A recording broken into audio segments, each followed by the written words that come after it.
of the Afrobeat superstar.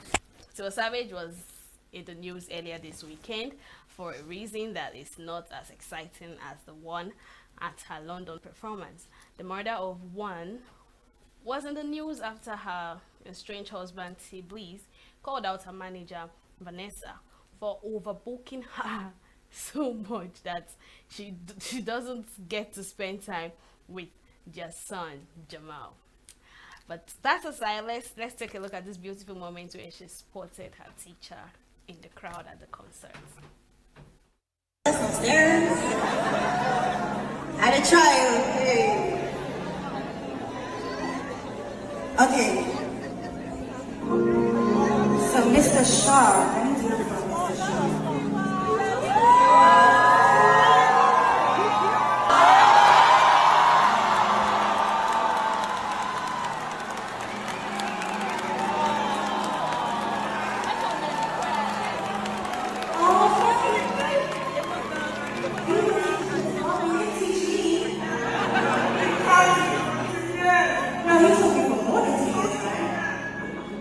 You were in that show singing Whitney Houston songs. Was that a student? Yeah. Sorry? Was I a student? Oh, that's it. I saw student. Yeah. Thank you so much. This means so much. Oh my goodness. Wow, I really thank you so much. This is, and thank you for the, like, you printed this little pamphlet thing that's from like how many, let's not know how many years ago this is. Someone who made it. So like 4 years ago.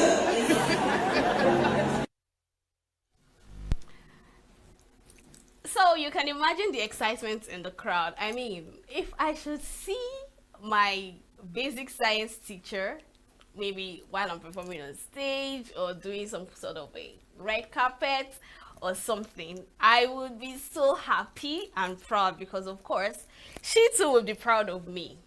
All right, or one of my lecturers in school. Hey, honestly, especially when they came for an event to honor you, you know, when they've been hearing something about you and now you're maybe a superstar and they're like, okay, let me go see what my girl is doing, and you're even able to spot them in the crowd. You know, that whole energy of pride and I don't know what should I call it now, but I'm sure you understand what I mean, and you could understand why she could pause her music at that point and go down to greet the man. He's in his late 60s, so I mean, some of you do not even know that she had she schooled in London and all that. So yes, this is part of the story, all right. And I mean, of course, she had a whole lot of trend that happened earlier before this concert of her ex-husband complaining that because of her schedule, busy time, she doesn't have time for their son and all that. You that have time now, come and take care of your son since you have time to, you know, poke your nose and be checking if she has time for her son and all. Is the son complaining? Anyways, that aside, let's move forward. Afrobeat singer Oladapo Oyebanjo, popularly known as the Banj, didn't include Wizkid in his current top 3 Nigerian music star when he was confronted with a question during a recent appearance on the podcast. While excluding Wizkid, the Banj named Rema, Davido, and Burna Boy as his current top 3 music star when he was answering questions during his appearance on the Adesope Live podcast. The Banj went on to praise Rema for his energy, Davido for his humility and consistency, and Burna Boy for his intentionality and stellar live performances. Recall that earlier this month, Rema heaped praises on the Banj at his O2 Arena concert, crediting him for contributing to the rise of Afrobeat to global prominence, especially in the United Kingdom.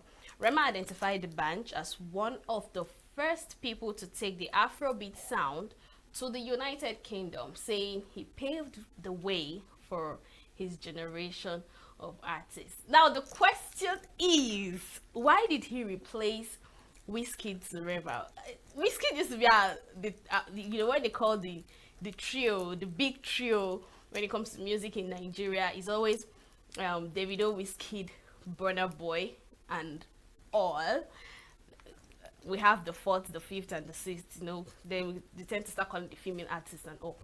But I'm shocked that he replaced Wizkid to Davido. I can't really review that video to you and to get the reason why and all that. But this is just a part I wanted you to know. And of course, we won't lie that the reason why he chose them is quite intriguing. All right, Rema, very mind blowing, energetic performance. Davido, humility. We know him for that one. He's a socialite. He loves to be there when it comes to social relationship and all that. Burna Boy, intriguing performance, intentionality when it comes to his music and all that. So if he picks these three, it's understandable. But I don't know why he removed Wizkid. Maybe he would have picked his best four actually. Maybe Wizkid would have been the fourth or something. I don't know. Maybe Wizkid is not giving the energy that he used to give them. So maybe that's why they picked Rema. Sometimes I do ask some of my friends, maybe because they're not Wizkid fans actually, and I'll be like, do you have Wizkid songs? And they're like, no, they don't. In fact, they're usually surprised that, oh my god, I don't even have one of Wizkid's song. And that's very funny because how can you not have those old Wizkid songs? Because funny enough, I vibe to old Wizkid songs than the new one. Okay, apart from the one he did with Billie Eilish. Yeah, I love that one. But when it comes to Wizkid song, I vibe to the old ones. Those old ones he did in the early 20s, middle 20s and all that. But of course, the band has given his trio and the reason why they are his trio. So let's leave that to him. That's his own judge. You can pick your own trio. My trio can even be different from him.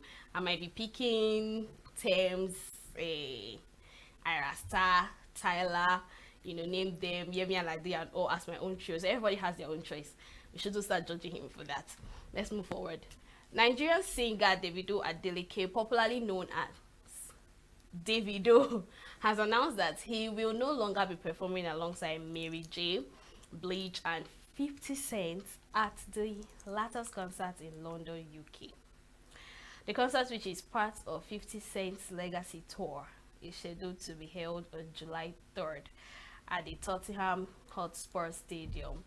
Davido made his decision to pull out of the concert, known in a statement shared on his Instagram story on Saturday, June 14, 2025. Davido, however, assured his fans that his other show schedule for this summer will continue as planned. So this came as a shock when we saw that post on his Instagram. People were like, oh wow, why, what's your reason and all that. But he has his reason.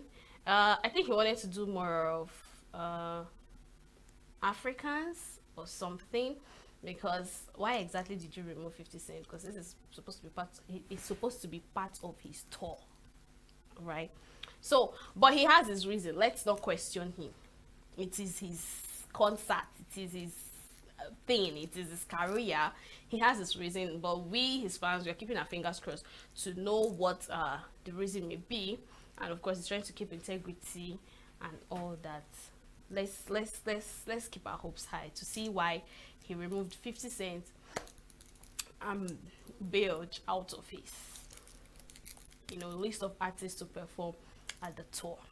So let's move forward.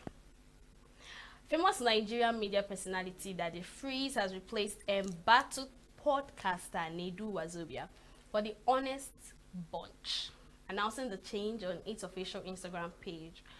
On Sunday night, the Honest Bunch podcast shared a new poster of the crew featuring Daddy Freeze. The post was captioned, "The Honest Bunch podcast just got more unfiltered. Get ready for hotter takes, deeper combos, and unapologetic honesty. Say hello to our latest addition at Daddy Freeze." Confirming the development, Daddy Freeze also shared the poster on his Instagram page and wrote, "A new era has begun." This comes 4 months after Nedu stepped down from anchoring the podcast following accusations that he used to perform. He used the platform to sleep with up and coming entertainers in exchange for appearances. So yeah, of course we got the gist. That was last 4 to 5 months, where one particular guest, who is an ex Big Brother Niger housemate, came up to that podcast and was spilling a whole lot of things that had to do with a very dark man being gay. And of course, we know Very Dark Man would never ever have it. Very Dark Man had to spill the tea and shake the tables by getting hidden stories, hidden informations, hidden what do we call it now, conversations, hidden interviews, where he tend to, okay, he said that they sometime invited him for the podcast, but he didn't show up. So he had to, I don't know what happened actually. So he had to, when he heard the whole conversation with the ex Big Brother Niger housemate, he had to start digging. We know Very Dark Man as someone who digs, you know. He had to start asking questions from the other entertainers, upcoming entertainers, be it content creator, be it influencers, name them. You know, people that wants their face to be shown before they, I mean, they saw Honest Bunch podcast as a stepping stone for them to get to that top, because you know when you come up on Honest Bunch podcast, it's more like you're a celebrity and all that. So he had to have conversations with other guests that they've had, and some of these girls had to spill the tea, you know, say things that were even surprised, saying that Nedu had to sleep with them, and Nedu give them topic. You know, of course they will give you topic actually. I don't know how they do the thing though, but it's not like you choose your topic, and funnily enough they pay to come for that conversation. Then after paying, you still give them topic you want them to discuss about. You make them say things and all that. He just had to, you know, unwrap a whole lot of things that we did not really know. So at that point, Nedu had to write his resignation letter that he's leaving the Honest Bunch podcast for his mental health and, you know, things like that. He didn't really come out to say, oh, he didn't do this or do that. That's quite surprising.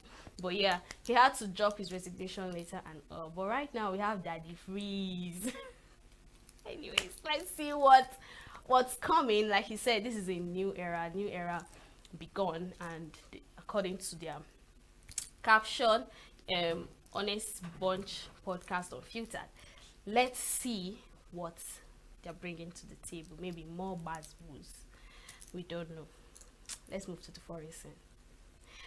BTS member J-Hope wrapped up his solo world tour with the final concert in Goyang, reuniting members of the group for the first time in years on Friday, as BTS begins to emerge from South Korea's mandatory military service. The two-day concert, held over Thursday and Friday, marked a symbolic moment for BTS fans worldwide, as it was the group's first public appearance together since members began enlisting in the military in 2022. Jin and Jungkook joined J-Hope on stage during the performance. J-Hope also released the performance of his new digital single, Killing It Girl, in the concert, dancing and rapping enthusiastically to the song, while fans cheered J-Hope's name, hoping for a reunion of the boy band this year. While details of a reunion have not been released, the group is expected to hold its largest ever world tour in 2026, says NH Securities, one of the South Korea's largest investment firm. Let's have a view of that.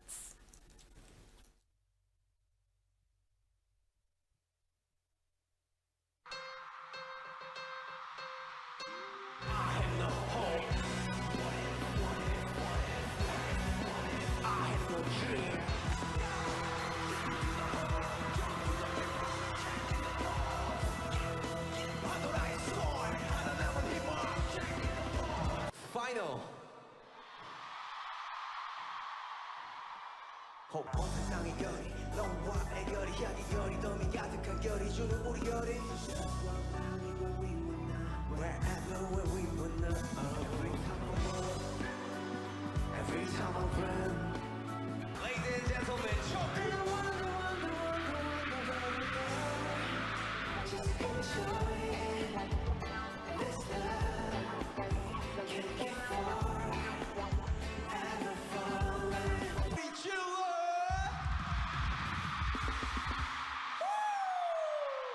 되게 1년 6개월. 와. 그렇죠.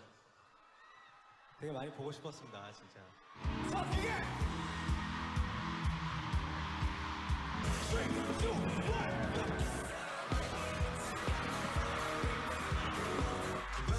Ready, gotta get some confetti, cause we gotta celebrate like it's your birthday.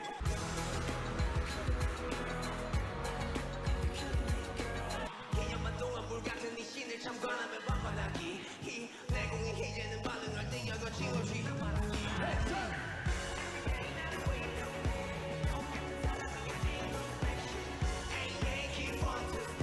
우리 오늘 공연에 또 멤버들이 와줬어요. 여러분들에게 보여드릴 게 정말 많겠죠, 그쵸? 네, 열심히 어떻게든 잘 준비해서 또 보여드릴 테니까 기대 많이 해주시고.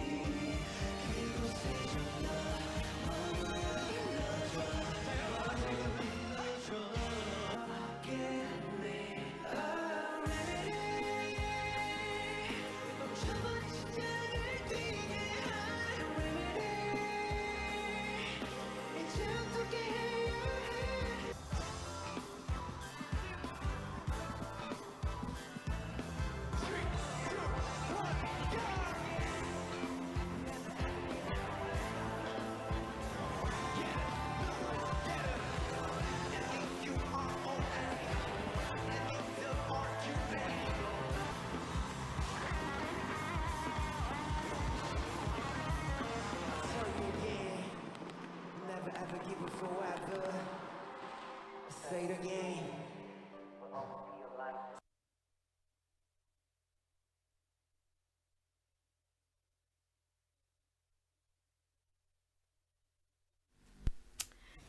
So, this whole concert started on Thursday, and I actually displayed it on Friday, where fans were so happy that their favorite Jungkook is back from the military and is hosting a concert.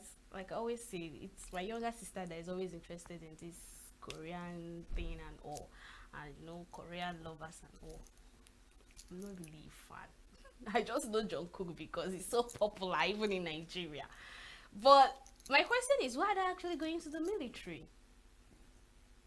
And of course, again, let's hope that he would come back with the band, reconcile, do things like we always see them do, dancing, singing, and all that. Let's see if that would happen sometime in the future.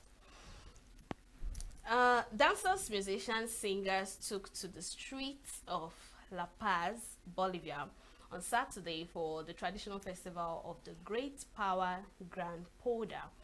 But this year, Bolivians have had to tighten their belts as the economic situation continues to deteriorate and inflation keep prices high.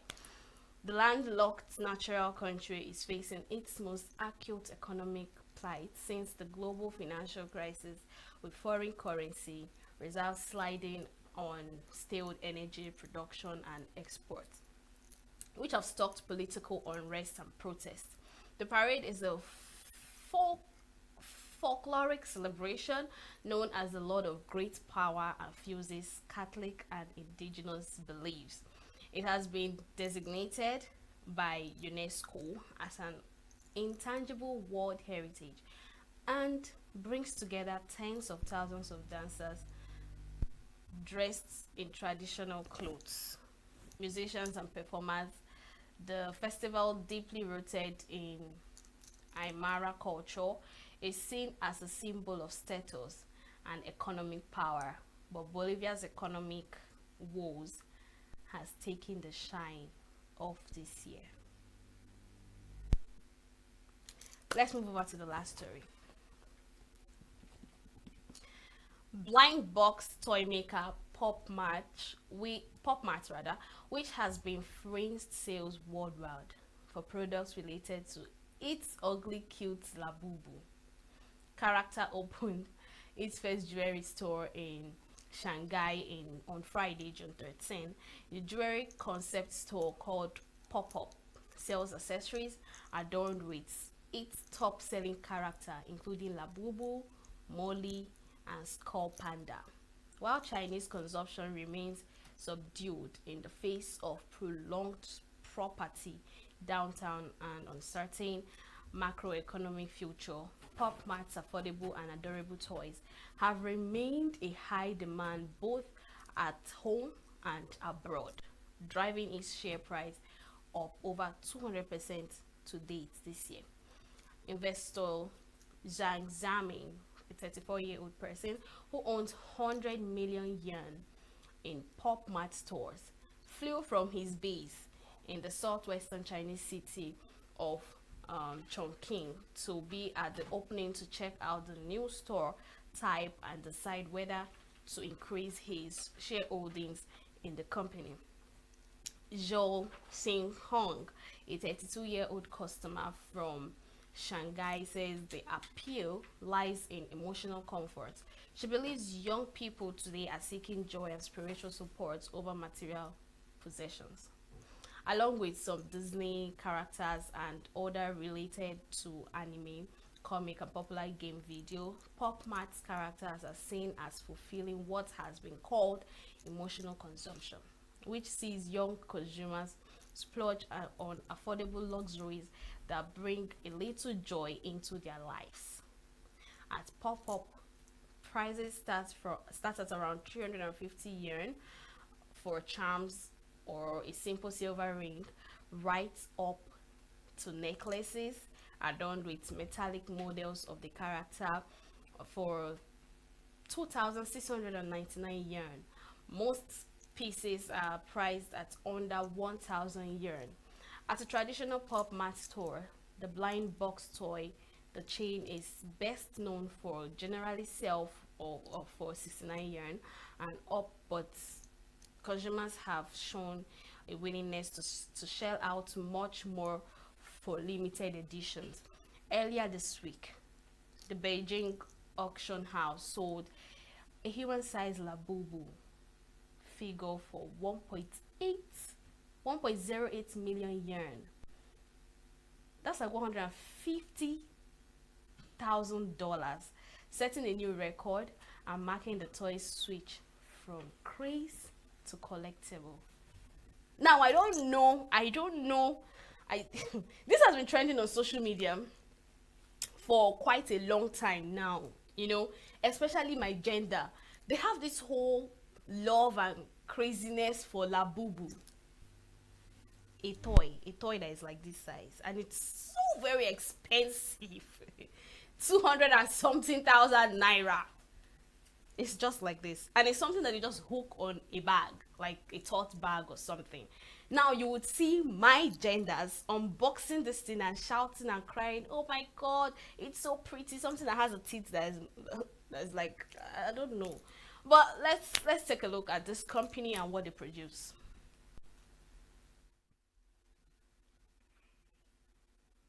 泡泡玛特在布局这个点上的话，我是很相信它有可能会成为中国的迪士尼。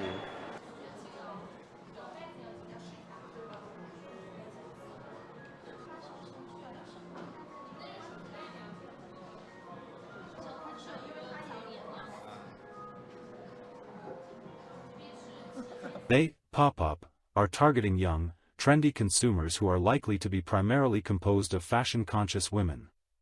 Within this price range, these women generally do not need to consider the practicality of their purchases. Therefore, I believe that the pricing and target audience for this brand are particularly well suited, and I am confident that Pop Mart could potentially become China's version of Disney.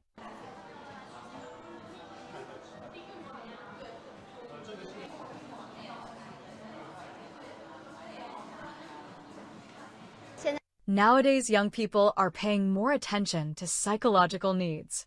Can this thing make me happy?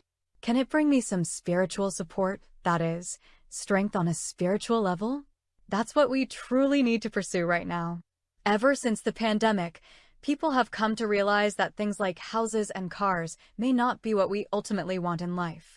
But happiness, that is a person's ultimate pursuit. So given the current economic climate and changes in the business world, I think these emotional and internal needs are what we should really be chasing. That's also why things like Pop Mart and the recent popularity of the cartoon, Neza, are so hot. It's because they tap into this psychological need that we humans, that the public at large, are all longing for.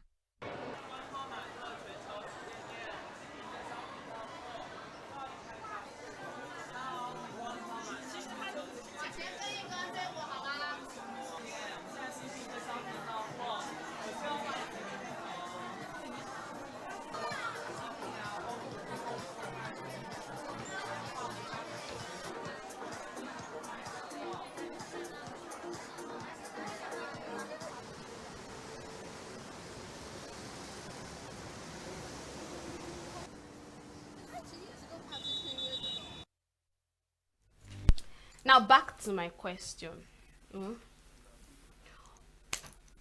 What's the fuse about? What are you people enjoying in the Labubu? That is a key holder as far as I'm concerned. It's a key holder because it's just this size. The box is just this size. So what's this whole vibe, love, when you open it and you're like, oh my god, it's so cute. Why? And it's very expensive. That little thing, very expensive, and you people are happy about it. I even saw a meme where they were like, Stanley Cup would think he has won the world, but Labubu has taken over. And when you now search what the Labubu is, anyways, that's all I have for you in the news segment this hour. I would review an interview to you after this short break, so stay with us.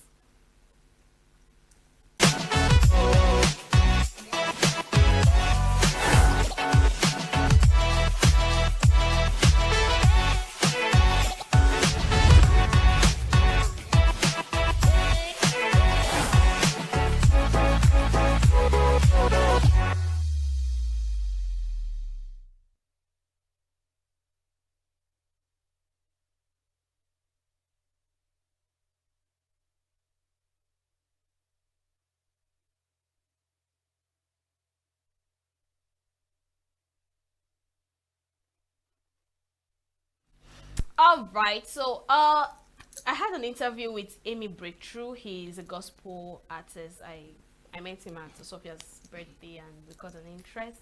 So we had a conversation, not necessarily an interview, which interests me because I loved his energy. So I'm going to review that interview to you right now.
Welcome to another episode of News.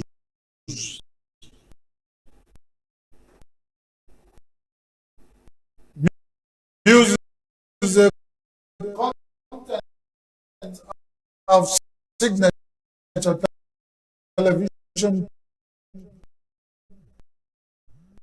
You can find signature television on channel 265 on SLTV. You can also find signature television on 24 hours on all social media handles, YouTube, Facebook, Instagram, and all the rest of them. My name is Christian Chibuzo Maduka. I'm the chief music. If there's anything like that, but then even if there's not anything like that, it is part of my music. I come up with words.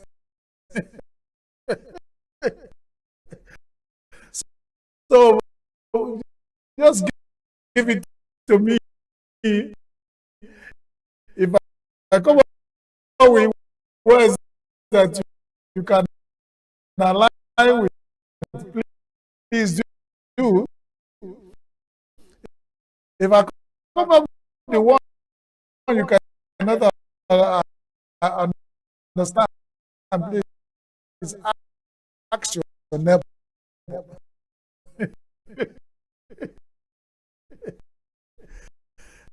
These days it's difficult to get a good neighbor because things are difficult. People are not interested in assisting anyone. But then we should not forget the fact that we need each other to survive, especially in hard times in Nigeria.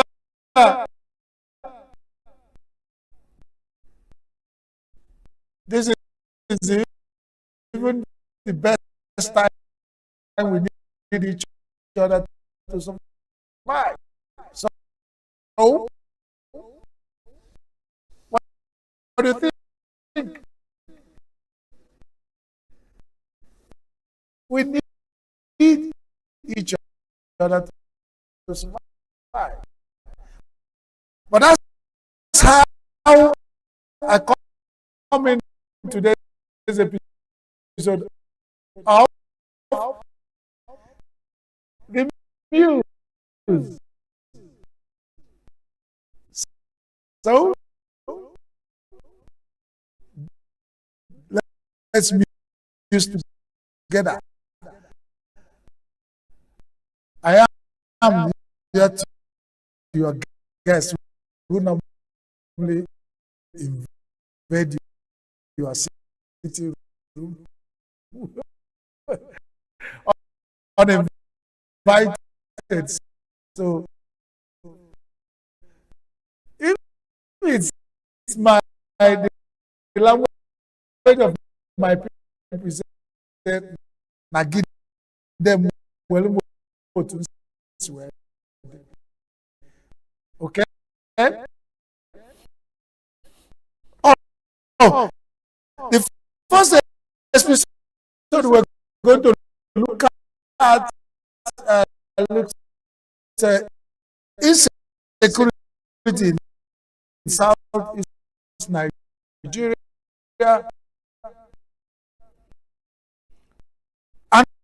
we're going to talk about beyond the ethnic profile.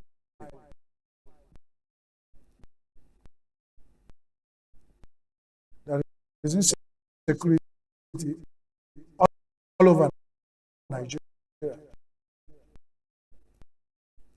Not east, not west, south, west, south, east, south, south, and all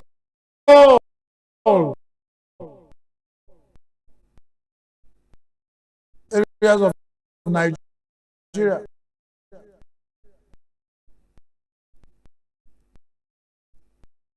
Middle belt,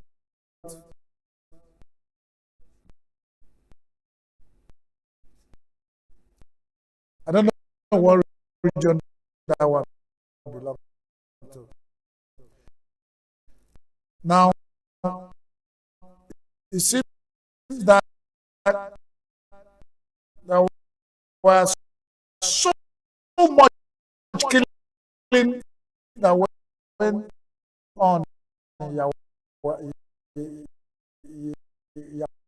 Yaweleta.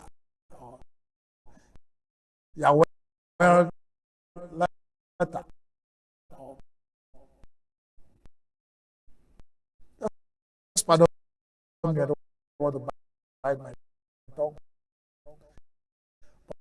But suffice to say that you remember that community in Benue State where over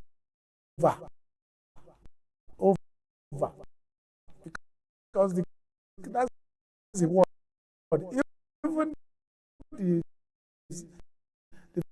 federal government came up with the figure over.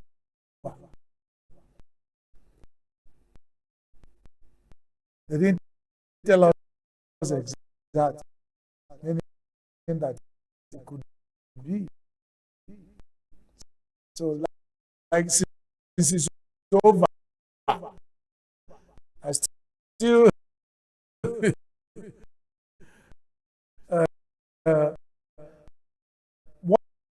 what is the final thing is that the life of Nigerians are now counted in just a matter of numbers. No. Somebody will be angry. Say 20 people died. So no, it's only 10, it's only 8, it's only 12. Now I ask you, my dear people, one life of a Nigerian doesn't matter. Now they talk about when we are counting in many of them, and we are bothering about how many. This is part of things that tell us that life of Nigerians are just like I tell you in this program. Each time you want to talk about one issue, it takes you to another. I've only talked about insecurity in Southeast Nigeria beyond the ethnic profile. So, for some of you who may sound like this is big Oyibo, no, so this is Dogo Trechi, Oko Oyibo, since we're talking about Southeast, let's bring it home. Who? We are going to apply what we call the 5 W's and H to insecurity in Southeast Nigeria. What is insecurity in Southeast Nigeria? We all know. what is the cause, we may not know. Or they're trying to provide us, so what are probable causes? We might have one or two things, scratch the surface, scramble, touch about it, and they say, some say it's the movement of some people from up somewhere coming down to southeast because of the desertation, encroachment of the desert, bringing the coming down, and then you'll be in your house. According to the allusions. So because there's problem somewhere, somebody moved from where there's problem, they come and it become an issue. And we're talking about it. That's the cause, okay? So if you're applying the 5 W's and H, what? When? Where? Who? Why? And then we come down to how. Recently, the governor of Anambra State traveled, I don't know where, but a viral video that is accurate. A lot of people have talked about it, and I have a copy of that video, where they were told that that out of 100 people arrested in Southeast Nigeria over insecurity, kidnapping, killings, and all the banditry terror, that out of 100 of them, 99 of them are Igbo people. It calls for serious attention. And somewhere in Nigeria going up, the governor of Jigawa State said, out of 100 of issues they have about banditry, terror, and killings and counter killings in Jigawa State, and 99% of people who cause it are living inside Jigawa. In his own words, his own is clear. Because my mother told me that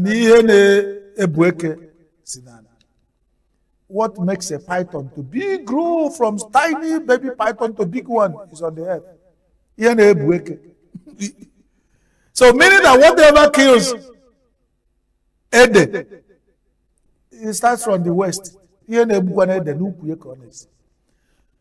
the issue, what the Jigawa State governor said about insecurity in Nigeria is very clear. Because nobody can slap a jaw unless you come close. That's a proverb of bone and silence.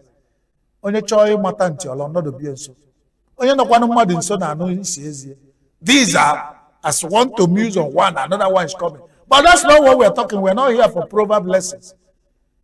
What we are saying is that the governor of Anambra State has said, and so much insecurity is going on in Southeast, and we are concerned because nobody knows who's next.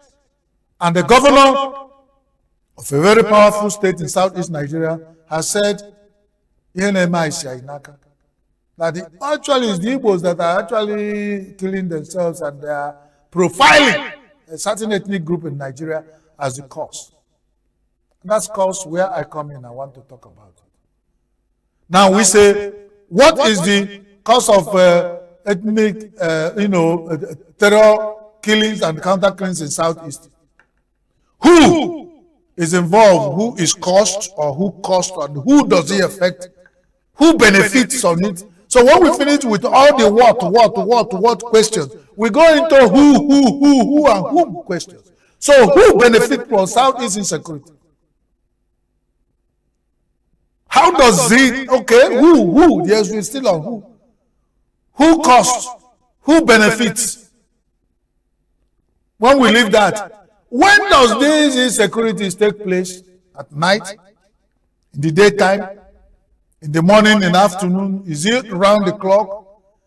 For us, well, nobody has gone to that way. All we know is, hey, somebody just kidnapped now, and they show viral video. And everybody was interested in showing the car and the location.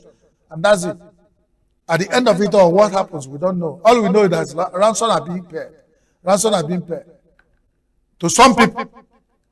And from all the people who have been got involved in their testimonies and the cases, that is where it become a word of these people against the governor of Anambra State. A lot of people have come up and said the governor of Anambra State got it all wrong in that particular aspect. They say got it wrong to a certain extent. Because if we have 99% of people killing, all the killings in Anambra State being caused by Igbo people, who could actually come from southeastern part of Nigeria, Igbo state, then it calls for a lot of attention. That all the time we thought, because every day they say chicken die in the front of folks' house.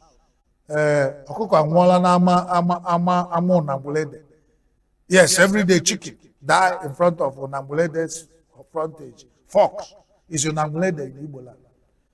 Now this time now, there's seems to be a cry who says the fox has died in the front of chicken's house.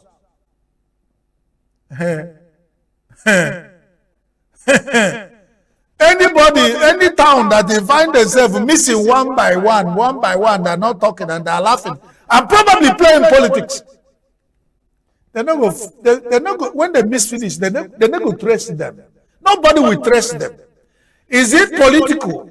Governor of Anambra State, is your statement political?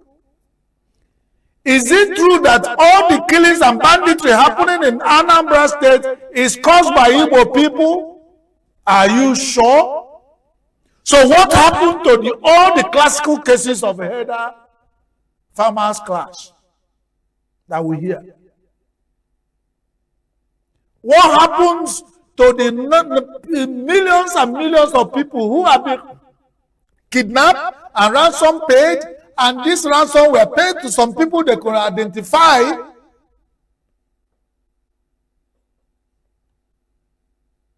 I don't have to say more than this.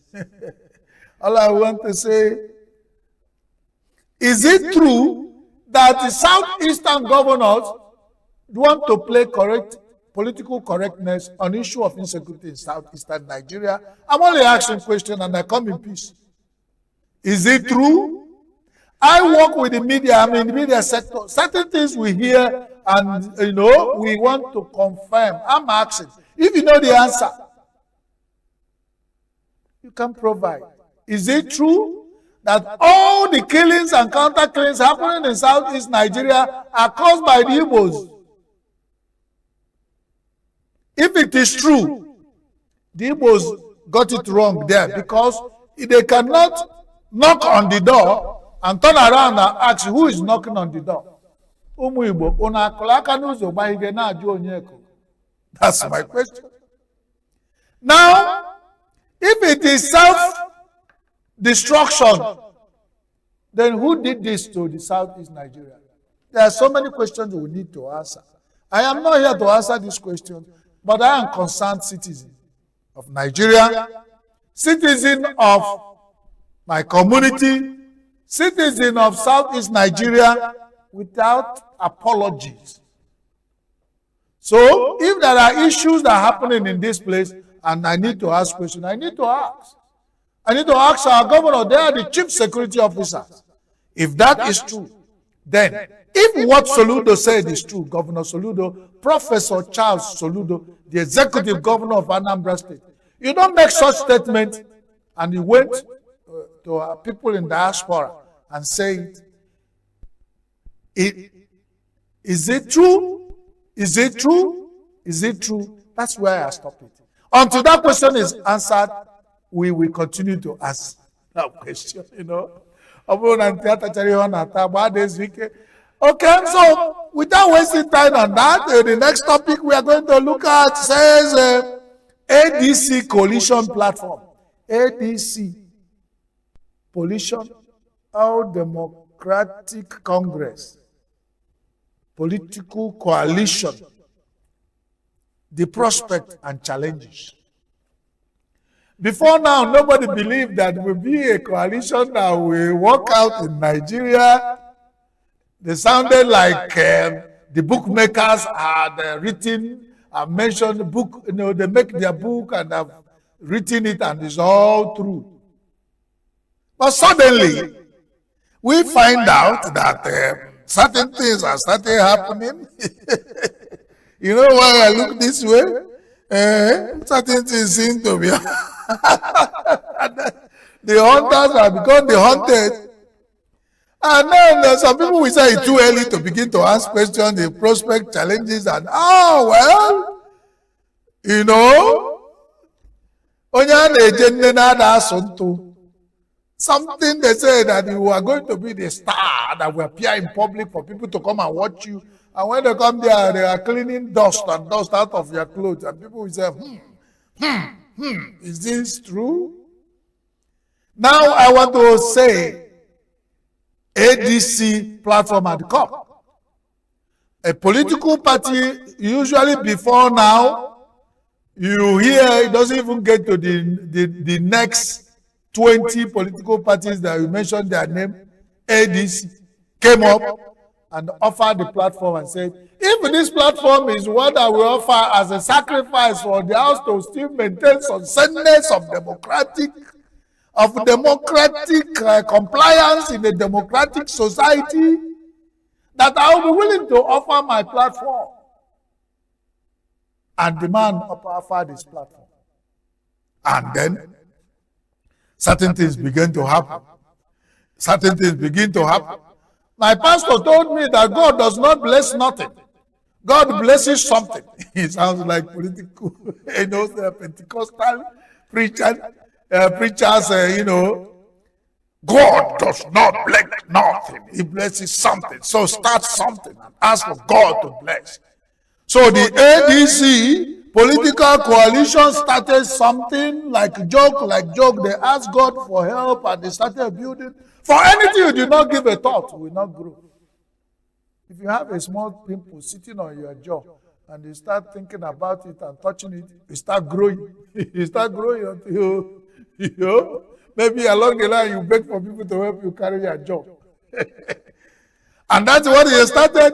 ADC has started like a dream. He has started growing. All the big politicians, some people call them disgruntled politicians, Congress, whatever they call them, all we know that we have, Nigeria has given thought to ADC and is growing with the likes of Atiku, the likes of Peter Obi, the likes of David Mark, the likes of El-Rufai. Those are not people you can wish. The likes of Amechi, Rotimi Amechi, the likes, many of them are coming in. And now we hear that the Northern Power Bloc has moved to take over all PDP structures to replace it with ADC. And they say, if one door closes, another will open. That is the beauty of democracy. If you allow us to enjoy it, it's just that some people will cross the Ogbe and they say the Ogbe should break. Yeah? Some people will cross the bridge and they will turn around and pray for the bridge to break. But they forgot that they will be trapped the other side of the divide if the bridge breaks. But people like us with open mind, they call us the liberals, the Democrats. We allow for easy passage. Let Egbe Belu, let Ugo Belu. If Ugo say anyone will not, let him wings scatter. So the ADC platform said the prospect and the challenges. The challenges are that people.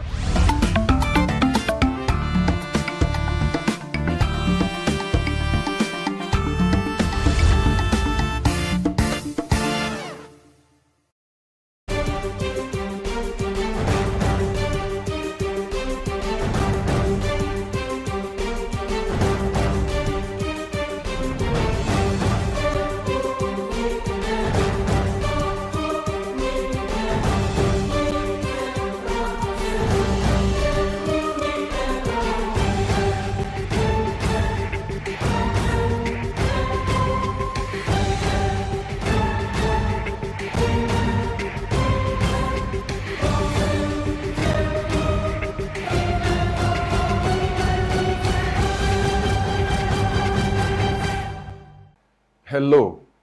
Thanks for joining us on the Signature Show. As usual, another big fish.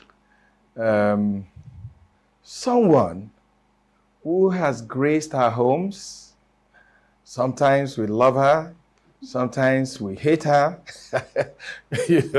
I remember a lot of older women would not even stand watching her. my pleasure to welcome to our show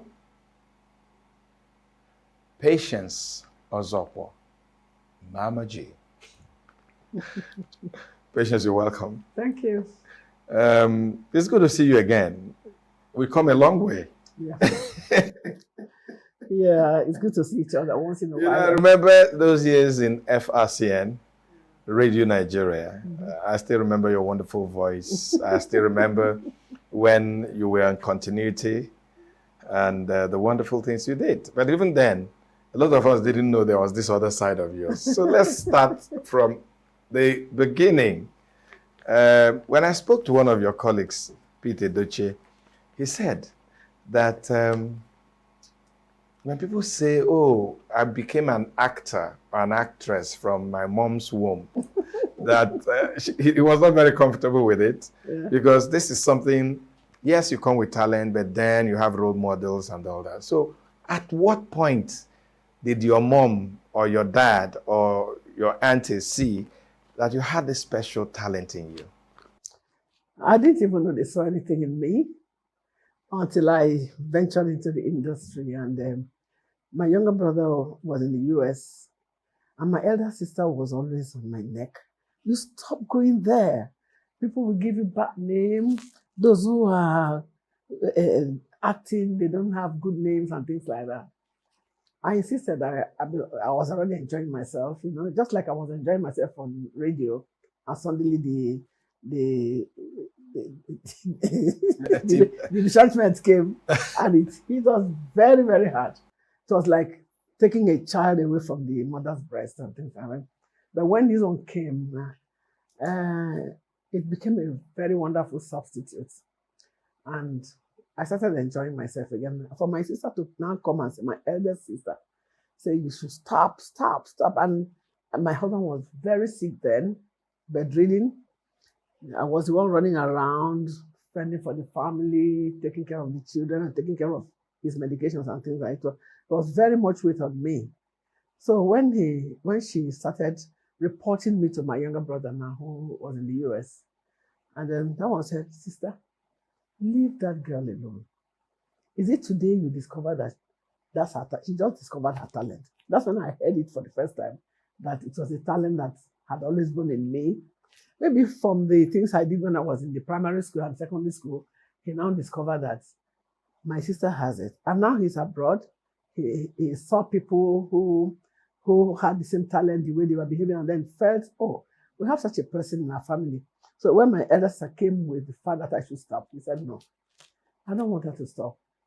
So when you look back, I mean, primary school, secondary school, let me use myself for instance. I did a lot of drama in primary and secondary school. Did you do stuff like that? Yes. I never wanted to be in debating society and all that. I hate debate. I hate like I hated arguments. I want to be straight at all times, tell you how I feel about things, and I move on. So debating society wasn't for me.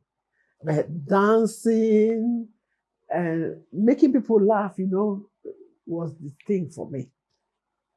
So I joined such groups. If the school is organizing traditional dances, like I did the Calabar dance when I was in secondary school too. I did stage dramas like Marriage of Anansewa, The Gods Are Not to Blame, you know. Small skits that they were bringing then. And we had a wonderful English teacher who will always want to present something to the school, and then she will use it for us who had interest in it. So that was where my interest was. And, you know, joining things like Girls Guide. Was not anywhere to play, anywhere to you like those too? Yes. So that's how everybody around me knew that she is there to entertain people. And that's why these people that are planning this, when they went through my interviews and they said, counting from that time to now, they were even the people that alerted me and said, you know, you have been doing this for the past 45 years. 45 years. I said, what? That's a whole lot of time. 45 years. Yeah. But we'll get there soon. Okay. Broadcasting really was your first love. Yes. Broadcasting love. was your first love. Tell me, how did you get into broadcasting? You know, I never thought about it. But one day I was a teacher, and I would always take children on things to perform one way or the other. And one day, one of my cousins, she was working with Radio Nigeria then, Florence Onya. I think it was school debates or things. Yeah. Talk show for children.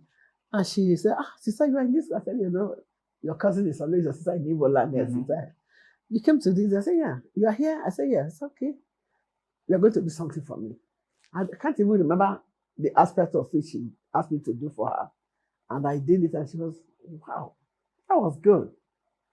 I said, did I do? I said, very well. I said, thank you.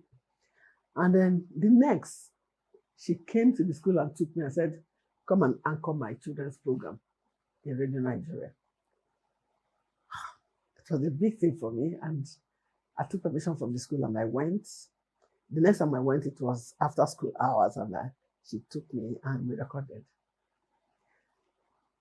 She said, everybody liked it.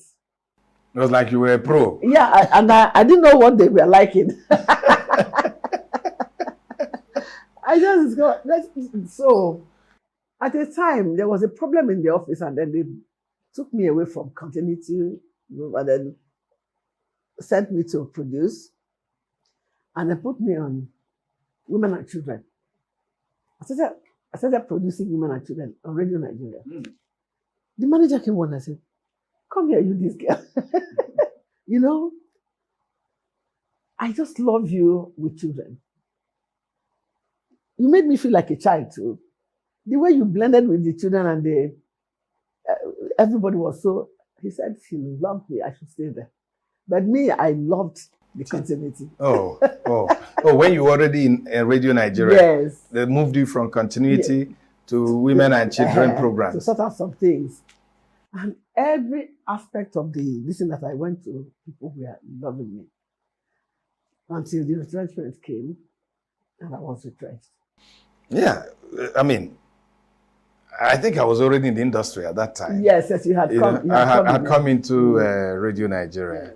And a lot of us felt really bad that such a talent as you are, and as you were even then, was retrenched. Can I say that you are a good example of when one door closes, another door opens? A bigger door. So I know you left after the retrenchment, downcast, very disappointed. I refused to leave the office. I was always coming, sitting down there for them to look at my face, because there was nothing else I could do. I just felt the world had come to an end for me. Every day I would come. Ositaga, you know Ositaga? I remember Ositaga. And his friends, they pushed for me, because at the time, I didn't know what happened. They brought back some of us. Jevas Chukwemeze came back. Some other people came back. And I didn't know the reason they didn't want me to come back. So I couldn't leave. I was back. And the GM then said, bring this woman back. We had already trained her because I had gone for training. Bring this woman back. She did well in the training and then all that. I remember what one of us, blessed memory, said, well, we have other people who have come in with a bigger certificate that they have created Anambra State, and so they don't have anywhere to go to in Anambra, so they want to stay back, and the only place they can work now is Federal Corporation. So that's why they have employed those people, and they can't take me. I cried and cried as if the world had come to an end. Eventually I left. I stopped coming, started looking for what to do. It was really hard. My children were there. And then my husband has started having problems in his office because of non-payment of salary. They were in there for 2 years. I had to struggle for these children to keep up with their school and things like that. So I started carrying the load on my head. I wouldn't know why I don't have high BP now, because It was so much. It was so much on you. Yes. So that's how I dabbled into acting. I didn't even know where I was going. So what happened? Was it just like going into broadcasting? No, it was not just like going to. Somehow I can say that, but assuredly, I went to, because I was actually having children and going to school. You know, those of us were the ones that come out from secondary school, and your parents say you are a girl, go and get married, and it was war. Eventually, I was subdued. I went into marriage and then started having children. So I didn't want to stop school. So I was already going to school, but it weighed down so much on me because the children were already growing. By the time I first went to Institute of Management and Technology, IMT, to do theater arts. By the time we finished orientation course, they said they were sorry to announce to us that their stage had been disqualified. It wasn't accredited. Yes, that they were going to stop theater arts. Admitting students for theater arts. They gave us options. You either do fine and applied arts or you do art education. I never wanted anything to do with education. So I went in for fine and applied art and I majored in graphic arts. But I still wanted to do something related to, I had to go back to ESUT to read mass communication. That was the closest thing. And the children were grown.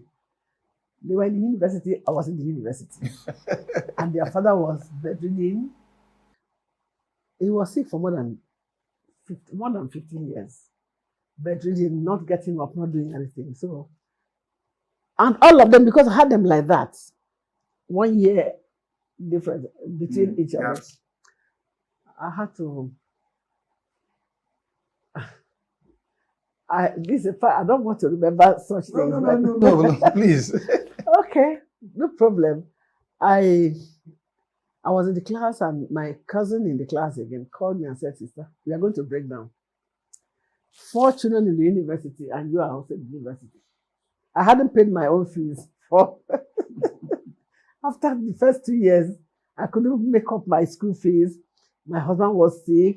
The children were in school. We were eating. We were going to the hospital. We were doing all that. And then it was only me. And unfortunately, the corporation was not paying them. They owed them for 2 years. You can imagine they were not paying them salary. Is it now pension that they will pay them? So I managed, and then one of the people in our reading group was working with Chief Debudaya.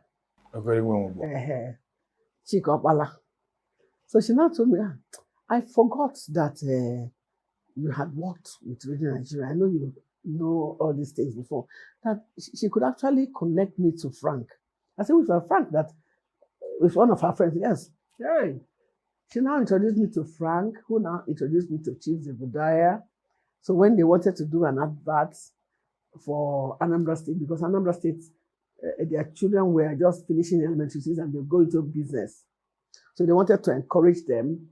So it was given to Chief Zebediah to manage. And then they gave me the role to play. And the man that played my husband in that advert, I said, "Wow, where have you been? These are the kind of people we want I said, which industry?" He said, "No, you come out. I said, "I don't know where to come." Yes. Because there was the announcement that people should come to First Hotel. They were doing auditions. I said, I didn't like going to where you have crowds. I don't like to jump the queue, and I wouldn't want to stay too long on the road. I heard people were there, so many people were there, so I didn't go. Then they persuaded me, and I went to Zebediah. So that man now brought me to do. He was commissioned to shoot a 13 episode of a community film, and they called it Someone Cares. Because of what he saw me do in that advert, he gave me the lead character. and I was there. That's where I met David. No, David Hesse was there too. David Hesse. This man from ENUGU too. Well, that's it. They were all there before I came, and they were happy when I came. Hey, this woman can do it. Do what I didn't know. They gave me a script, and then they said, "Wow, this is what you want." And then I shot the 13 episodes. 13 episodes. So people now who came for the production now said, "Come for audition." I didn't want to come because I was actually going to that street and taking care of the kids. Yes. And nursing your husband. Yes. So I managed and went to shoot that. From there, people saw me and they said, "Come for audition." I went for audition. All the companies, they were coming from Lagos to shoot in ENUGU. That's where my success started. They left Lagos to go, because if you had told me to go to Lagos, I wouldn't know where to go to. So they came to ENUGU to shoot movies. ENUGU was streaming that time with movies, and then if 5 companies came and they did the audition, I would be in all the 5 movies. So I started running from money started coming in. You know, I didn't even know how to negotiate. And the little one that was coming was a wow. Is this possible? Yes. In fact, that advert I did for Chico Elpala, no negotiation. You just go and do. I did it, and then the day they were paying, they said I should come for payment. I went and they gave me 5,000. I said, "What? 5,000 naira?" I looked whether I was going to share with people or something. I said, "No. It's for you. Madam, just make yourself available anytime we have." I went home rejoicing because it was almost Christmas and there was no hope where we were going to get something for Christmas, and it turned out to be a very big blessing. So that was where everything started. As they say, one thing led to another. You see, the way the other one came was almost the way this other came. So no plan that I'm going for this or going for that. And then every company that came to do audition, we said, "Where is that woman Patience also for?" Vicky Madukife was there now. You know, she was the one that actually said, well, there's something they can do, that there are people who have better certificate than me. Okay, in FRCN. So, and you met again in the movie set? Yes, and that in fact, she became a mommy to me in the movie industry. Both of us were being auditioned and they will give me anything. Okay, you know, one aspect of your life that a lot of young people have looked up to was that period of losing your job, taking care of the kids, going back to school, nursing your sick husband. How did you do it? I don't know. And what was driving you? The drive was that my children, they were all intelligent. None of them wanted to stop school. And I wouldn't want to hear that my son or my daughter couldn't go to school because of money. Wow. That was one. Yes. Was there something like an inner strength? Yes. Was it? I remembered my mother. She was a very strong woman. She was a well-known trader. Anybody comes from ENUGU, from Go to ENUGU to buy foodstuff and you have not gone to my mother's shop, then you have not gone to ENUGU. People will tell you, "Buy me salt," but go to Uzamaka's shop to buy it. You know, so she had led me into, the little time I stayed with her, she led me into trading. And I never stopped. And I did, when I was in secondary school too, I was lucky, not only with this, I was lucky that we had, we were doing home economics. And home economics was another aspect of my life that I enjoyed. Cooking. I will want to cook and feed everybody, but I don't know how to eat. If I eat, you know, that time they were measuring Gary with cigarette cup. I couldn't finish half cup of cigarette cup. But so that came handy. Yes. In your period of stress. Yes. So that time I will keep awake. I'll buy the flour. I'll mix the the flour with every ingredient apart from liquid. And I go to bed around 12. And then by 3 a.m. I'm awake, mix it into dough. I will do chin chin. I will do buns, puff puff. Then I started doing wedding cakes. You know how I started doing wedding cakes? Because I learned all that in school, in home economics. I will, if I have relations or friends that we are wedding, I will tell them, don't pay me. I'll bake the cake. Buy the ingredients.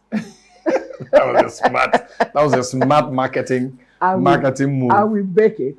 The remaining little flour that, if you want 4 steps, I will give you 4 big steps.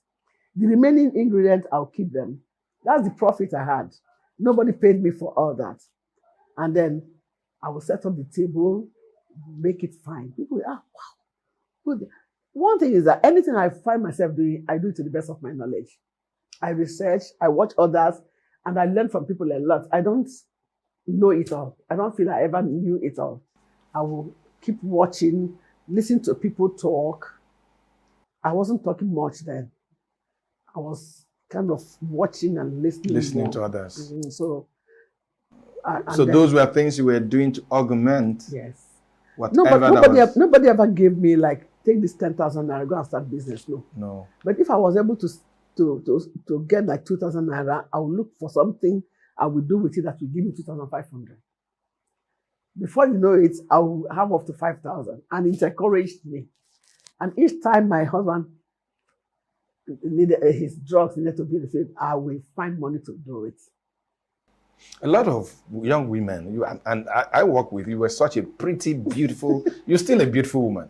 But I'm talking about when you were much younger. You were such a beautiful young woman that even as younger people, we admired you. We didn't have the guts to say so. You know. A lot of young women, pretty women like you, would have,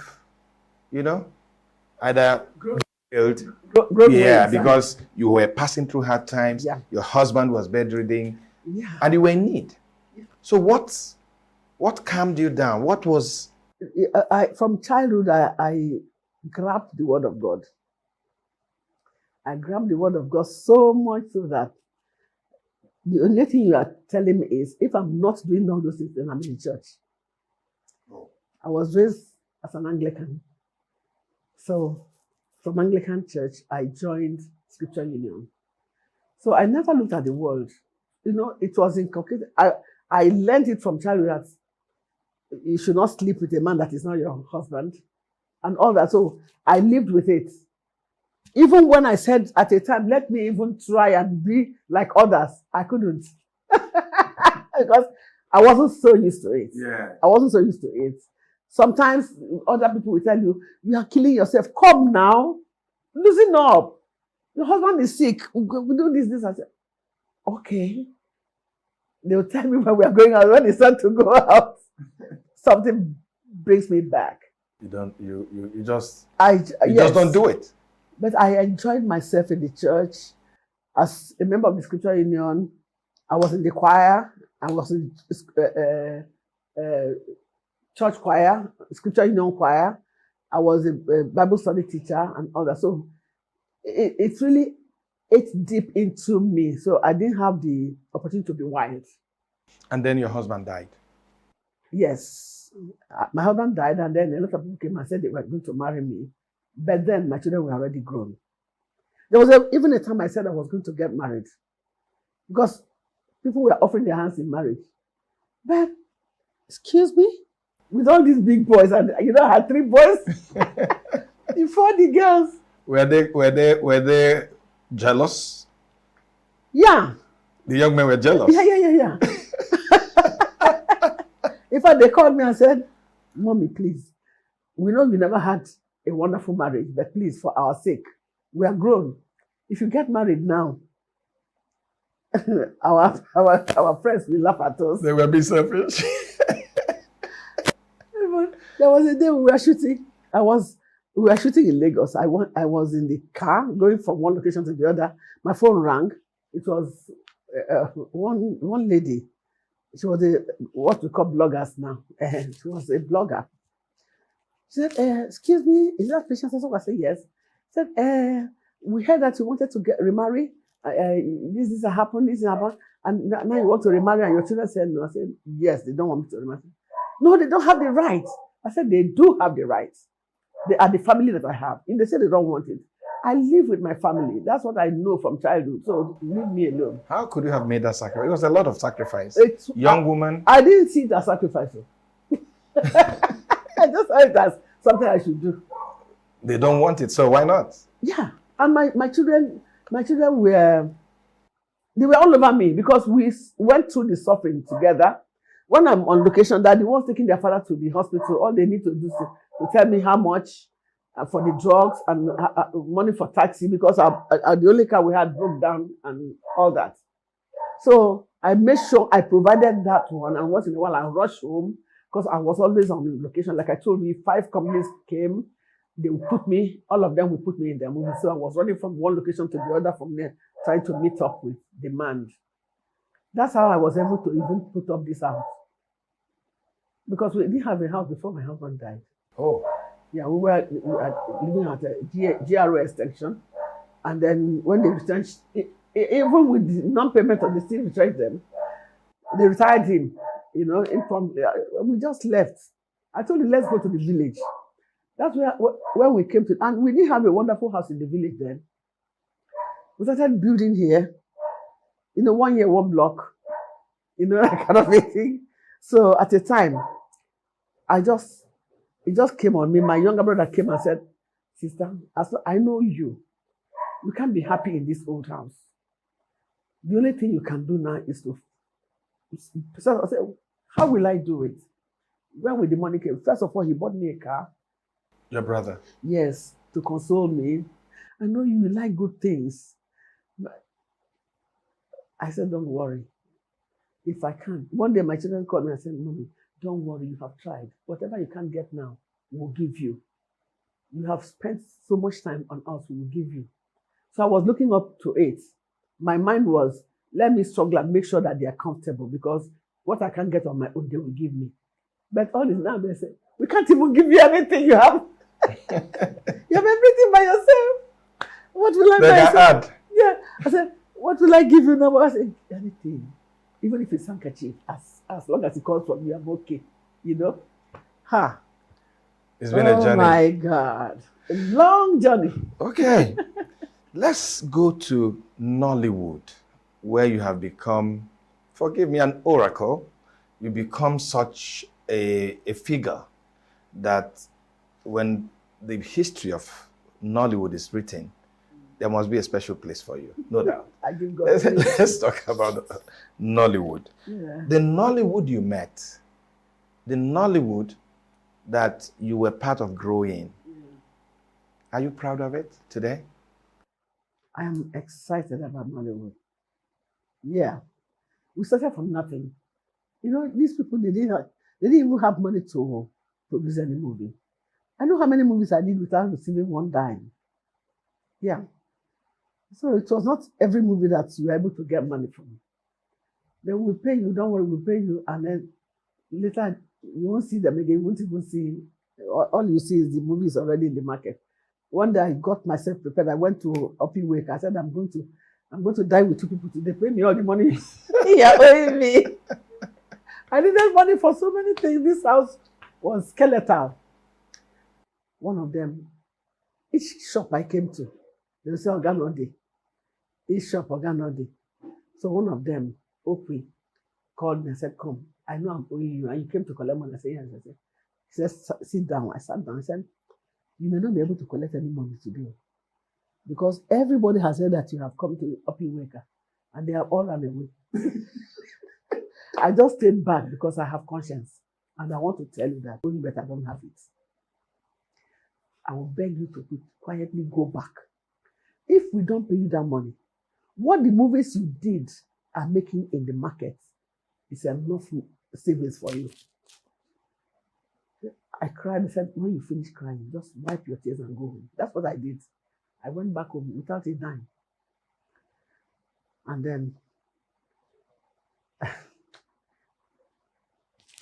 well, it was okay. And things started happening gradually. Gradually, people started coming. Awards started coming. The first time I heard Patience Ozokwo being given, I was like, what? I think I didn't even go for the award. Somebody brought it and said, the award. You won an award. The award meant a lot then. It's not like now, everything is fanfare. Before you even see your face on a poster, you would have killed yourself working. The first day they told me my face had appeared on a poster, I ran from the poolside of Presidential Hotel where we were staying, came to the lobby and I saw my face. I celebrated it without anything. So you're excited about what's happening to Nollywood? Yes, you know why? Because we started from nothing.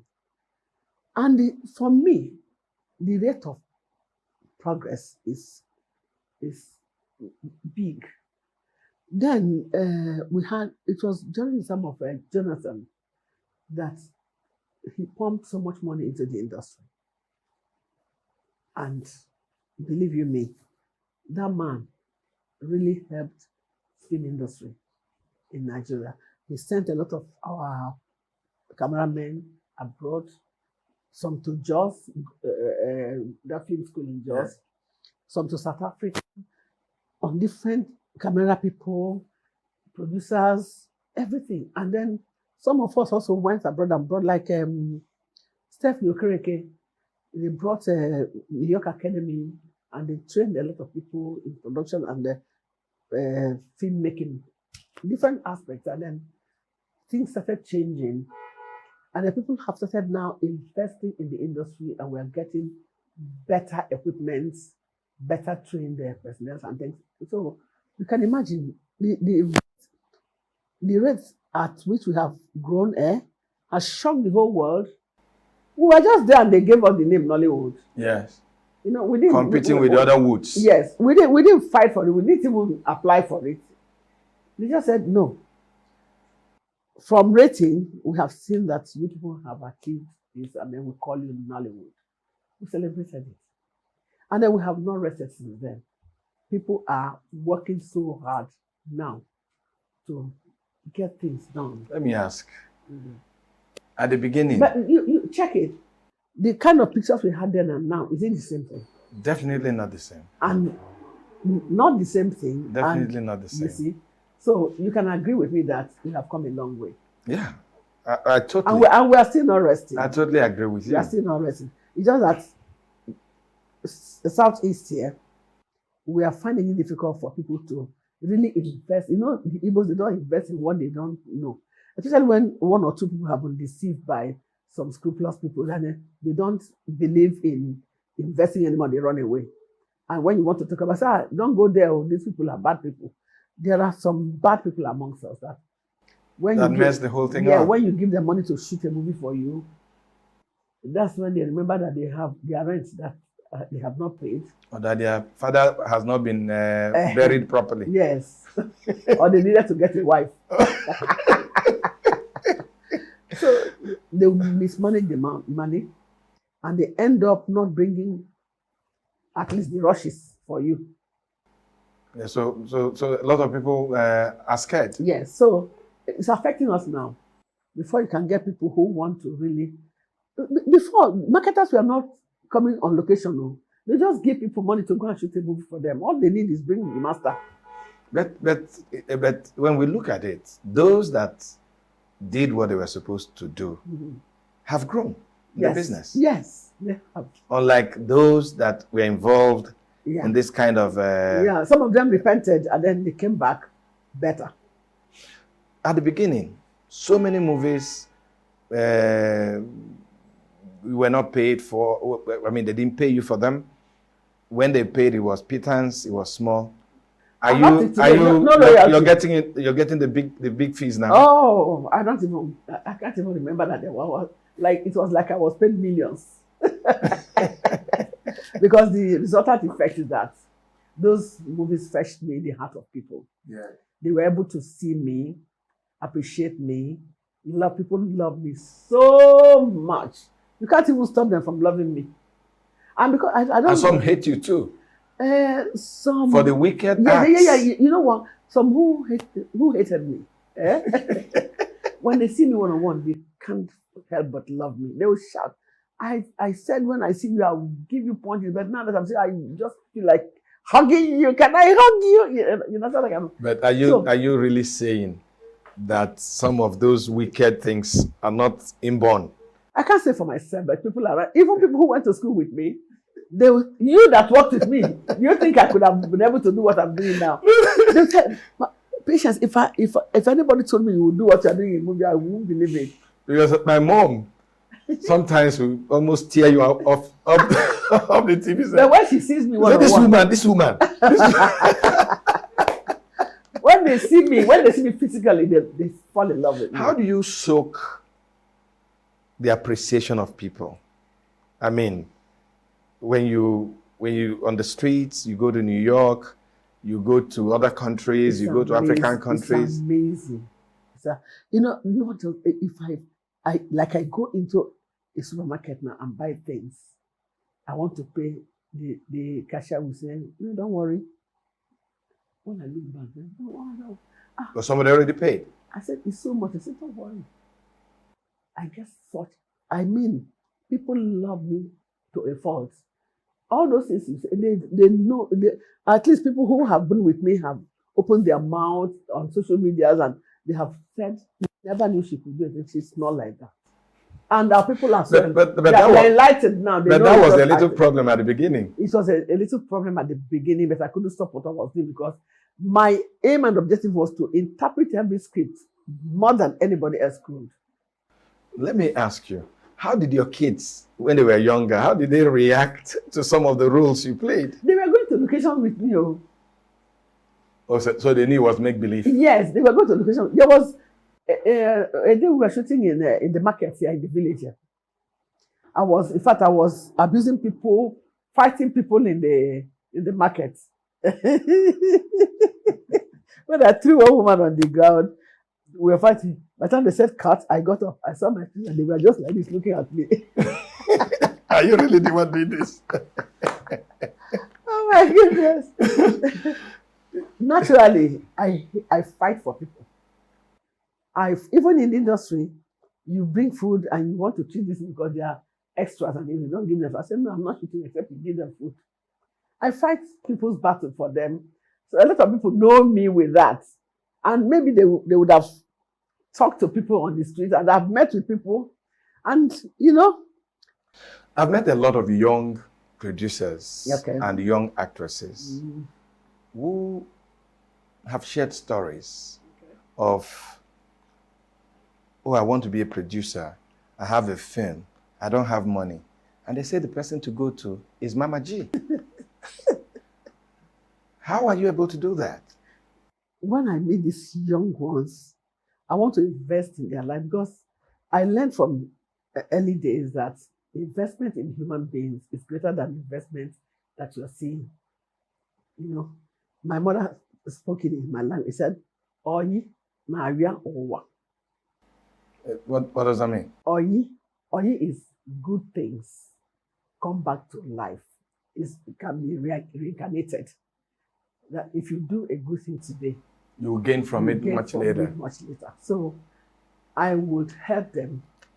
Some of them will just give me peanuts. Mama, please, I just need you.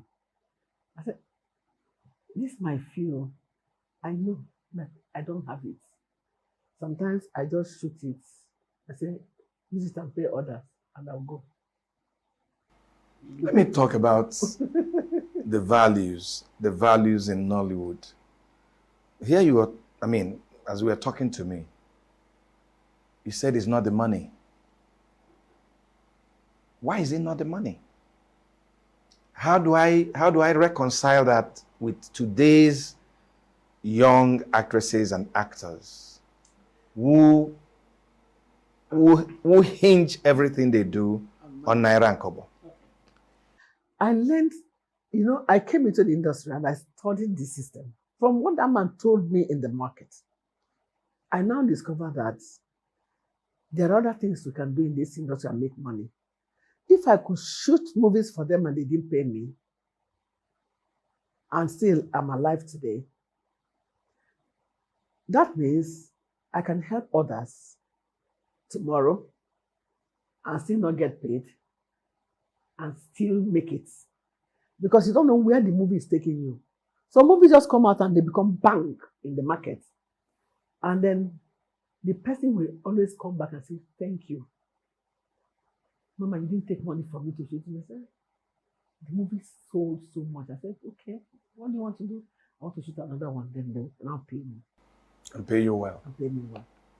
And then sometimes too, I don't, there's a way you ask this question that I wanted to hammer it from the ground. Ask me this question again. No, I was saying that I didn't put much money. interest. You didn't put money. So I learned from there. I learned that in this industry, when the Spirit of God speaks to you, you will know. And when your mind is talking to you, you will know. I studied the industry, just like you will be on radio and you study the system on radio for you to be able to stay there. And I discovered that if you put money first in this industry, money is like butterfly. It will fly in and fly out. If you concentrate on this or that, the only thing you will have to get from what that Oquitex told you in the market. I paid so much attention to it, and I discovered that money is not everything. The first major role I got was because somebody did not go down well with them in negotiation, and then she left. They now called me. They had given me another. They now said they are swapping road. They didn't want to tell me that somebody dropped the road because of money. They said that's my early stage. They said they were dropping the role they gave me, that they want me to do this, and I quickly accepted. And maybe you didn't even ask for I didn't money. even ask why. They just paid me the same money they would have paid me the other one. And then I now summed up everything. I knew that. So if you get money first, money will fly in and fly out. Because that person came back the next day and said, okay, let me do it. They said, sorry, they have given the road to somebody else. So from what that man now told me, and this one that experience I had on set, and I said, okay, now I have discovered the trick in this industry. The trick is that if I follow money, money will come and go. But if I follow fame, fame will stay with me permanently. And that's what helped. So a question I asked one of your contemporaries in the industry: are you poor teachers? Is it that those of you, the older ones, are not good teachers? Is it that you're not good mentors? Because the industry, it is difficult to find people who are looking at doing this thing and not just money. That's why we see a lot of actresses and actors, we find out that they had to borrow cars, borrow houses. How did you know they borrow cars? Who told you they borrow cars? We read some of these things in the paper. Yeah, I don't know because I never borrowed. But what I'm saying is, you are not good teachers if you have not impacted, if you have not imparted this psychology that has kept you going in the younger ones. I'm sorry to say this, but some of them, they come in with the ideas that they gathered from people who are not even in the industry. Like I heard that one woman said that when she was coming, people told her, if you know you are going to the film industry, don't allow anybody to intimidate you. When you just come, say good morning, that's if you have time. Otherwise, just go and stay on your own when it's time for you to. And then we treated her that way. We are working like family. So some of them come with ideas from outside before they come in. Some of them, as soon as they register with Actors Guild of Nigeria, they have their work permits. They say they are now stars. They haven't even done anything. And they'll have a PA. And they carry, we learned to carry things because we learned that they don't pay these, they were not paying costumiers well, not now. They were not paying the makeup artists well. So They may buy cheap things and then they use on you and it will have effect on your body. So we started buying those things by ourselves and give them, use it. Now, these people have learned to come with their own things. They didn't know why we were buying things and bringing them. So they now come with their things with the hope that they are coming to beat down on everybody that is on set. So we were not doing it. We were coming to do things the right way so that the movie will sell. Our aim was for the movies to sell. Their aim is for their faces to be seen. Some of those people you see that they don't pay them. I mean, it is even worse now. They don't pay them. They say, we are building your face in the market. But why would Some of older them ones will even like bring money and give you. They don't want to listen. Like I learned from beginning that the director is the final arbiter. Even if there's an argument, whatever the director says, you do. Even in grammar, anything. The one that you think is the right one, and the director says, I want it this way, do it for him and go. These younger ones don't do that? This one, I said they will tell you, no, I don't want that. They will even not allow the makeup artist to make them up. This movie, you don't need to make up. Okay, you are sleeping. You don't need to carry makeup. No. Even when I sleep in my house, I put lipstick, I put this. They don't want to listen. And I don't know the relationship they have with some of the directors and they just allow them. Let's shoot. She doesn't want, let's shoot.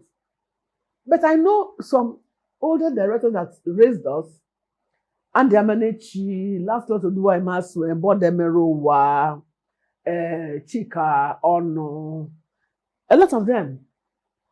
They say, no, madam, please sit down, let the makeup artist make you up.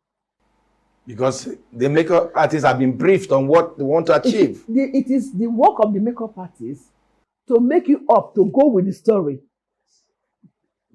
Costume goes with the story, location goes with the story. Props and set go with the story. So if you don't allow them to do their duties, who will give them credit? How will they get their own credit? But these young ones, they come in now. Some of them went to read theater arts. Some of them know. All they need to do is to look beautiful on screen. They don't know, like I don't know, like tying of wrapper here, like an Igbo woman with. I started it. When they give you, I said, don't worry, you have given costume. Let me go act the film. So these young ones need to learn. They don't want to learn. They don't want to learn. They don't want to listen. They only listen when they run into serious trouble on set. We can't shoot and you're not getting the lines. Some of them cram. You don't like us. We don't cram. You can just write a script now and give me. I'll run the whole line. There were directors that will not keep their pen down. You are shooting, directing another scene for you to do.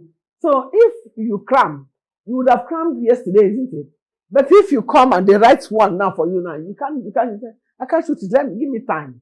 Who has time that time? Because the longer they stay on location, the more money they spend. So everybody wants to shoot the damn thing and go. So the problem is not that we are not teaching them. They don't want to learn. They don't even want to ask us questions. Even when you talk, they say you are picking on them. This is not fair. That's what I hear all the time. This is not fair. You're killing my character. Okay. One thing that has become embarrassing for your industry is that money comes, fame comes, and somehow the practitioners mismanage whatever. And then they get ill, they call on Nigeria, and they start a GoFundMe and all. Is it not something that embarrasses some of you in the industry? It's embarrassing, but you have to see it from our own point of view too. Excuse me. You see, actors and actresses in this Nigeria, Africa, we are suffering. How do you mean? Okay, no royalty. They pay you that peanut or they don't pay you, you go. If you don't get another job in the next 2-3 months, the thing you got from the other one is finished. You have your family to run. You have to look like an actor because if you don't look attractive, nobody will come. You know, that kind of a thing. So If we are paying royalty, as long as any of your jobs are coming out on any screen, Something has to coins to drop. be dropping for you. They just pay you that little money they pay you, and you go and nothing again.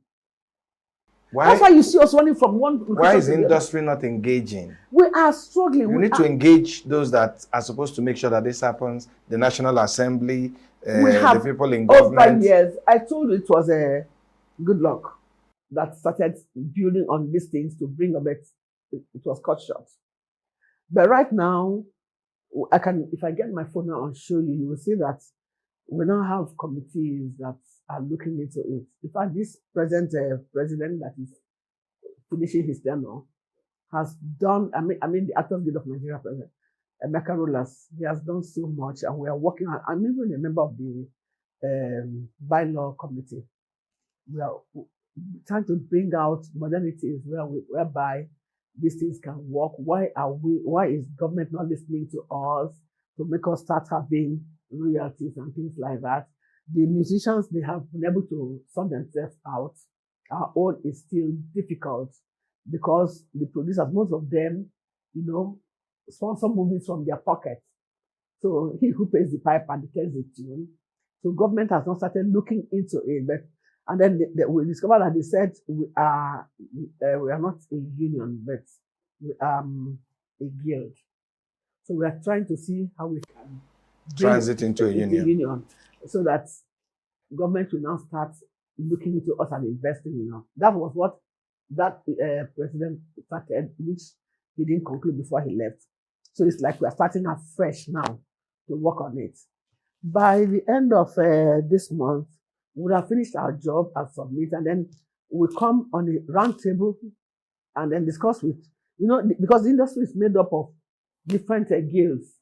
We have the Actors Guild, we have the Producers Guild, we have the Cinematographers, we have the Directors Guild, we have the CDGN, and so many other guilds making Nollywood.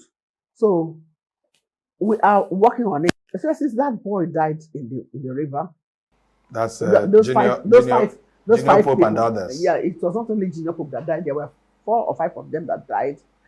The thing we have started the committee before that thing happened. So we are now intensifying our effort to see that everybody that is an actor his life is looked into.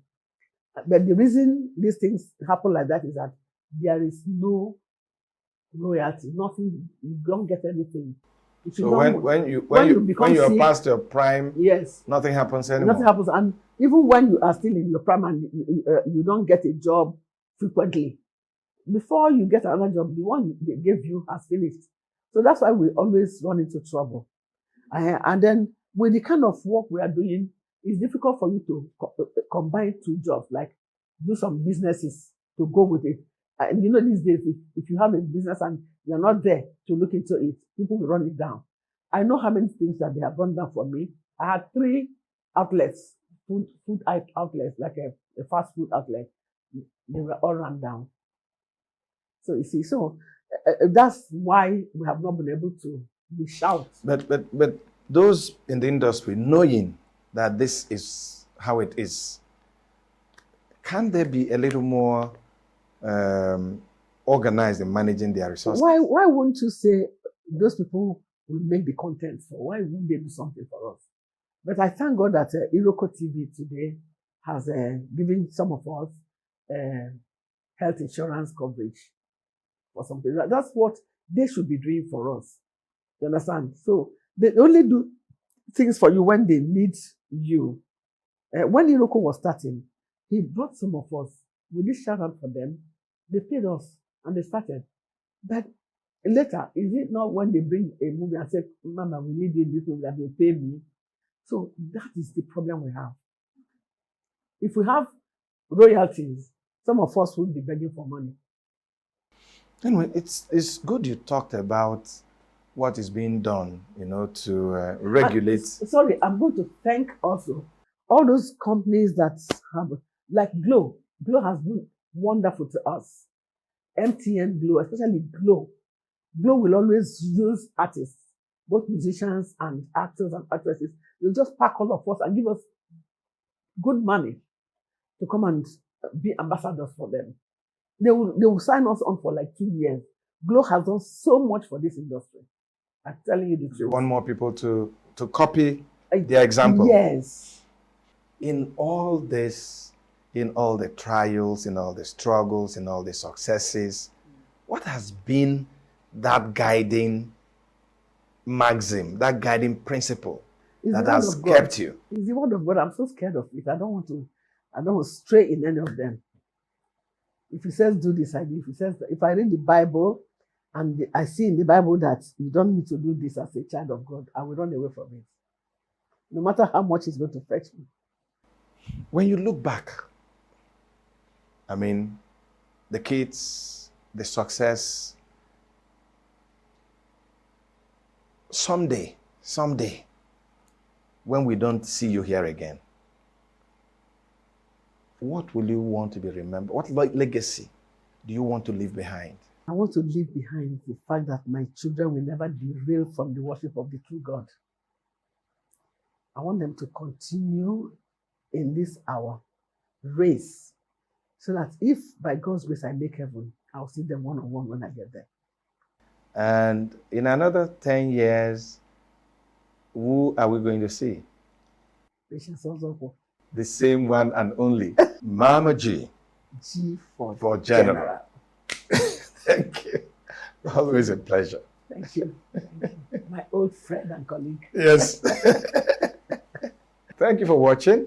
I've been Martin Obiora Ilo. If you stay with us, stay on this channel. We'll bring more exclusive interviews like this. Thank you.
morning and welcome to a new day. It's midweek. Today it's Wednesday, 16th of July, 2025. I hope you are ready for us today because we are ready for you. And also remember that our former president Muhammadu Buhari was laid to rest in his hometown yesterday. We mourn with his family and the rest of the country. Well, our newspaper headlines and review will be coming up in a moment. Stay tuned.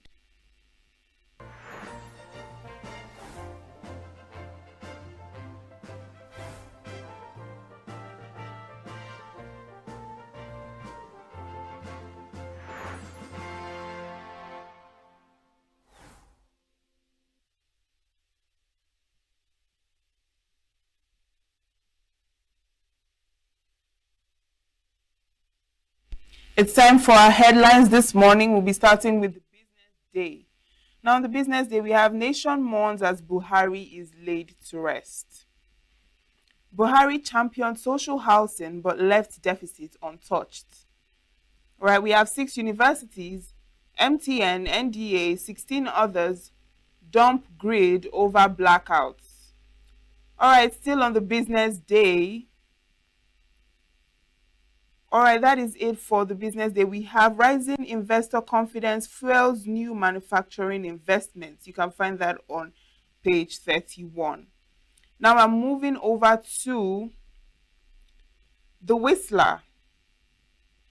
Buhari laid to rest in Daura with riders while corpse arrived late from UK. He would have died since if treated in Nigerian hospital. This is from the ex-spokesman. Lagos loses 1 trillion naira annually to traffic gridlock, says government. TikTok removes 3.6 million Nigerian videos for violations. Southwest NMA threatens strike over unfavorable allowances. All right, still on the Whistler, NNPCL, GACN, Akwa Ibom government signed $3.5 billion gas development agreement. You can find that on page 9. We have violence claimed 120,000 Nigerians from 2015 to 2023. This from SBM. All right, kidnapping, 6 die in gun battle. Police arrest 5 other suspects. Now to the Daily Nation newspaper. We have Fahima Abdullah, new IEBC vice chairperson, is a young woman of many firsts. Scandal of stolen free school funds. Moko men, some senior politicians face probe over protests. All right, that is it for the Daily Nation. Now to the Daily Times newspaper. We have PIA delivers $16 billion investment boost, 50.8 trillion naira crude revenue for Nigeria. Tinubu, Shetima, governors, ministers, others bid Buhari farewell in Daura. You can find that on page 2. Buhari's second tenure toughest for Southern Kaduna people, Apostle Kuri. Outrage as gunmen killed 27 in Plateau fresh attack. All right, we have coalition on North. Obi will contest 2027 presidency, says Tanko. Recalling Senator Akpoti Uduaghan not automatic from NAS. And finally, while we rejected Lagos LG polls results, this is from PDP. We're done with the Daily Times, now to the Blueprint newspaper. And on the Blueprint, we have task force impounds 280 motorcycles, Keke Napep in FCT. WAFCON, Super Falcons better than Zambia. This is from Demehi. Again, gunmen attack Plateau community, kill 27, scores injured. We have Nigeria stands still as Buhari laid to rest in Daura with riders Tinubu, Shetima, Guinea-Bissau, Nigerian leaders, others bid farewell. Oni of Ife, Etsunupe, Saudi King, Crown Prince, Bemisola Saraki, Jibwis, others speak on ex-president's integrity, honesty. You can find that on pages 9, 14, and 15 of the Blueprint newspaper. And now to the Daily Monitor. On the Daily Monitor, we have NRM draws the line on primaries.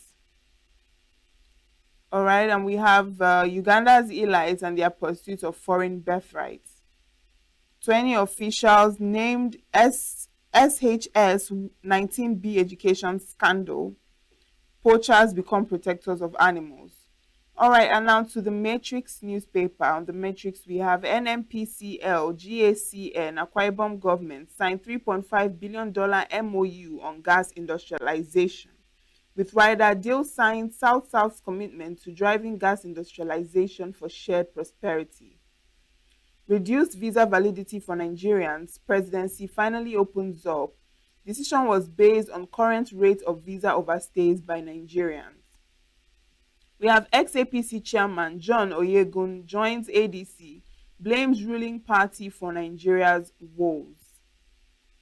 And now onto the Daily Independent newspaper, we have Buhari, end of an era of man with many perspectives. Why UAE slammed visa restrictions on Nigerians by federal government. Cashew expansion drive. Investors eye 7.2 trillion naira inflow into economy, with riders set to reposition Nigeria as world largest producer. Target production capacity of 2 million MT by 2030. 17 years after spending 60 billion naira, digital switchover project still in limbo.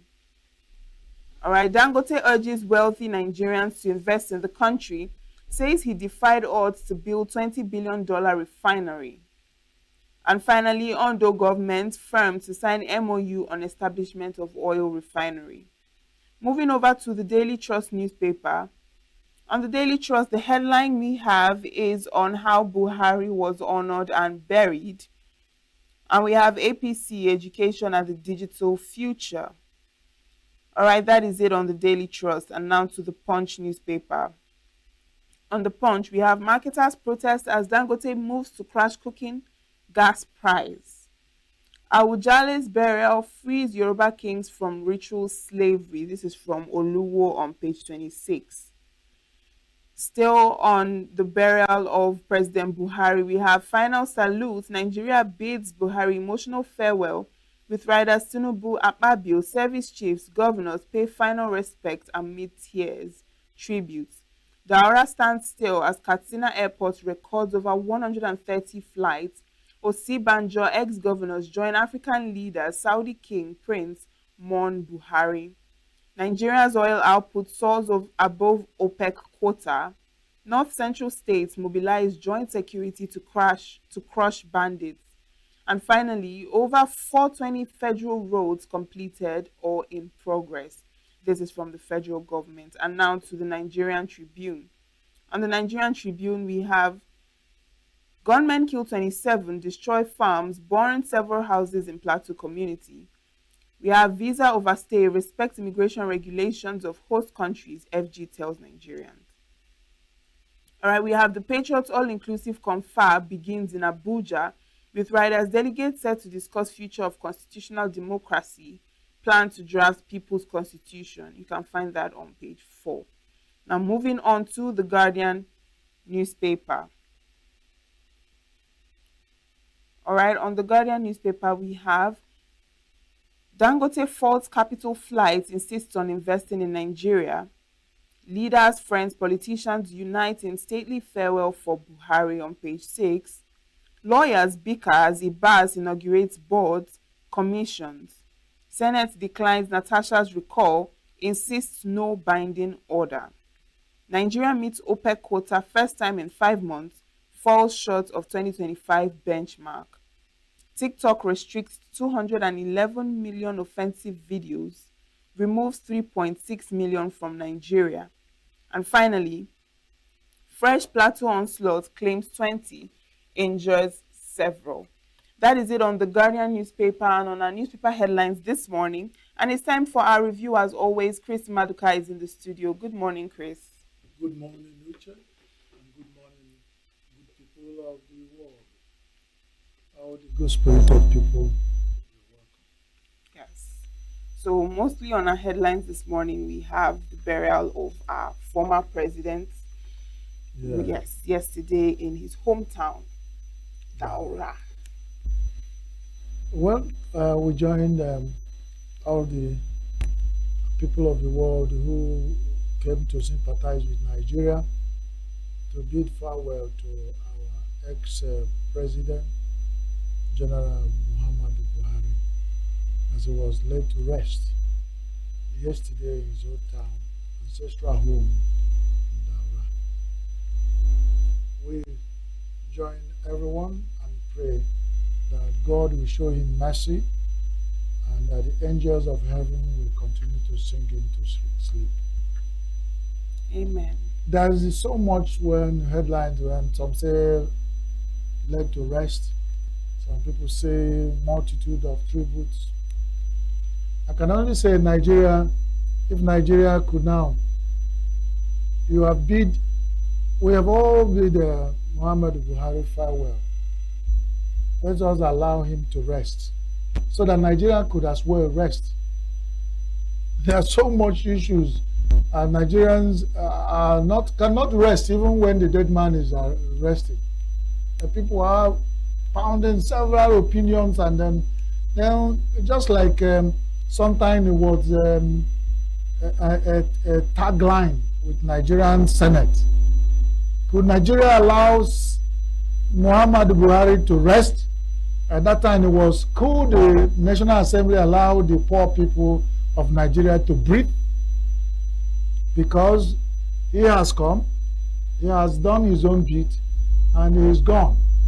It's high time we now look in. Let us not live in limbo and then keep holding on onto a man who has, as far as I'm concerned, lived a fulfilled life. For any citizen of Nigeria to get to the level of achievement that General Muhammad Buhari achieved in Nigeria in life, that person could be described as, fulfilled human being. To be the head of the biggest African nation and rule them twice, and then he could go into history as one of the greatest achievers in Nigeria, knowing the complexity and issues of Nigeria. There's not one thing. A statement was made, and let's not sweep it under. In Plateau, the gunmen, as people gather in Daura, bidding Buhari farewell, gunmen gathered in Plateau and bid another 12 citizens of Nigeria farewell without pomp and pageantry. Nobody will want to talk about that. Some of our national leaders will want to live in limbo, keep talking about Buhari, who has received his glory and his tributes. What about the citizens of Nigeria in Plateau that were killed just the same yesterday? And the newspapers are saying 12. And each time we have headlines and newspapers like that, I don't believe in those numbers. Could have been more. But even if there is a single Nigerian who died in that, it could have been better if you lie down in a London hospital and die, and your corpse is brought in with pomp and pageantry, and tributes will be running, instead of staying in your village in hardship and hunger, and somebody will come and murder you in cold blood, and nobody will talk about it. So Nigerians, while we are bidding farewell to our dear former leader, let us all look back at how life is being wasted without tributes, without heads gathering, without the multiple. And by the way, somebody said, why do we have scanty messages from foreign leaders concerning our leader? Because I know when the Pope died, who is leader of Vatican, who is also beyond being leader of Catholic Church all over the world, is also a president in his own honor. I know how the tributes from foreign leaders were given. Why is our own scanty? We only hear Morocco, Saudi Arabia, and that, and then only what you find the Nigerian National Assembly and Katsina Airport recorded the highest number of flights ever in the history, and they were only Nigerians. And they made a record because they could have planned to fly his corpse from Katsina to Daura, but they went by road and they had about 1 hour, 20 minutes drive, while the big men also with their private jets flew to Daura, whatever that means. But what I'm saying is that we didn't receive, that's on the sideline, we didn't, as we mourn Buhari and we have all mourning, we didn't receive enough tribute from across the world leaders. Is that saying anything? Does that smack of another thing that we as Nigerians need to know? Because my father said it's not only Udara tree that has that bears a fruit that always press the mouth. We should know what lesson does that mean. What is that the diplomatic world all kept silent and only few people are sympathizing with Nigeria in this time of grief. Well, all said and done, goodbye, General Muhammadu Buhari. All right, and now another headline that is making waves this morning is Akwa Ibom seals $3.5 billion gas deal with NNPC and GACN. It's all about gas industrialization in the states. I am only suspect. I'm only suspect of NNPCL being involved in the gas industrialization. Akwa Ibom, we are one of the first states in Nigeria that put up their airline. We have Ibom Air. Since that, Ibom Air is doing very well and getting a lot of money for Akwa Ibom. Now, when you say you want to go into gas, and you are going into gas and oil with a failed company, NNPCL is a failed company. Why should they always have a hand in anything Nigerians want to do with oil and gas? Why wouldn't Akwa Ibom go and establish gas industry? We don't want Akwa Ibom gas industry that is not seeing the light of air to end like Port Harcourt refinery. Will it end like Warri and Kaduna refinery? Why should we see blindness and enter into it? More than a fish in Anyapu, only pour your blood. NNPCL is failed, and they want to go and just liquidate the company and allow people who want to invest in oil and gas to come up. Everywhere they want to put their hand and drawing us back with their sleaze and corruption. They've not answered the National Assembly of over 200 to something trillion that is hanging over their head. They are looking for anybody who wants to do gas. They will just go there and sit down. Must we? Dangote did oil and gas without them, and it's success. It's high time we talk about it.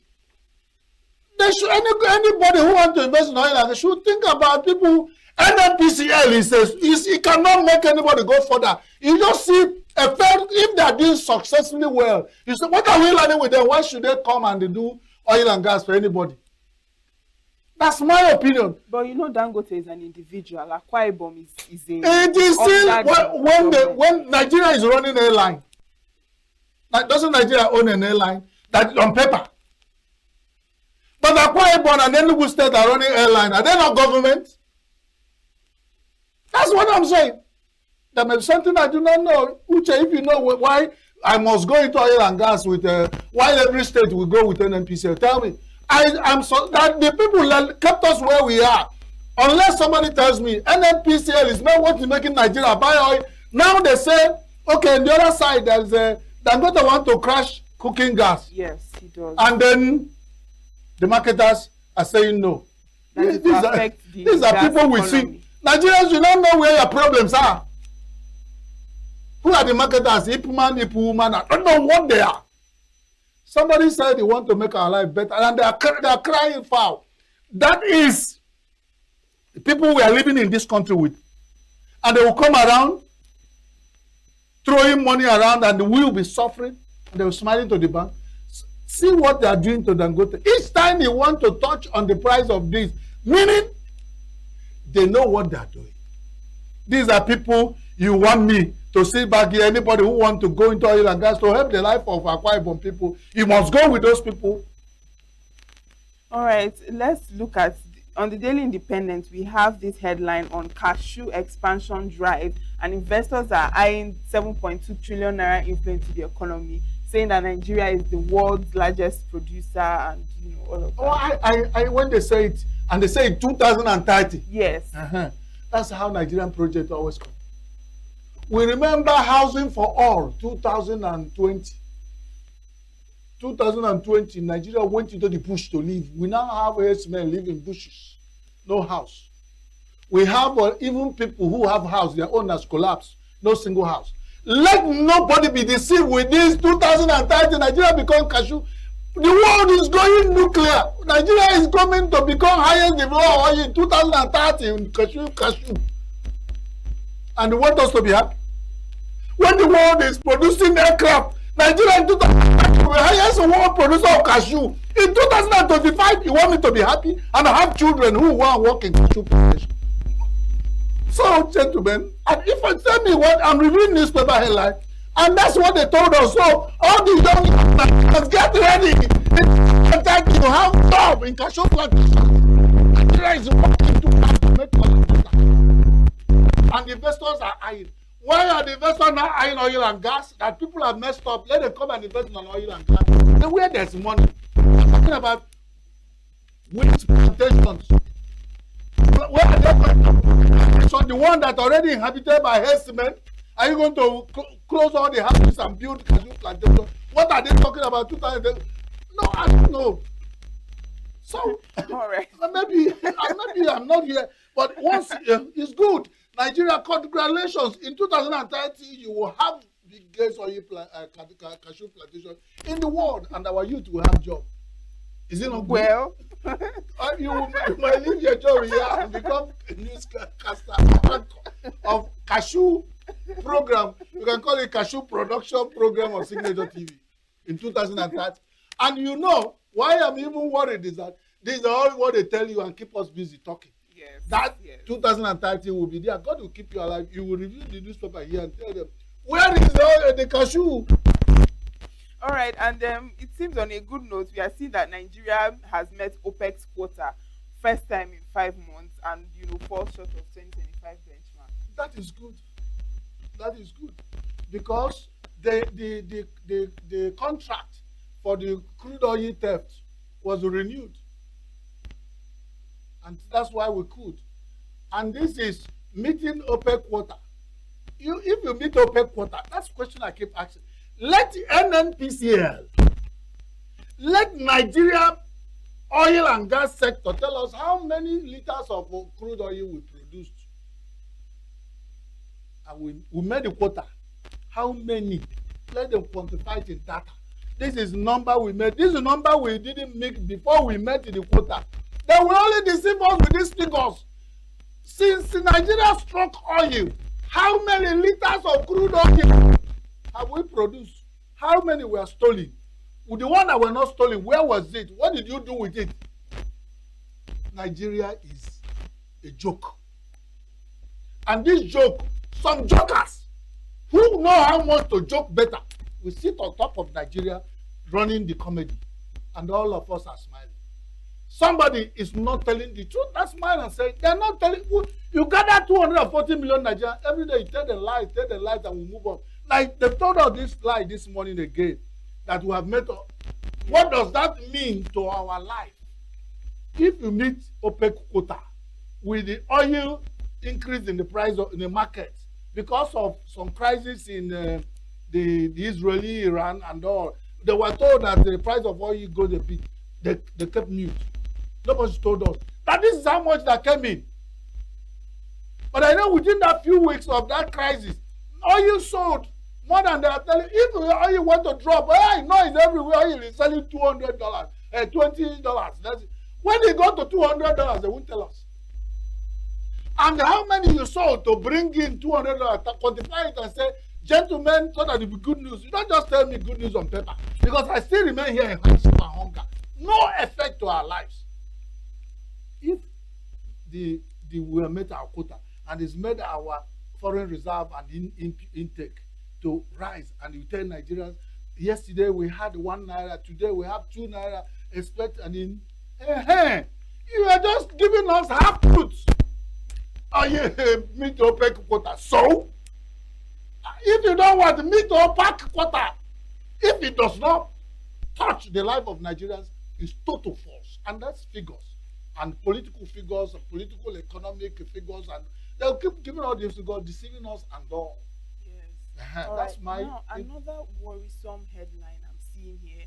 on The Guardian, TikTok has restricted over 211 million offensive videos and has removed about 3.6 million from Nigeria. Nigeria will always be first in everything. When you talk about offensive video, Nigeria first. Congratulations, Nigeria. If Nigeria didn't to be lead in the offensive video in TikTok, I would have been surprised. Because what do you call offensive video? People do not know. In Nigeria Broadcast Commission, the National Broadcast Commission, what they call non-broadcastable images and video and languages. But Nigeria, when they see where somebody use knife to chop somebody, everybody will just show it and post. With the post. Without knowing this is that the offensive violating video. This is the offensive video that they are talking about. So why are we celebrating violence? The psyche of most people are going down every day. Something is happening. Something is happening that is not good.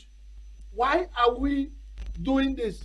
So Nigerians do not, of course, you don't live in Nigeria where their life, everybody has gone back to state of nature. So what people are looking for is that's the worst thing that can happen. Look at, if you go back on the WhatsApp and see viral video of its issues in Nigeria, the world, in fact, in Nigeria, they need to sanction Nigeria from TikTok and some of the videos. If it's not extreme nudity, it's extreme violence. And things are bloody things that you can't imagine. And this has effect on the psyche of people. But it's so sad that out of all the countries, Nigeria always seems to be the culprit. It's your country, Uche.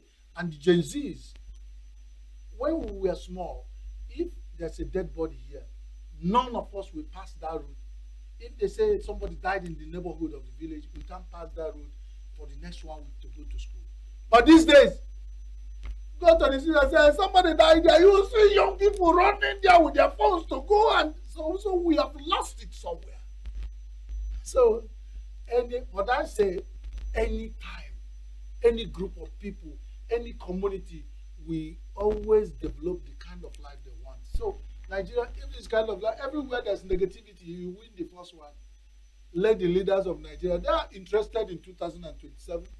Nobody has even taken note that their country, by TikTok, one of the biggest social media in the world, is saying your country is producing the highest violated video content. It's so sad. So it's sad. Yes. God bless Nigeria. If for those, and God bless the world for anybody who desires the blessing. Thank you, Chris Maduka, for your review this morning. All right, and we'll be coming right up with our conversations for the day as always.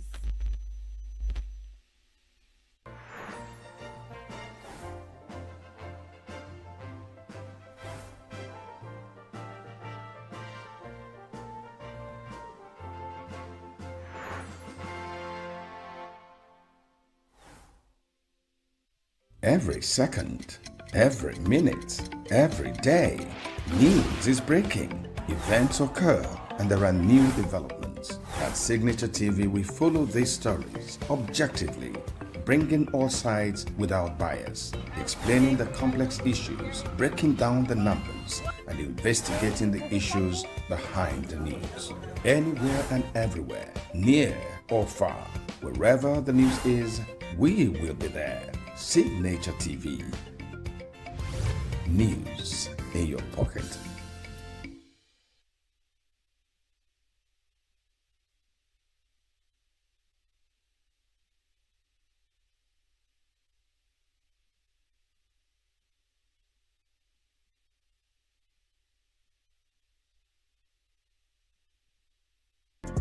Get plugged into the heartbeat of entertainment on The Hub, your ultimate show on eVibes. From trending stories and social media drama to top charting music, must-watch movies and exciting moments from the world of arts, we've got it all. Join us for unmissable conversations with your favorite entertainment personalities, plus fun segments every week. So I should try harder. So Okay, I don't know that one. outfit of the day. Oh, I don't do that. Oh. That's some Gen Z stuff. Oh, now you say it's a Gen Z stuff. It's everything you love about entertainment, served fresh every week at 1 p.m. with weekend repeats just in case you missed it. The Hub's on eVibes, where the vibes never stop. Only on Signature TV.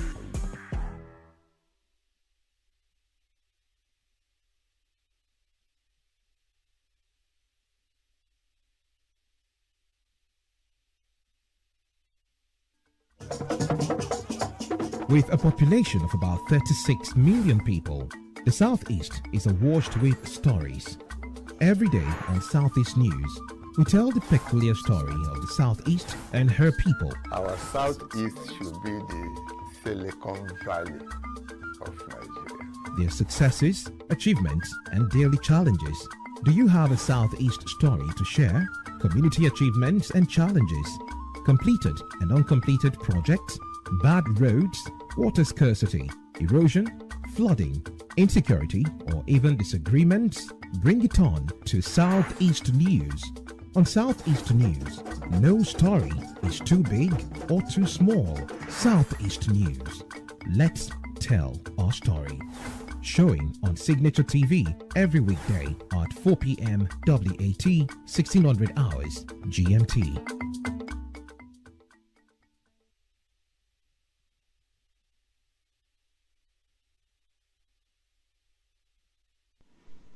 In a show of solidarity, nostalgia, and goodwill, a high-powered delegation of the Old Boys Association of St. Vincent Secondary School, Agbogugu, in Ogu local government area of Enugu State, visited one of their own, Vin Martin Obiora Ilo, President and Chief Executive Officer of Signature TV. The visit took place at the Raymond Dupesi headquarters of the broadcast outfit on Alo Street, Thinkers Corner, Enugu. The delegation, which was led by the president of the association, Sebastian Okafor, a veteran journalist and lawyer, said the visit was a fraternal call to celebrate one of their own who has risen to a position of prominence in public and private life by dint of hard work. So on behalf of the Old Boys Association of St. Vincent Secondary School, Abu, of which, by the grace of God, the arrowhead, courtesy of them too. I want to say, Martin, we're proud of you once more. And it's our prayer that Signature TV goes beyond this place. It grows beyond boundaries. And as a reenactment of the old school days, which recognized seniority, the eldest student in their midst was given the floor. It's just the beginning. It's not the beginning. Very soon we celebrate something higher. It's not easy to be an employer in Nigeria, but multiply. Anybody who can employ just one person is a very great person, and I respect the person. I know you are going to, I don't know the number you have here, but it will go in multiples, because you are born to help manage. Thank you. Of course, the youngest in their midst also spoke on the purpose of their visit. My business name is Diamantis. Incidentally, I'm the youngest, the most junior, that's the word you use, the most junior of the old boys that here presently for the course visit. The visit was deeply symbolic to President and CEO of Signature TV, Vin Martin Obiora Ilo, who did not take the visit for granted. Ilo stated that members of alumni associations should not only look out for their former peers and colleagues and lift them up where necessary, but also ensure they contribute in uplifting their alma mater. I mean, if I'm in this position and any one of our old boys has need for me or assistance, I should be able to give it. Ditto for all of us. Yeah. You know, our old boys, we can't say, oh, because the school is no longer what it used to be, nothing is holding us together. The times we spend, the memories are holding us together. Exactly. So we should be our brother's keeper. And that's why it hurts me when some of our colleagues had opportunity and positions to advance the cause of our old boys, and they didn't quite do it as we expected. The meeting ended on a warm note with group photographs and the exchange of fraternal pleasantries. The event also featured a tour of the Signature TV station and some refreshments, during which members of the delegation and the chairman shared stories of their school days. The visit marks another reminder of the enduring bonds of old school networks and the role such associations can play in promoting friendships and community development. Christopher Lele reporting for Signature TV.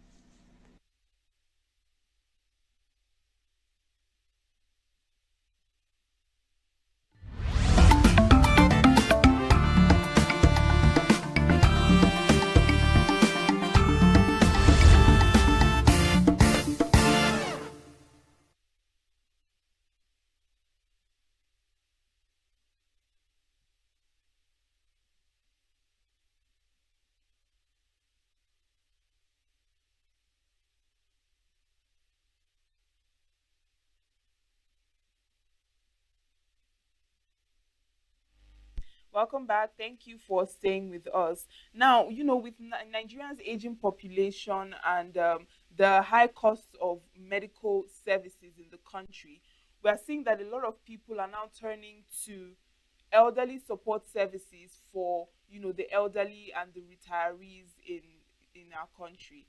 So now we're looking at elderly care and home medical care services boom in Nigeria. And with me in the studio this morning is Sebastian Okafor. He's a veteran journalist and a public commentator. Good morning and welcome to the program. Good morning. Thank you.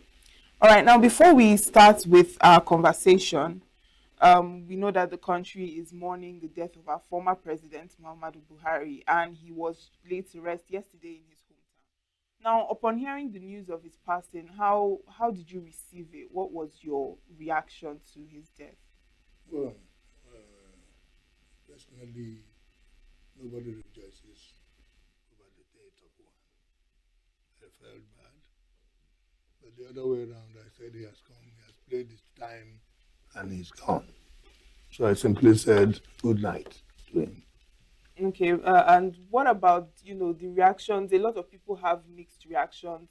We see his contemporaries mourning him and bidding him farewell with their tributes. And we also have, reactions from the citizens of the country who have their own opinions about him. So how do you see the reactions, the different reactions that are pouring in, after his death? Well, for me, it's natural. It's one of the activities of human being. Nobody can be liked by all. You understand? So, like you rightly said, I can say majority will say, this Buhari, no. There are also some who say that was a good man. So it's human nature. I speak for myself, I can't speak for others. Like I did say, yes. Like I did say, death is the end of every man. So like I said, he has played his own role. Whether he played well or not, it's left between himself and his God. But I think he has done his own bit. And I said, and I'm repeating it again, I said goodbye, bid him farewell. All right, but just like you said earlier, you speak for yourself and not for other people. But so in your own opinion, how would you say, he lived his life, looking at how he served both as a military president and as a civilian president? How would you rate, the things he did and his performance? Well, his activities when he was military head of state and civilian president, a lot of differences.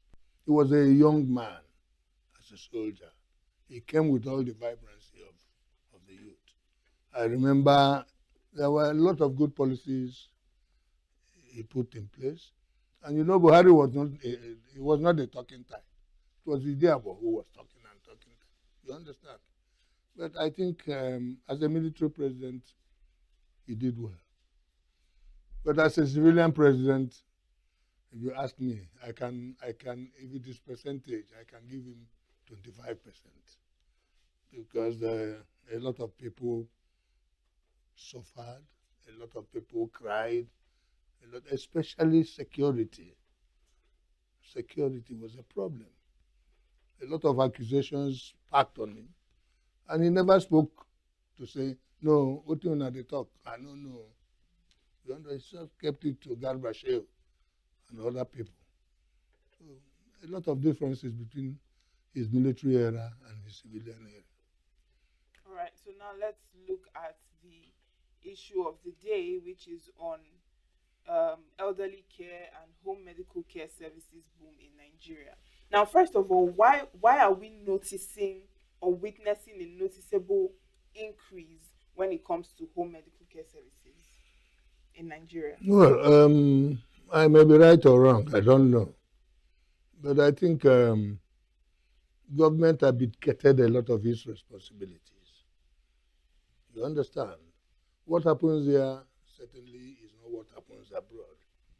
You understand? And given the economic realities on ground in Nigeria, where people like those of us who worked in the government, you retire 10 years after, 20 years after, you have not been paid gratuity. your pensions don't come as and when due.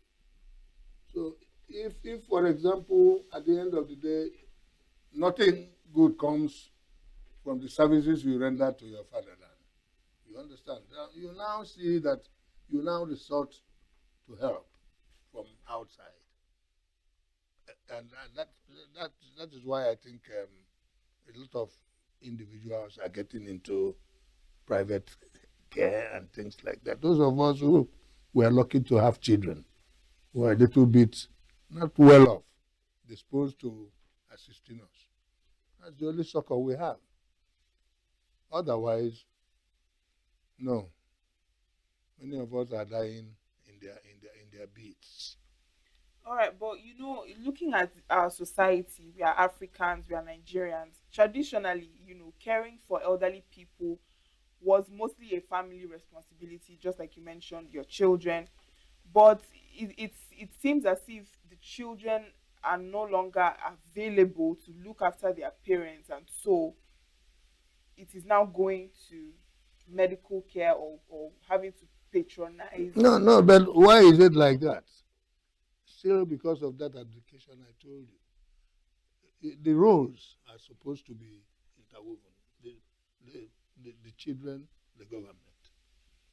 Otherwise, why will somebody who have suffered, at the end of the day, nobody takes care of them? And don't forget that these children you are talking about are part of this decadent society. The society also is bad. What happens today?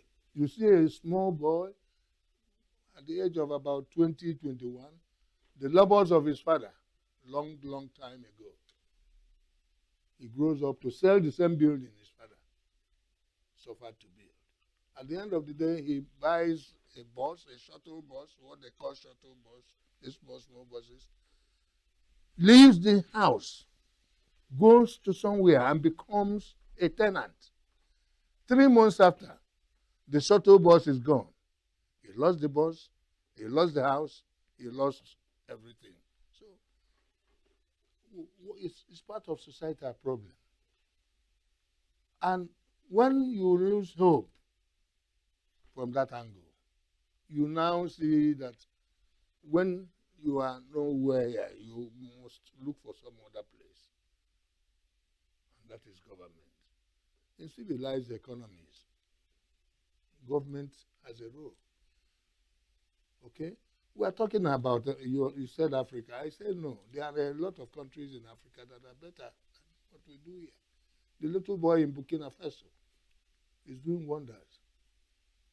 He's doing wonders. And I know that as we speak now, Burkina Faso is the only African country that is tax-free. Nobody pays taxes again in Burkina Faso. And this boy is under 40. The society in Burkina Faso is different from the society in Nigeria. In the Igbo parlance, the average Nigerian will get up in the morning, early morning, you see them covered by little big umbrellas. What are they doing? They are doing betting lotto, Niger bet, and things like that. So what do you think will come out of that? Okay, but I'm also looking at the cultural acceptance of these things. Do you think that the idea of placing elderly people in some sort of elderly people's home or professional care facilities, do you think it is something that is widely accepted in our... No. I'm talking about the Igbo man. I don't know about the Yoruba man or the Hausa man. We have the spirit of Onyaga na Nwanne. And when he is aging, he or she is aging, you see people coming around him. Then has he taking his bath? Has he been fed? And things like that. But these things are gradually disappearing because of societal imbalances. Yeah. Just hold that thought because we'll continue from where you stop, but we'll go for a short break, and when we return, we will continue.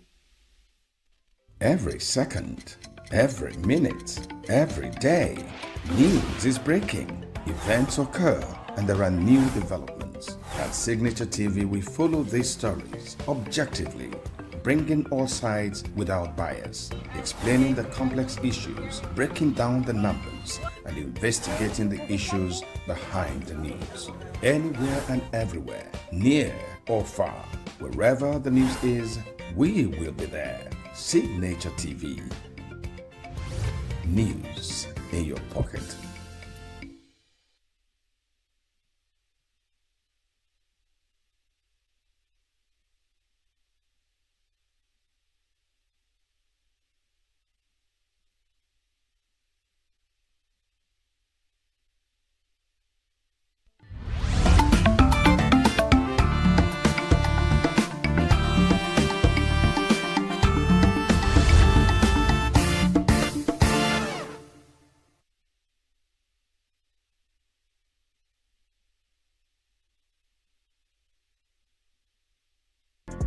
Get plugged into the heartbeat of entertainment on The Hub, your ultimate show on e-vibes. From trending stories and social media drama to top charting music, must-watch movies and exciting moments from the world of arts, we've got it all. Join us for unmissable conversations with your favorite entertainment personalities, plus fun segments every week. So I should try harder. So Okay, I don't know that one. outfit of the day. Oh, I don't do that. That's some Gen Z stuff. Oh, now you say it's a Gen Z stuff. It's everything you love about entertainment, served fresh every week at 1 p.m. with weekend repeats just in case you missed it. The Hub's on eVibes, where the vibes never stop. Only on Signature TV.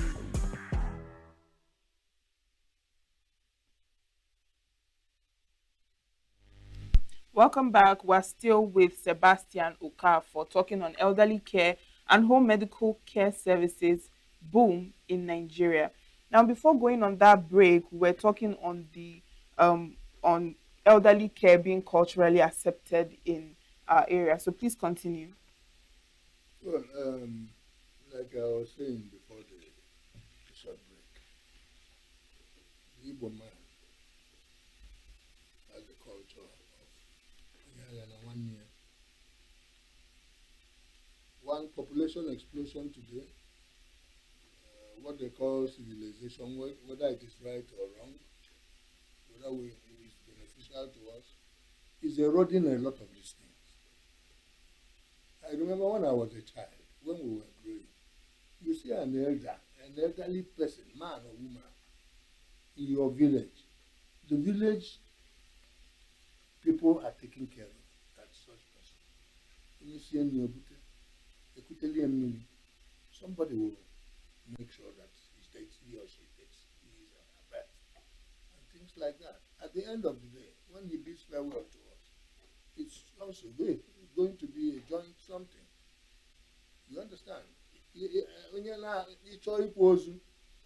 People will make contributions. That today these things are carnivals. We are not doing things like that. So if such things are booming today, I still repeat, it is still negligence on the part of both AIMA and government, because even in that aspect, government is not doing much. Government is not doing much. All right, now let's look at the economic angle to this. Now we are seeing that there is a boom in these care services. Do you think that this elderly care is a long-term profitable industry in our country? Profitable industry for the people who run it, not for the elderly. Because, for example, now, if my children say, Dad, we'll take you to an old people's home, the owner of such place, because of greed, if it is the charge that you will give between, I'm giving an example, say 10,000 naira, he will not tell you it's 100,000. Because Odemir is not doing this thing to do a service. He's doing it to get economic benefit. The pecuniary that comes from there is the interest of some person.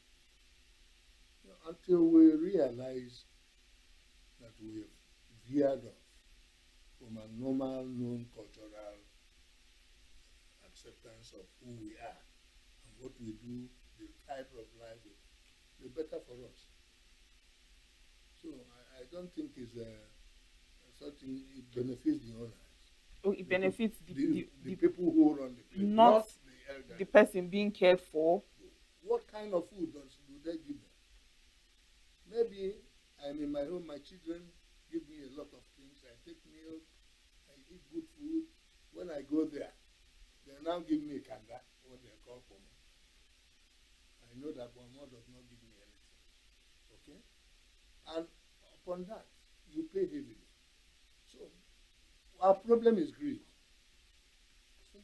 All right. Now, speaking on this issue of what you eat with your children is going to be different from what is being given to you. This now comes to the ethical aspect of it, because now some elderly people are suffering in silence when they are in these spaces because they don't have a choice to decide what they want and what they don't want. So what rights do you think that elderly people should have in terms of choosing the kind of care that is being given to them? Well, I think I suggest there must be a statute. There must be a statute. Lay down laws. Because I don't think we have good laws here protecting the elderly. If we have such laws, then what you have now said will be feasible. Okay? But when Sebastian runs his own, the Martinero runs his own, you run your own, we are now only competing stupidly because there is no law. But if there's the statute that says all old people's homes, this is the amount you take. These are the conditions we want you to abide with before I will make approve such laws. But where you don't have it's an all-comers business. You see what happens in Nigeria today? Private schools, private hospitals. Many of our hospitals have become abattoirs where they kill people, yet charge you heavily. Private schools, how many private schools have qualified teachers? Myself, for example, none of my children attended private schools. All attended government schools. Because you can come to a private school, as big as it is, you have only 2 qualified teachers. And what is the qualification? We know. Minimum of an NCE. If you have a degree, you must have an educational backing. And you must be registered by the Teachers Registration Council of Nigeria. They go there. If they have 20 teachers, don't be surprised only 2 teachers are qualified. Where a teacher, somebody brought the child, Ebuka, since when did you started to draw? Is that good English? Okay, yes, but we are not looking at the education system now. We're looking at the health care, elderly care system. No, I just gave an example. Okay. It's still ditto for the elderly. Like I said, I run, you run, you run. Who's controlling them? And also, we also have reports of physical abuse. Aside from the financial aspects you just mentioned, we have issues of abuse, neglect. The security situation now is not even safe enough because we have some caregivers, killing their wards or the people they are supposed to be looking after or stealing from them and things like that. So how can these issues be addressed if we're having I said it. I was talking about guidelines.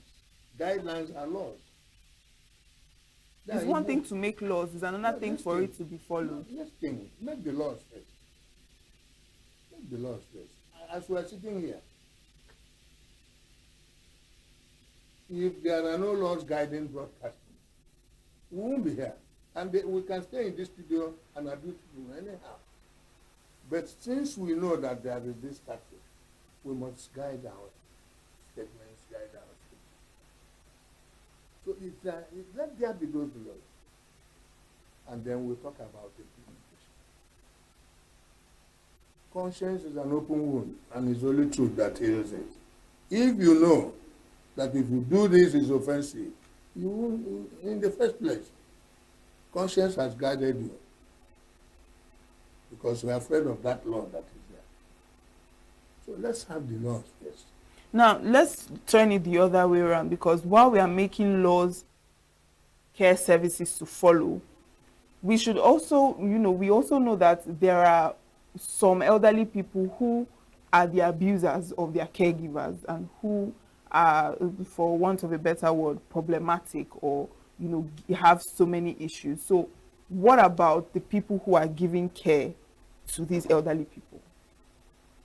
Well, I find myself difficult to agree with you that an elderly man who is kept in an old people's home will go ahead and abuse the caregiver. Well, it doesn't have to be an old people's home, because some of these givers come to the house. Whether it's in your house or it's still old people, there's no way you can say, my friend, you come to my house because I'm old. Maybe somebody contracted you to be coming to take care of me. It's still the same thing. There are people who are in their homes. Their doctors come there. It is still the same thing that you are in the ward. Okay? But maybe the family says, Kanya in Lukoya, let's watch what we are doing. So, we'll consider age, especially in tropical Africa. Okay? We'll consider age. Only age. There's an age. An average Nigerian will attend. And we begin to see that he is already depreciating. Both in speech, in short, in behavior, in character, everything. You can say, he can see you in the morning and say, instead of saying good morning, you say Otolobobwe. You see, the man has moved up. Oliga alignment. You understand my point? So, and Oliga alignment, you also have to understand that age has gone. I was watching my friend, my bosom friend, we were very close. And I was seeing him, people, I'm talking about Bongo Sikwe. At 79, you understand? At 79, you understand? God is also affecting the memory. It's also affecting everything about him. So these are considerations we have to put into account. But it doesn't completely rule out the fact that there are still issues that arise from the... It can come from the family, but not from the man or the woman. All right. And well, how would you say that this, because we also know that caring for the elderly is not easy. It can be quite both physically and mentally draining. Now, how would you say, this whole elderly care and home care services, the toll it takes on families, both emotionally and financially? I think I explained to you. I don't know where to start. You can start from the beginning. Well, for me, I don't pray to be kept in an old position. I don't pray. I have asked God for one thing. Give me good health. I've suffered to train my children. If any day they say, Dad, like I'm retired now. I have never expected pension, I've never expected gratuity. But I know it will come one day. But the pension and gratuity I'm receiving today come from my children. Not everybody has that kind of opportunity. Not everybody. So if you don't have that kind of opportunity, what you now have to do, like the average Nigerian, you rely yourself in your creator until the day you bid farewell. Otherwise, it's excruciating. Old age in Nigeria, I don't know. If I say it's a punishment, you see old people, you are passing, That's why I'm talking about government. Oh, when they on the streets, there are old people on the streets begging. Things like that should not happen. And even those people in whose hands such opportunities have been placed to take care of this. In ENUGU, we have where they are kept, but destitute are. But what is the attitude of the staff? Greed, avarice, corruption. You bring them there. See, I'm particular about feeding. When you feed well, you have no business with the hospital. But if you don't feed well, oftentimes you're in the hospital. And it is you who determines what you eat. Sometime I was telling somebody my age. He said, hey, okay, you still look young. I don't look young. Because if we are fighting, if you eat me, I can fall down. But I know that with God, I'm not suffering, I'm comfortable, even in the midst of. So if other people who have been given the opportunity to take care of this, do that diligently, do it with the fear of God, that sometime, someday, you'll be like that. It's like the man who is preparing your gratuity at the account department. You come, he tells you, give me 23% of your gratuity. How much money can they give you? So one day or someday you will become a retiree and still face the same problem. So it becomes what do they call that cycle? An endless cycle. You understand my point? So I don't think all right, but looking at, would you say that it is better to be taken care of at home, by your family than going to, because these care services, obviously they have professionals, both healthcare professionals who can take care of you. For instance, most elderly people suffer from issues like hypertension and diabetes and all of that. So they are professionals, they help you out, aside from what you eat, but also your health, checking your vitals and all of that. So which one would you say is more effective or is better between the two? Going for the professional care or staying at home with family? Well, if you ask me like you have asked me now, I said it here. I don't pray to be taken to any old person. If I go to that stage, if I get up to that stage, I prefer staying in my house. So that my children also will contribute.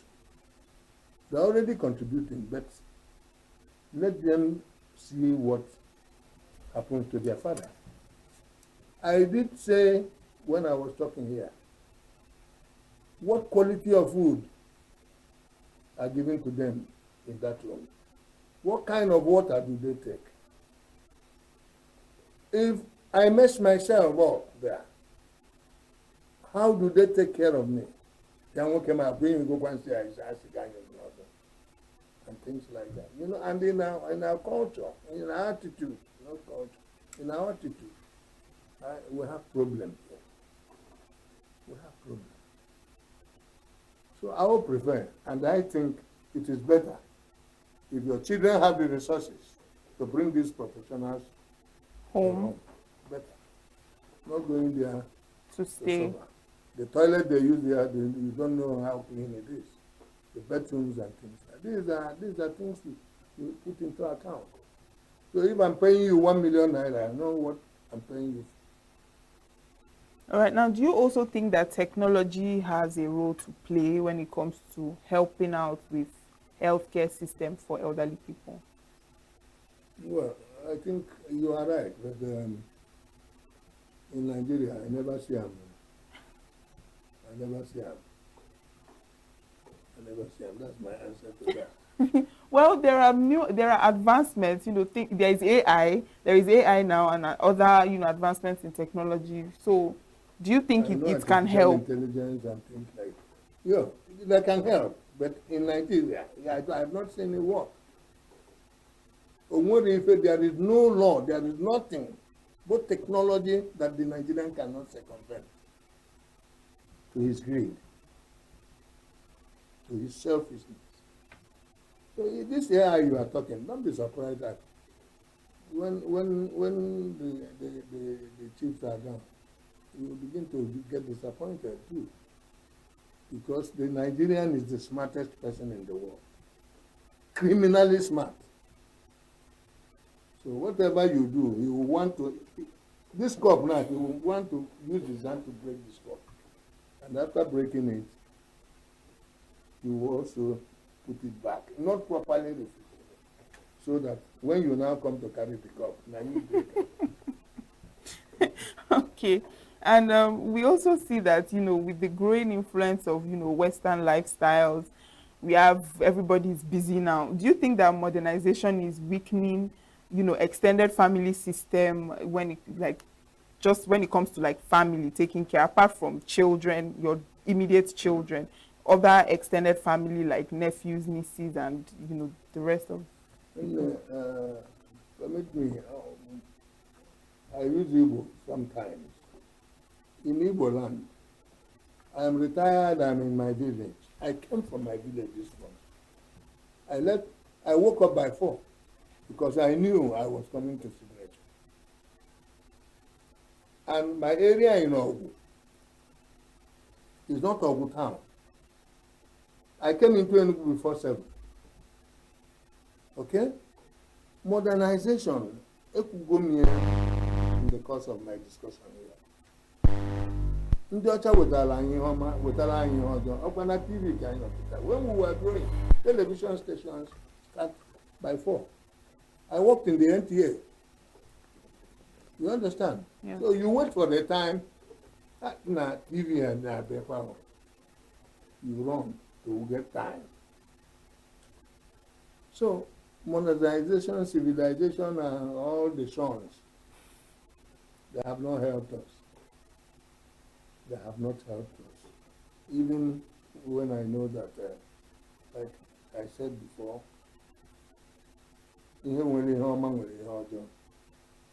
some of us in Nigeria here, we learn with the left hand. We don't learn with the right. The way the white man stays is not the way we do it here. I thank God I've had opportunity to travel out, and what I saw. So what you ask yourself, why is it that most people who went there comes back and still live the kinds of life we live? Societal problem. It's all in your one negaka now. Voodoo,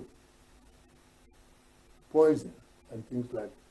They make people are not well, and these things have been technologically advanced too. And now for the it was not like that before. So I live amongst my people now, and I'm not afraid doing anything for them. All right. Now, just quickly, because we are out of time, do you think that this increase in these care services will create more job opportunities for people, seeing that there is a high rate of unemployment? Do you think this would help with the employment issue we have in the country? Yes, it will help, but I crave for honesty in everything we do. It will help. The person to be employed, be honest. The person employing, be honest. Not at the end of the day, you owe. The most wicked human being on earth is the man who owes his laborer. All right, thank you so much, Mr. Okafor, for this very interesting. I'm not Mr. I'm Ogbuefi. Ogbuefi Okafor. Yeah. All right, thank you so much for this wonderful conversation. Bless you too. All right, and the morning show will be back in a moment, so make sure to stay glued to your screen and don't go anywhere. Every second, every minute, every day, news is breaking, events occur, and there are new developments. At Signature TV, we follow these stories objectively, bringing all sides without bias, explaining the complex issues, breaking down the numbers, and investigating the issues behind the news. Anywhere and everywhere, near or far, wherever the news is, we will be there. Signature TV. News in your pocket.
All right, thank you for staying with us, and we're still looking at, the build-up leading to the Anambra State gubernatorial election scheduled for November.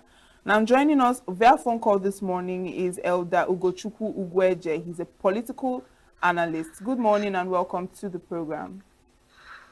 Good morning, thank you. Thank you. It's my pleasure. Thank you for joining us. Now, first of all, how do you feel about the passing of our former president, Muhammadu Buhari? What was your reaction upon hearing of his death? Well, the death, the information just came like a movie because the dates are incoherent, We cannot be sure. Nobody was sure of the date he passed away. Some years back, Nnamdi Kanu said he died in 2017. And then lo and behold, he was buried. And again, last week, when I hear he's dead, so we don't know the one to follow. We don't know the record to keep. So it's very incoherent. That is the thing. But be that as it may, a dead man is a dead man. Because all the predictions Kalu gave came to fulfillment. Kalu said after 2 years he has left the office, that they will not bury him. So that is exactly what we're experiencing. So after 2 years of leaving the office, the burial came. So we don't know whom to believe again. We don't know whether the Nigerian government is playing game on us, or Kalu himself is not telling us the truth. But I want to believe Kalu. All right, now aside from how you feel about it, what about how the people of Anambra, how they feel about this news? We're seeing reactions. There are a lot of mixed reactions from people concerning his passing. So what is the atmosphere like in Anambra State? Well, there's no palm here, no palms here. Anambra people didn't make no much, except individuals. And then if they have anything, they have it in their mind. Like me personally, I had an encounter with the man, I think, in one of the seminars I attended in 2010. We met there. So that was when I developed love for him. I developed likeness for him because of one or two things he did there. So, and based on that, I thought he was going to be a very good president. So I supported him in 2011, 2015 as well. So, but incidentally, the reverse was the case. So he didn't perform well. And then there's nothing to do about it. Because that day in Abuja, he came. He was to give a lecture in one of the education seminar, of which I was privileged to be there. He came, and when he drove in, his clothes were very dusty because he passed through Kaduna Road.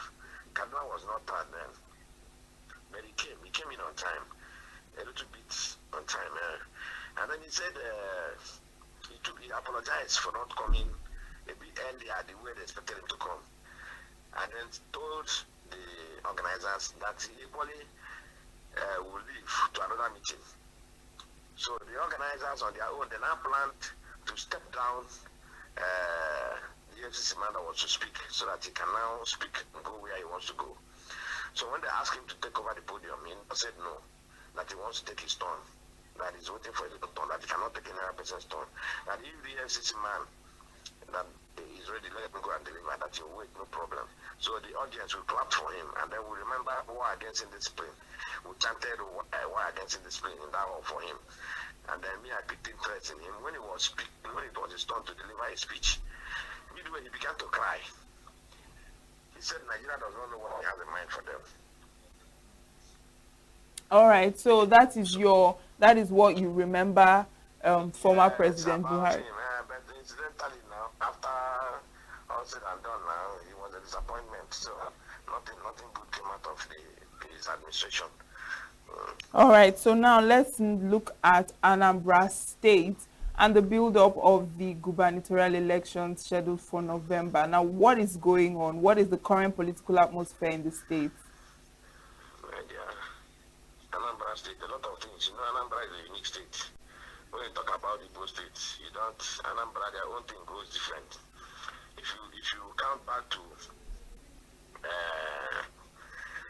1980, 1979, Anambra and other eastern states, they don't go the way others go. 1979, it was MPP. Anambra and Imo voted for MPP. So in 1992, Anambra went to SDP, voted SDP, and then other states voted NRC. 2006, Anambra went to Abuja, other states went to BDP. So it has been their style that way. This time around, 2005, our eyes on the ball, you know, who knows where they'll vote for this time around. But from all indication, APC is making a wave. And you know, it's not easy to defeat the government in power, which is the incumbent government in power. They're equally working hard. So other parties, I imagine, ADC, they're there, Labour Party, they're there. But the confusion with ADC now is that Peter is saying that he's still with the Labour Party. So that would have strengthened the ADC more. Assuming Peter has aligned with ADC fully in Anambra State, it would have hindered, it would have triggered a serious contest. But since he has not, ADC is trying to lure Peter to be part of them, while Labour is luring Peter to be part of them. So that is the scenario there. But on the side of APC, Kukwama, which is Prince Okachukwu, he just concluded his local government at Utah. He just concluded it on Wednesday last week. And the turnout was very encouraging. It was very thunderous. It's very encouraging. Very encouraging. That it had to set Abuja on their toes. That they began to scamper, running around skelter, trying to coordinate. So it's not going to be an easy thing. 2025 is not going to be an easy thing, honestly.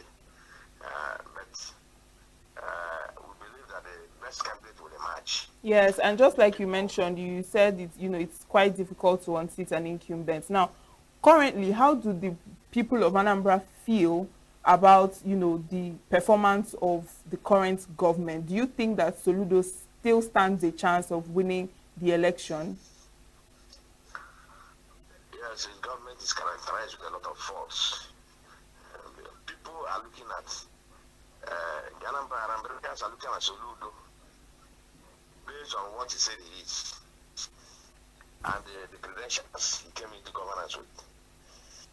But on the other hand,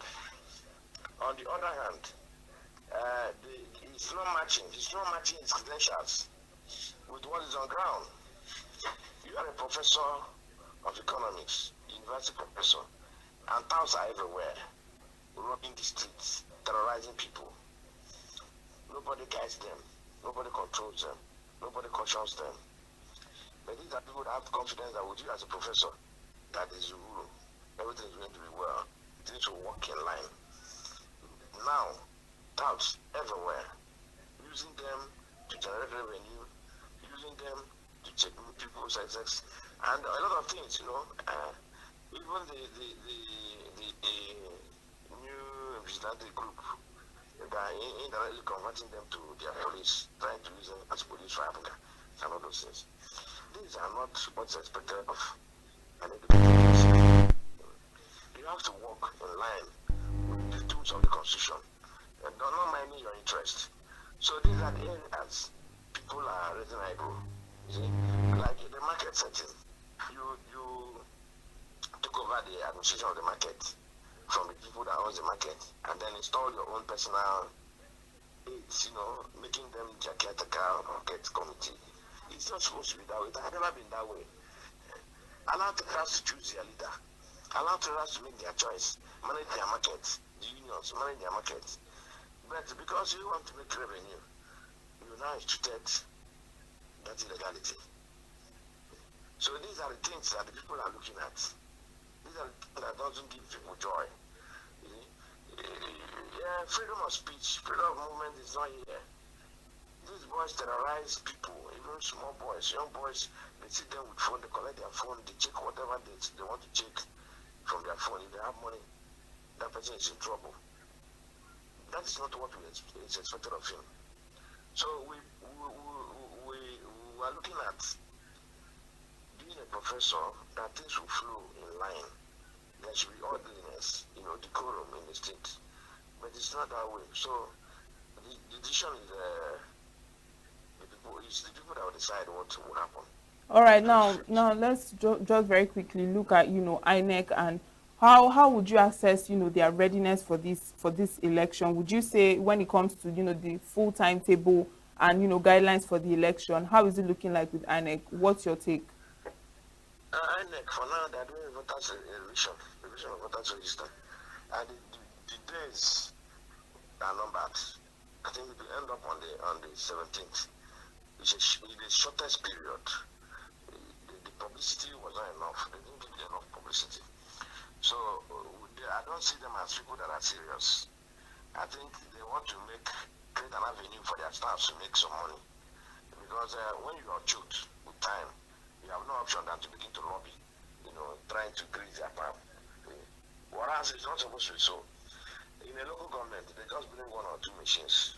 In a local government, bring one or two machines, and then ask people to go there and begin to register. How? And then people now consider the cost of going to that place to register. It may take somewhere about 2,000 naira to go to where INEC is doing the revision of voters register. And then the person will not say, since he or she is not contesting anything, there won't be need. Let him sit down and rest. So there's this apathy that people don't want to go out to spend their money on what may not benefit them, because there's nobody sponsoring it. So INEC should deploy machines to nearby areas, give people time to go and register and do their revision. And that is, by so doing, we will not know they are ready for election. You don't muscle people up and say it must be today, it must be tomorrow. And then people are looking for buses or this chartering vehicle that will take them to where they will do registration at their own peril. It's not good. All right, and finally, what are the people of Anambra hoping for, in the elections? What are their aspirations for whoever emerges, as the winner of this election? Yeah, the aspiration is that the best candidate that will change the dynamics, the way things are going, to emerge. Anambra needs an improved governance. Much as for years they've been deceived over carbon carrying. This is our own. Like I mentioned to you, Anambra State has never told the line of other states in the East. It's either they're in SDP or they're in RUC or they're in this, when others are in other parties. So this time around, they want to have a change, make a change. Africa have ruled the state for more than 20 years. So there is need now, even though they are trying to say they can't go to APC, they can't go to this. APC is outside party, Yoruba party. But the onus rests on the individuals, the electorate, the parties, to educate the citizenry that these parties they're talking about is a mere vehicle that takes them to their destination. They should look at the individuals and jettison the issue of party. Look at the contestants. Who is coming to contest? Okachuku is an Igbo man. Soludo is an Igbo man. Virtually all of them are Igbo men. All right. Excellent. Look at their credentials. Look at the quality they have. Look at what they are promising on ground. And then follow the person you want to follow. Follow that candidate. Don't mind party any longer. All right. Thank you. Thank you so much, Ugochukwu Ugweje, for your time. Really appreciate. As well. Thank you. Thank you. All right, and that is it for our conversation on the build-up to the Anambra State gubernatorial election. We hope it comes out successful, and the morning show will be back in a moment. Every second, every minute, every day, news is breaking, events occur, and there are new developments. At Signature TV, we follow these stories objectively, bringing all sides without bias, explaining the complex issues, breaking down the numbers, and investigating the issues behind the news. Anywhere and everywhere, near or far, wherever the news is, we will be there. Signature TV. News in your pocket.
With a population of about 36 million people, the Southeast is awash with stories.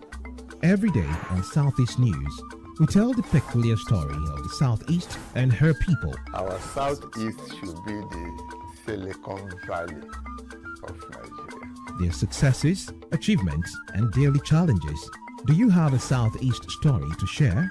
Community achievements and challenges, completed and uncompleted projects, bad roads, water scarcity, erosion, flooding, insecurity, or even disagreements?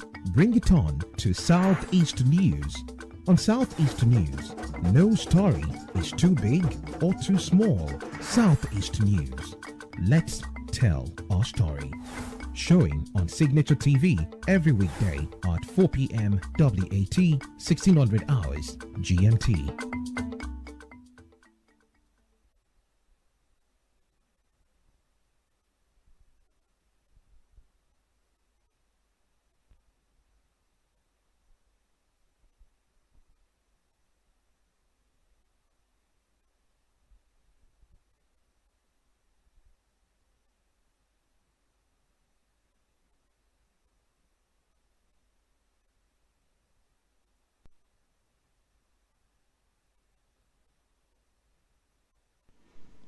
In a show of solidarity, nostalgia, and goodwill, a high-powered delegation of the Old Boys Association of St. Vincent Secondary School, Agbogugu, in Ogu local government area of Enugu State, visited one of their own, Vin Martin Obiora Ilo, President and Chief Executive Officer of Signature TV. The visit took place at the Raymond Dupesi headquarters of the broadcast outfit on Alo Street, Thinkers Corner, Enugu. The delegation, which was led by the president of the association, Sebastian Okafor, a veteran journalist and lawyer, said the visit was a fraternal call to celebrate one of their own who has risen to a position of prominence in public and private life by dint of hard work. So on behalf of the Old Boys Association of St. Vincent Secondary School, Abu, of which, by the grace of God, the arrowhead, courtesy of that, I want to say, with Martin, we're proud of you once more. And it's our prayer that Signature TV goes beyond this place. It grows beyond boundaries.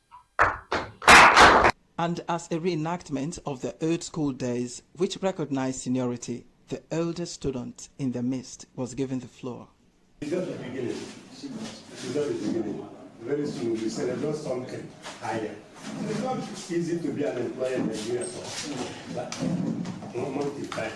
Anybody who can employ just one person is a very great person, and I respect the person. I know you are going to, I don't know the number you have here, but it will go in multiples, because you are born to help manage. Thank you.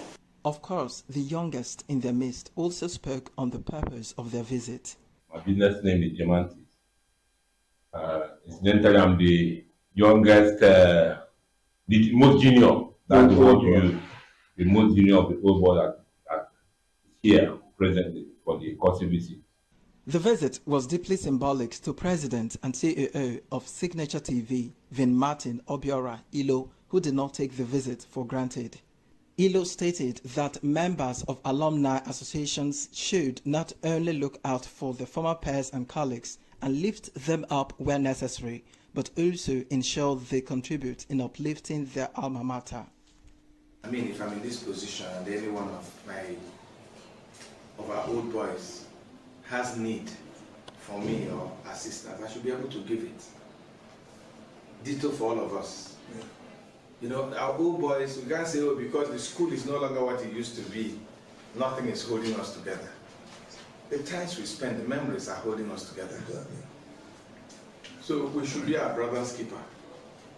And that's why it hurts me when some of our colleagues had had opportunity and positions to advance the cause of our old boys, and they didn't quite do it as we expected.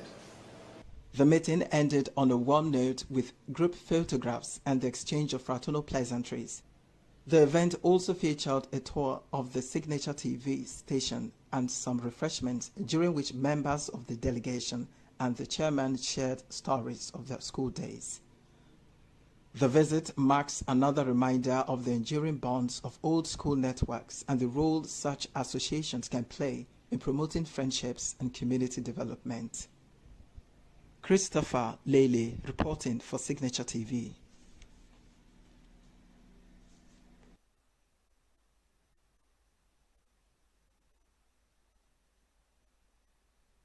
Every second, every minute, every day, news is breaking, events occur, and there are new developments. At Signature TV, we follow these stories objectively, bringing all sides without bias, explaining the complex issues, breaking down the numbers, and investigating the issues behind the news. Anywhere and everywhere, near or far, wherever the news is, we will be there. Signature TV. News in your pocket.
Welcome back. If you're just joining us, you're still watching Signature Morning on Signature TV. And coming up next is Political Circle with Dr. Luke Mbo. Enjoy.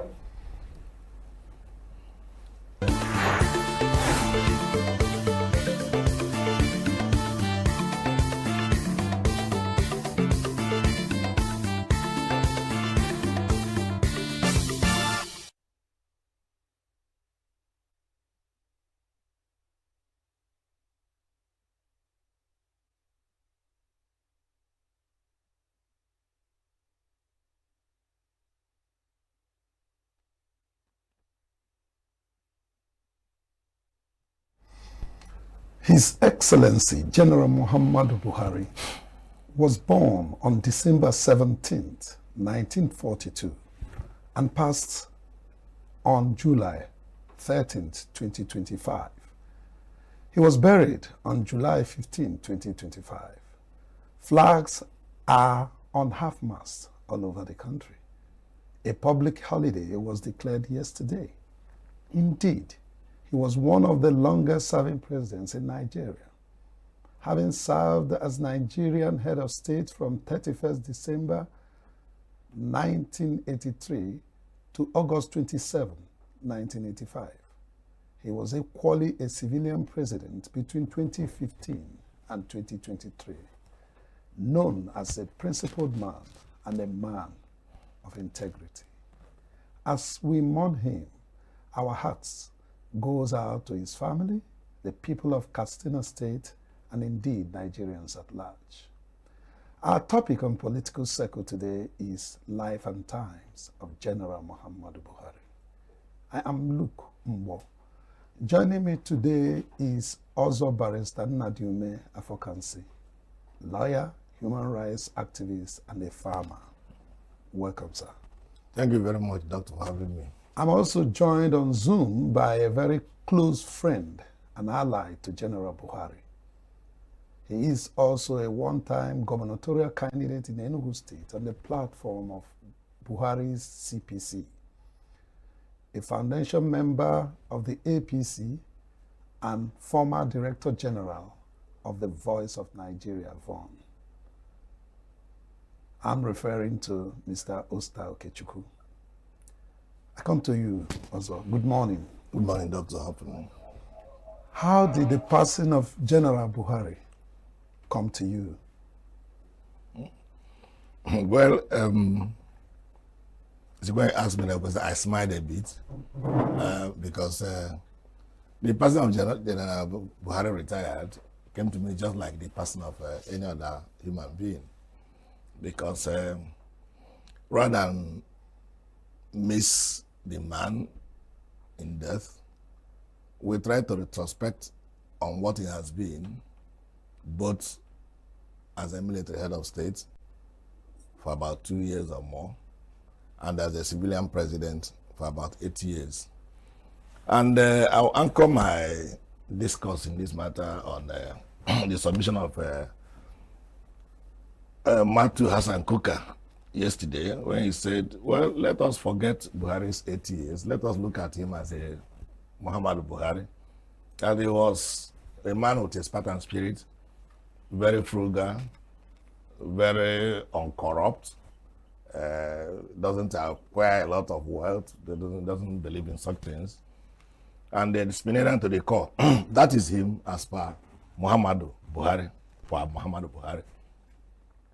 But I also tend to disagree with Matthew Hassan Kuka, because the very moment you contest any election, you become a public figure. There's no way you can divorce your real self from your public office. So we have to marry two of them together. So we cannot say, let us live his 8 years and face his life as no. We have to join the two. So if we look at his first 2 years plus, from 1983 to 1985, we see a Buhari, an energetic Buhari with Tunde Diabo that coerced the discipline in Nigeria. Coercion. It's not I will come to that. Okay, that's all right. Let me move over to Abuja. No, it's all right. My brother, Mr. Osta Okechukwu, is standing by. Good morning. Good morning.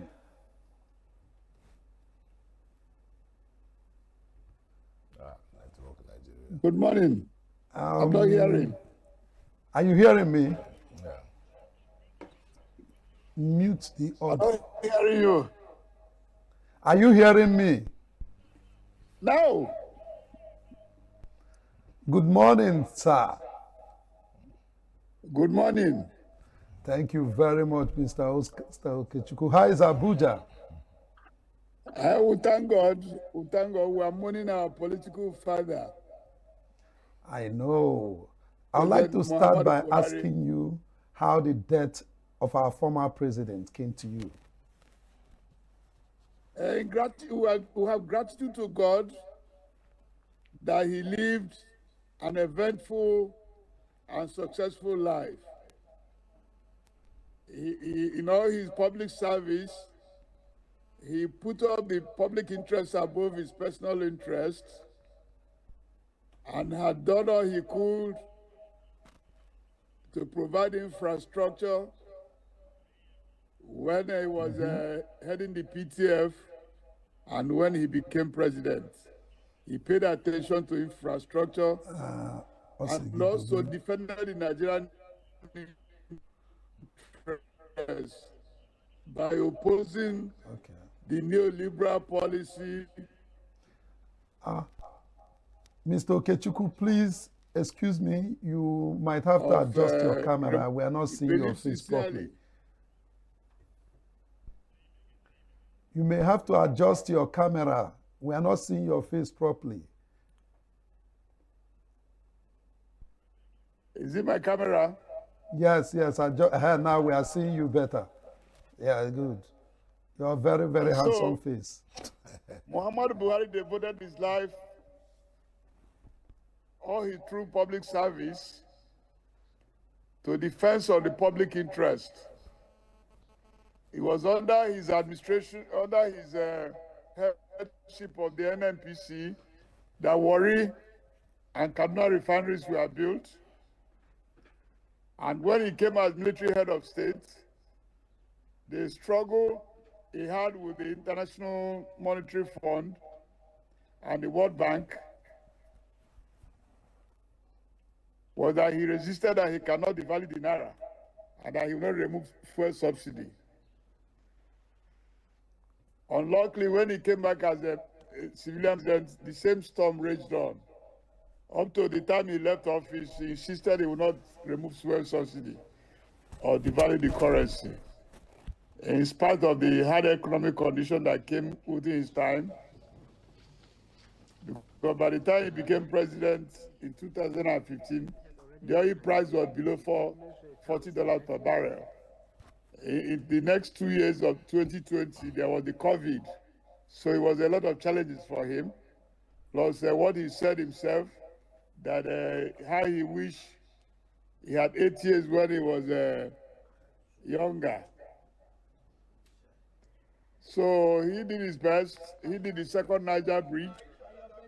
He did the standardization of rail line. He did the part of the Western Corridor. Made arrangement for the Eastern Corridor as well. And even when it became impossible to finish any of the federal roads, he categorized about 6 major roads and gave to the major companies like Dangote, Boa, and others. And the southeast zone was given to MTN on Onitsha to ENUGU, so that MTN's tax proceeds will be deployed to finish that road without the branches of the Federal Ministry of Works. Mr. Okechukwu, please, I know you are a personal friend, a very close friend to General Buhari. Could you let us into his early life and lifestyle aside public life? I told you that the storm that started in 1986 was the Structural Adjustment Program. When Professor Nzimiro Claudia Ake, Professor Okudiban Noli, Bode Numade and others warned Nigerians that if you go the structural adjustment program, more Nigerians will get poorer. Could you please adjust your camera again?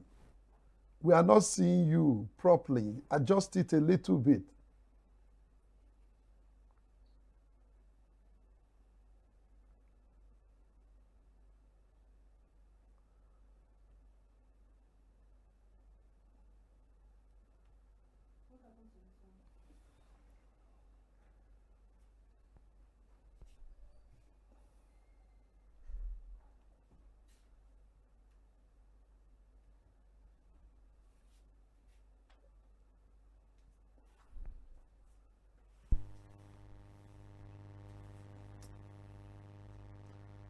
Okay, while Mr. Okechukwu is getting his side together, let me come to you, Barrister Vacancy. Yeah. Let's look at his time as a military leader of Nigeria, the president. Yes, that's why I said we are personally like Oster, who joined us on Zoom, has a lot of insight into his both private life. He's a personal friend to him. Those of us who are not his friends, we watch him from his public life. As a president, as a head of state, between 1983 and 1985, as I said, he coerced Nigerians into a kind of a forcible discipline that will now lend the war against indiscipline, the why. I think he also introduced the monthly cleanup exercise. He made people at least see themselves as people who are not going to litter the streets with any kind of dirt. Whatever vehicle you drive, you have a dust can inside the vehicle. But beyond that, the man ruled with iron hand. We saw how he created Omar Diko in a crate and brought him back. You know, that has been characteristic. The same way he extradition then Nnamdi Kanu from Kenya to Nigeria. So besides that, we also find the kind of whipping soldiers do to people on the roads. So that time you find out that every street is littered with soldiers with horse whips, and people were forced to comply, whether you like it or not. So that's why I say forced discipline. It's not a discipline born out of good governance. There is a kind of good governance we set up. It will control people's behavior naturally. If you create jobs, have industries around, people wake up in the morning and have something doing, you don't even find anybody who will turn the streets anymore. So these are the kind of discipline we have handed Buhari to do. So during that military era, before Buhari took him down,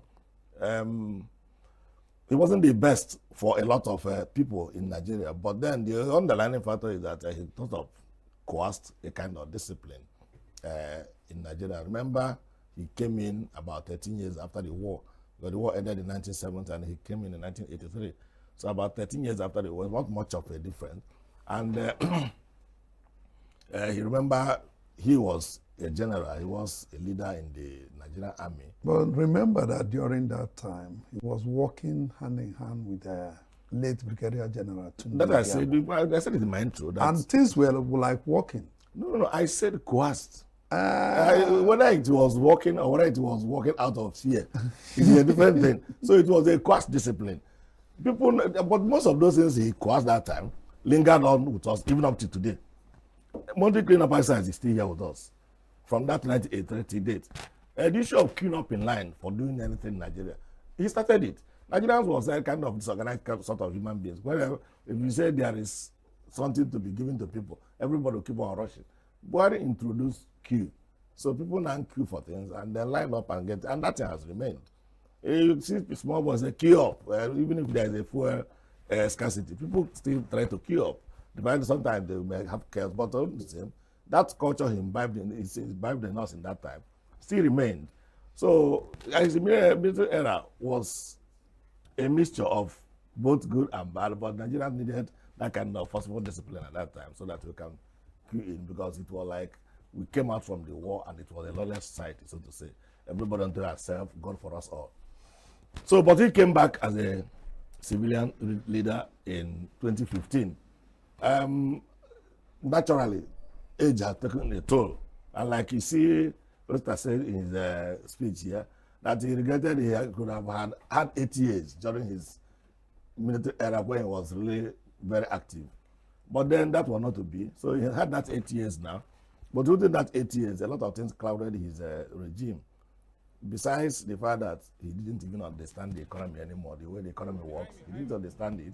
And that was why, even when he was figuring out that he refused the IMF loan and refused to can flood I the chip Naira. in here? Those things are economic indices Council. that need the input of economists, Council, not even can I chip the in? foreign financial institutions like World Bank and Mhm. IMF. So, but nonetheless, Senior Council. the underlying factor is that between that 2015 till he left in 2023, in fact, Nigeria was killed economically, financially, socially, security-wise, name it. Every aspect of the Nigerian state was in doldrum. Talk of security, he personally imported, what do you call it? His brothers from the Futajalon, the Fulani, excuse me, the Fulani herdsmen, and the killer ones that came in on the president that Jonathan will not hand over in 2015. Jonathan eventually handed over, and they refused to go back, and that has stayed with us up to today. Remember when Jonathan was in power, he sees Jonathan's decimation of Boko Haram as killing outside youths. He came here on board and tried to introduce Ruga, tried to introduce grazing routes, as if to say cattle rearing is a national business that everybody must participate in.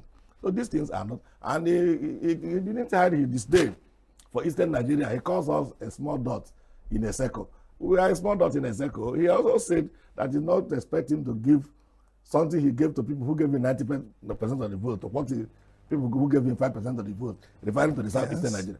But then you also find out that the southeasterners, from Enugu to Bayelsa, we are mercantile in nature. So because we are mercantile, we see a bad market when we see one. Even if you are an Igbo man and contest election, and the Igbo man sees you as somebody who will not better the laws of Nigeria, they will not even vote for you. Many Nigerians, Ojukwu, as a civilian, contested election. He didn't even win his local government. What is his name? Mogalo was in the ballot to Buhari in 2015. Nobody even know Mogalo was contesting the election. A lot of Igbo people have tried their hands in the presidency until P2B came.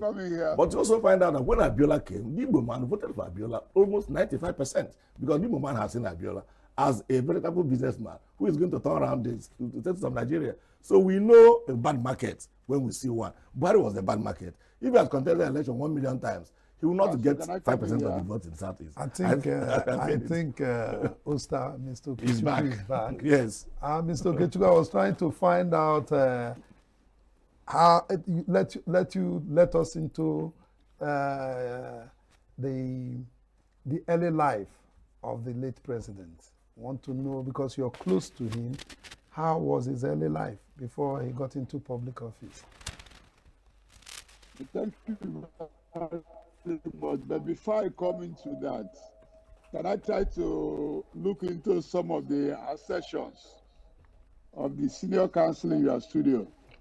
One, when Buhari, as I said, is one of the few leaders of this country that place public interest above his personal interest. When he came in 2015, for instance, he discovered that some state governors, majority of them, were owing salaries and pensions of workers. He looked into the coffers and made sure that 1.3 trillion was approved to settle those claims. And when some of us were asking him, sir, is it not better to do federal roads than to just pay off? He asked us, do we know what it means that a public servant or civil servant goes to work after 1 month is not paid, the next month is not paid, the third month is not paid? Do you know the impact on his children, on those he buy garri from, those he buy rice from? And it was distributed across the board. Yes, as a president, a lot of people expected him to go to ENUGU, go to Anambra, go to Oyo State, go to Calabar, go to Jigawa, and know how he was expended. But it's not as simple as that. Some of these governors did not use the money for what it was meant for. When he came and also insisted that the subsistence farmers should be assisted in what he called the Ankoboras program. A lot of people misunderstood him. Like the people of this of our southeast region, we ran away from it. Very few farmers participated. And the farmers that accepted were given seedlings, fertilizer, and their land were cleared for them in partnership that the poor people should be enhanced. He said he doesn't like the people. Chief Obasanjo, an elder statesman that presided over Nigeria earlier on, that was the darling of us, that even when Buhari came with the right honorable Chibo Kadibo to be his vice presidential candidate, Igbo did not vote for him. When he came with Umezuoke in 2007, they did not vote for him. But that same regime, just like the Jonathan regime that the Igbos adopted as their son, they didn't do the second Niger bridge. They didn't fix Porako to Enugu. Nor did they do Enugu to Onitsha. And when he talk of even before he came, up to last few months when I was in Enugu, I went to one of the general hospitals to see one of my cousins. The bedspread there is still the PTF bedspread. Was he discriminatory? So what I'm saying about Buhari is that we agree that every other leader has its own downside. He over-delegates powers. This time around, before he left, he did what is called the Fifth Amendment, where he now guaranteed under the Constitution that any state governor or state government that wants to generate electricity, transmit and distribute electricity can do so. How many governors? Mr. Okechukwu, please, time is not our friend, and I would like you to summarize with legacies and the things we'll remember him for in 1 minute. Did you hear me? The legacies, we cannot forget the second Niger bridge. We cannot forget the second Niger bridge. He was the one that did it. Okay. Go ahead, sir. He did it to the sovereign world, did the Ankoboras program to empower farmers and the humanitarian ministry. Yes, it might not matter to you that somebody was giving 20,000, but the regime was doing so to help the poor. Thank you. Thank you very much, Mr. Okechukwu. Now I'll get to you, Barrister Ofokansi. Could you summarize what we'll remember the former president with? A lot. First, Ostars read out some of the good ones they think they remember him for. I'll start by saying, at least we remember him as Baba Goslow. It took him 9 months to appoint his ministers after he has gotten into office. We also remember him for the death of Nigerian youth during the NSAS. These things cannot be wiped out of our mind. We also remember him for extradition of Nnamdi Kanu from Kenya, even when Kenyan court now has slammed a lot of damages against Kenyan government and Nigerian government for the extradition. There are a lot of, we also remember him for creating Umaru Diko during as a military head of state. So there are a lot, we also remember him for his disdain for some certain sections of Nigeria, especially the eastern part of Nigeria, where he feels he got 5% of the votes and could not get whatever. So I heard what my good brother and friend talked about him about the PTF. But from that you, was in what are the good ones? No, he has given a lot of good ones. I want to hear from you. Okay, well, if we talk about the good side of Buhari, well, I think, let me also add before I go to the good side that he also succeeded in killing Nigeria, for which Tinubu is now trying to bury. So if you look at the good sides, well, I would say let me compound all the good sides, which I might not remember any now, to giving him about 15% performance in office. So if you rate him over 100, I'll give him 15% performance, because as far as I'm concerned, Buhari took us back by over 18 years instead of 8 years. Because if he has controlled the trajectory of Jonathan, even half of Jonathan, what Jonathan did, we won't have all these things we're having now, including insecurity, including that turn up. Today, you buy a loaf of bread with what you used to buy Beatles in those days in 98. So what good side do I think I will remember? He didn't do second Niger Bridge. Well, he didn't start the second Niger Bridge. Jonathan started it, but Jonathan did not complete it. And even after his tenure, remember that second Niger Bridge has not been actually fully in use. So maybe Tinubu will finish the fine-tuning before we now use the second Niger Bridge. He talked about what he did during PTA. PTA was just my appointment when he was head of the PTA as to the bedsheet and all things to get to the hospitals. Fine. But I say Buhari's goodness lies in his personal life, not in public life. In his personal life, he was very frugal. He was very, very conservative. He looted kind of stupendous acquisition of wealth. He is a disciplinarian per person. But in public life, zero. That's where I'm going. You don't just open your mouth as a leader and say anything like that can lead to people's death. He talked in 2012 that if he didn't, this election is rigged, baboons and monkeys will be soaked in blood.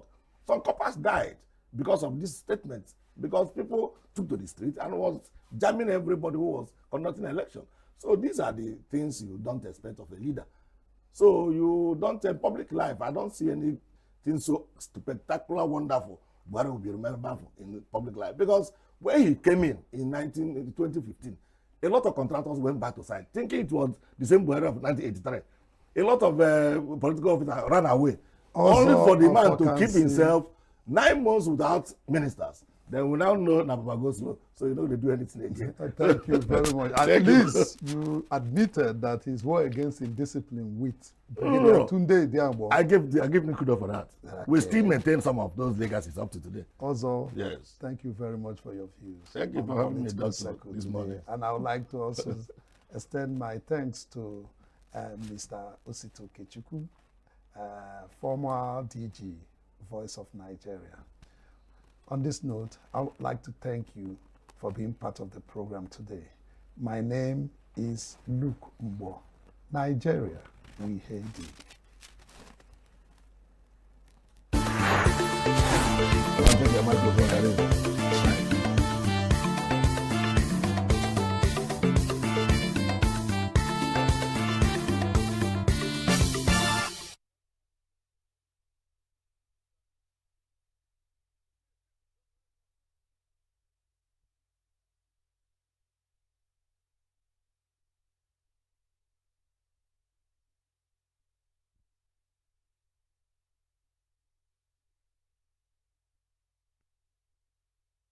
Every second, every minute, every day, news is breaking, events occur, and there are new developments. At Signature TV, we follow these stories objectively, bringing all sides without bias, explaining the complex issues, breaking down the numbers, and investigating the issues behind the news.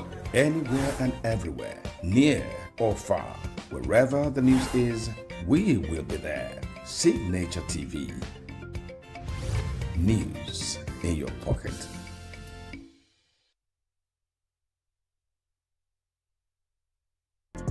Get plugged into the heartbeat of entertainment on The Hub, your ultimate show on e-vibes. From trending stories and social media drama to top charting music, must-watch movies and exciting moments from the world of arts, we've got it all. Join us for unmissable conversations with your favorite entertainment personalities, plus fun segments every week. I should try harder, so... Okay, I don't know that one. Outfit of the day. Oh, I don't do that. That's some Gen Z stuff. Oh, now you say it's a Gen Z stuff. It's everything you love about entertainment, served fresh every week at 1 p.m. with weekend repeats just in case you missed it. The Hubs on e-vibes, where the vibes never stop. Only on Signature TV.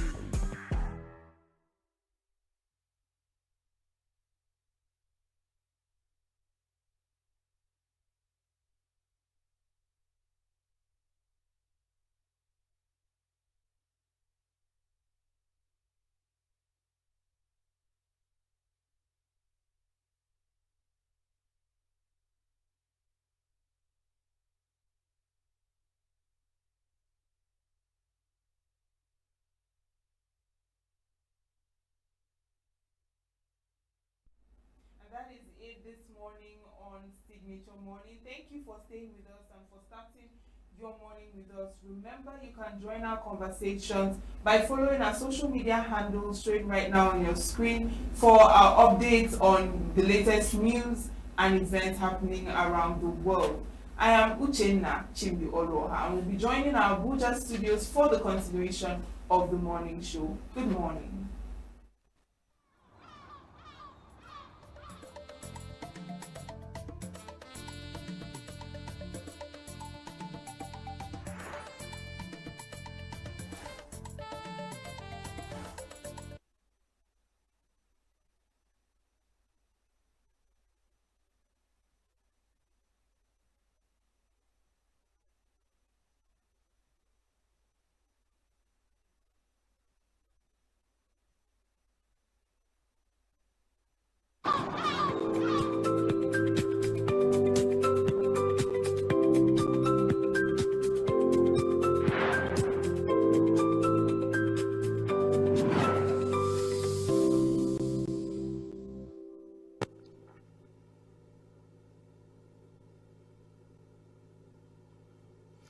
Well, thank you, ENUGU, this beautiful Monday morning.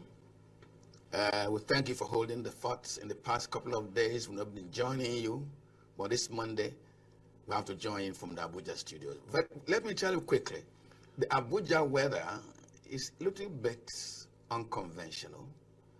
The rains pretend to fall, they are not falling. You begin to wonder whether there's Hamatan in July. But very cold weather, if you ask me. But an interesting Monday morning. Welcome to the Abuja studio. My name is Mwagwezi Njoko.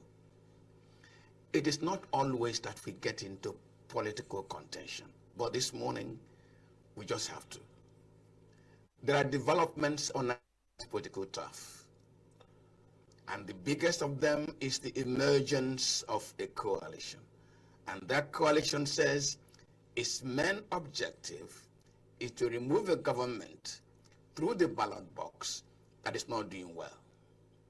The judgment is that they are not doing well. That's their judgment. And I have in the studio somebody who is in a position to hold that conversation with me this morning. Bolaji Abdullahi. He's the interim publicity secretary of the African Democratic Congress, the new bride in town. Bolaji, you're welcome to the conversation. Thank you very much, sir. My pleasure. I'm pleased to meet you. Bolaji, that appears to be rough waters. Why do I say so? A coalition of these big heads. Allow me to name some of them. Yuka Abubakar, former vice president. Rauf Agrebushola, who is a progressive gentleman who never lets go. Now, P2B. Now, the head of all of them, a retired general, David Mark. These are big political heads coming into a coalition and finding space in ADC. Is it a coalition of angry people, or is it a coalition of those wanting to do good for Nigerian politics? Well, thank you very much for inviting me. I think, yeah, is it a coalition of angry people or a coalition of people who want to do good for the country? I think you can be both. You can be angry because you want to do good, and your anger can actually drive you to doing good. So for us in the African Democratic Congress, yes, it's a coalition. You've mentioned some of the leading lights of that coalition.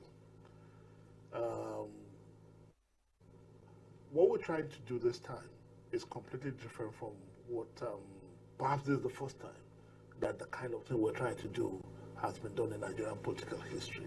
What you had in 2015, 2014, 2015 was a merger of different political parties, CPC, ACN, ABGA, and the splinter coming to form a new party. A new political party. But this time you have individuals leaving their respective legacy parties come to form a coalition. I must say that to a very large extent, government has also helped in creating the condition that made the coalition possible. How do I mean?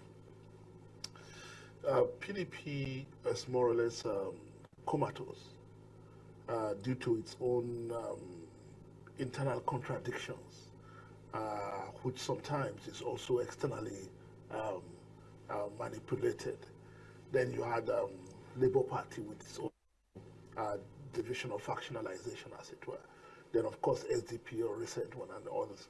So there is a deep sense in which you believe that you began to think that Nigeria was sinking into a one-party state unwittingly, or perhaps wittingly, becoming this kind of civilian dictatorship.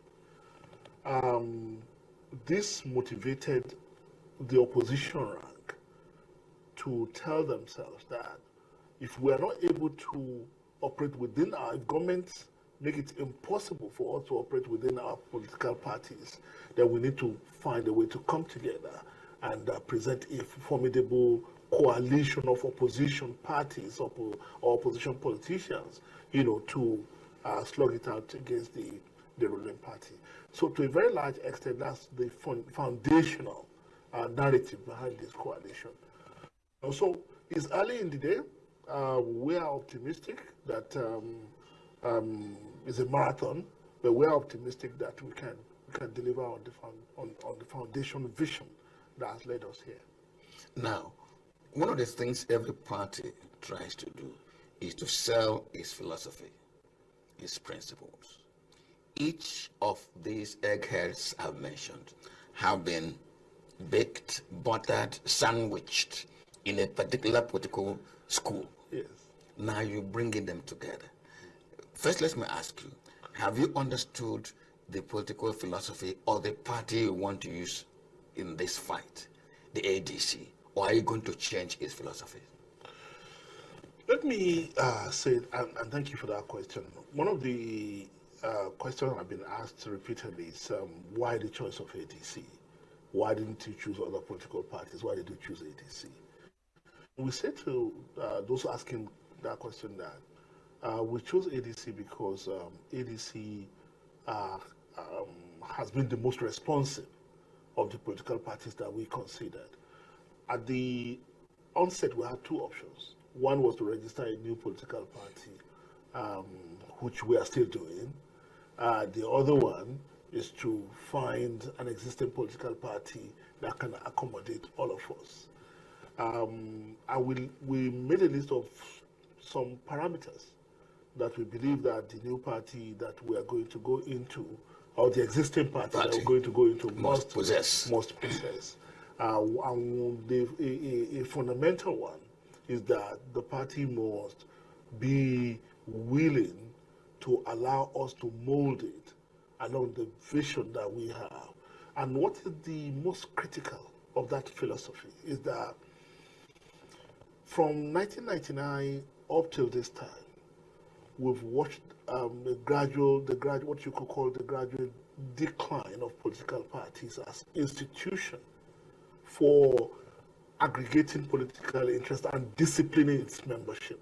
So what you have seen over the years is that people are elected on the platform of a political party, then they become bigger than that party, and they become lords unto that party. They even call themselves owners of the party. That has not served Nigeria's democracy, and it has not always been like that. In the Second Republic, I was younger, but I know that political parties were strong. A governor cannot claim that he was bigger than the party, or even the leaders of the party. Shagari could not say he was bigger than Akiloye or Uba Ahmed or Saraki and the rest of them who form core leadership of the party. A governor of UPN cannot be bigger than the party. And no matter how incompetent or useless a UPN governor was, he knew that the least he could do was to guarantee free education. So this is what we have lost. So when we started talking about the idea of forming a new political party in form of this coalition, these were the foundational questions we asked ourselves. Is this an opportunity for us to press the reset button and build a political party that will be truly able to discipline its membership and hold its members accountable and lay the ground norm for the behavior of its membership. ADC came across to us as that party that was most responsive or amenable to the kind of transformation that we're looking for. And that's why we went into ADC.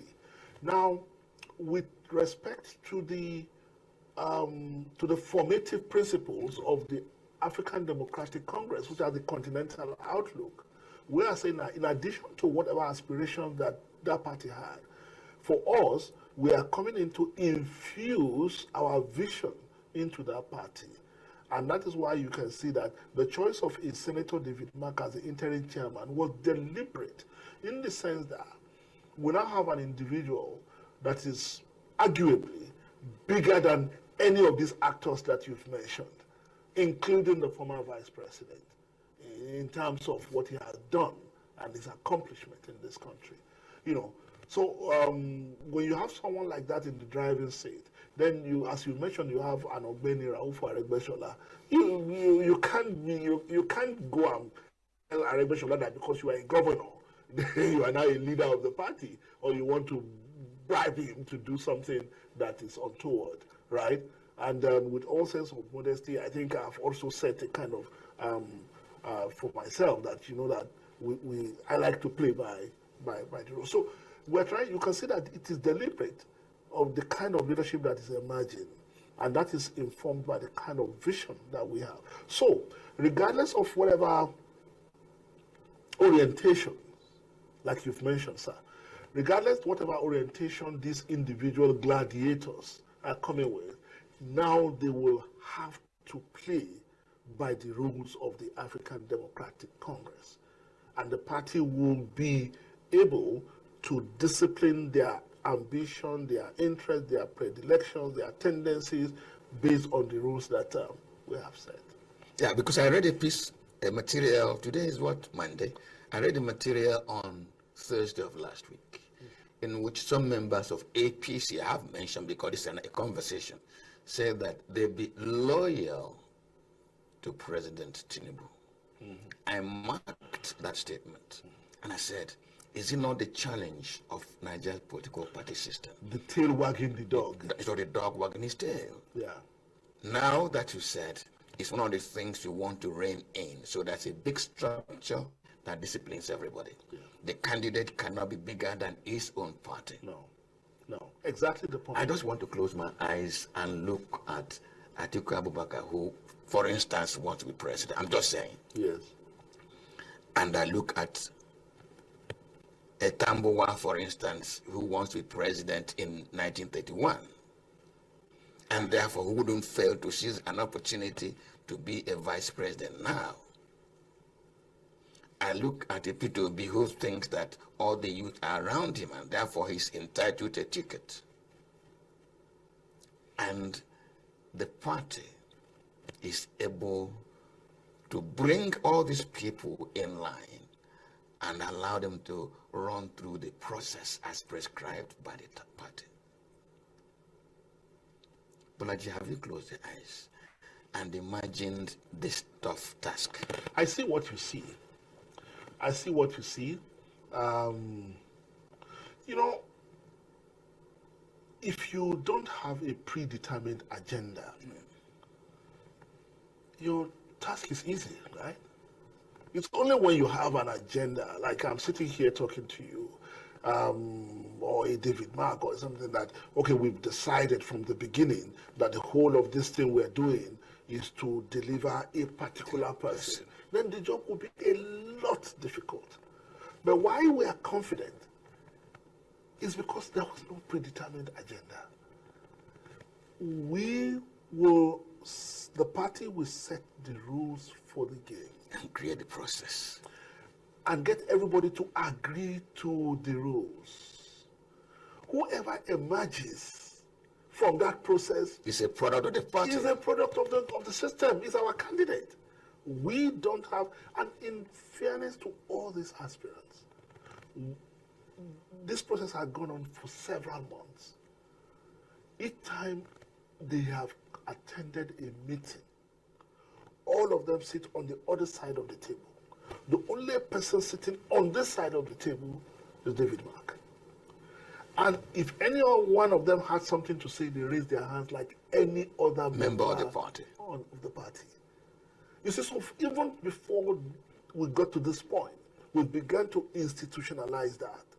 So what the chairman, David Mark, had been saying repeatedly is that I, David Mark, as the interim chairman of this party, am not more important to this party than an ordinary member in Otukpo, where I come from. So he has continuously said that. And we are saying that whether it's Atiku Abubakar or Peter Obi or Rotimi Amechi or Tambuwal or any other person you may want to mention who have betrayed some kind of ambition or the other, the most important point is there are two options. Is it possible to achieve consensus? That's also democracy. It is. Is it possible to achieve consensus? But our preferred option is let us go to the primaries. That will be transparent. It will be televised live for every Nigerian to watch. And whoever emerges according to the rules will be the candidate of the party. And all other persons will rally around that candidate to deliver him for the. I don't think, however, that we should reduce this to just merely about producing a candidate to win the election and grab power, because the vision of ADC, as we have come to articulate it within the short time that we're here, and I must admit that it's still early in the day, we are still evolving, is that it goes beyond 2027. It goes beyond just taking over power in the next election. It's, can we begin to lay the foundation for a political party that is truly a political party that can outlast the current players? The current players. Nigeria, sir, Nigeria does not have a successor generation plan. We've passed the not too young to run bill how many years ago? But has that increased the participation of young people in politics? The answer is no. Because when you say people have the right to participate, but they don't have the requisite capability to participate, given the monetization political space, then you have really not given them any right. So the African Democratic Congress is asking itself, now that we're right here, can we make it a cardinal objective of this party to deliberately invest in producing the successor generation of Nigerian politicians? That will take time, that will take years, but it's what we are committed to. You know, so all this, it goes beyond just people try to look at it and say, oh, they just want power. Yeah, I mean, yes, we want power, because for us to be able to do the kind of thing we've promised Nigerians we'll do to rescue them from the catastrophic economic policies of this administration, we need power to do that. But it goes a lot beyond that. Bolaji, as you spoke, I was almost going to tell you, you're about convincing me, but I have a challenge. And that challenge is that people are already, at least in the media space, dissenting, saying, no, what was ours had just been snatched from us by strong men. A group said they have headed to court, that all these interim officials are nobodies because, first and foremost, they're not members of the party. And from this conversation, these are people who are leaving their party to come together to achieve the larger objective we're just conversing on.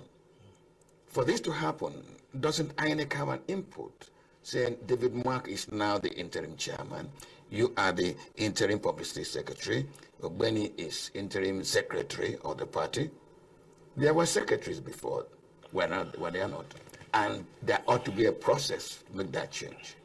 Let me say that, without going into details, let me say that we're on solid legal grounds on this. And that's why we are not bothered with all this dissension that you've mentioned. We're on solid legal grounds. We knew the kind of anticipated kind of thing that this government can do. If you left for the APC ruling party, they didn't want any opposition to survive. They didn't want it. They enjoyed the free ride, you know. So they will do anything to kill it. Don't you tell immediately? They themselves said that it's not their business. Their business to make you to survive. They said it openly. No, but see, that shows their democratic temperament. A party that has democratic temperament knows that competition is at the core of democracy. Choice is at the core of democracy. So they don't have business to strengthen opposition against themselves.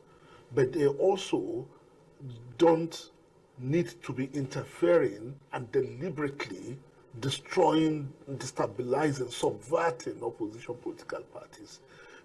Even they can't deny that they had a hand in what happened to PDP. You know, so that's a different conversation. What we are saying is that the people who are coming forward to say they had disagreements with the way things have gone, probably they didn't have enough information, and we must grant them that. And you can see that a couple of days back, we had a meeting with all the 37 state chairmen of ADC, and we left the meeting happy. They left the meeting very happy. So because we assured them that we did not come into ADC to take over the party and throw them away. We want to be partners with them. We want to work with them, because the mission that we have to Nigeria, the duty that we have to Nigeria, is bigger than whatever individual interests or offices that we currently occupy. And they came out of that meeting better educated and also better assured of our intentions, of what we're trying to do. Because they are coming from their respective states. We've been talking to people largely at the national level. But at every point in time, we ensured that we cross our T's and dot our I's in everything that we have done. So we're not worried. The individual that went to court was a presidential candidate of the party, who had been expelled from the party since 2022, by the way. You know, so he doesn't really have any concern.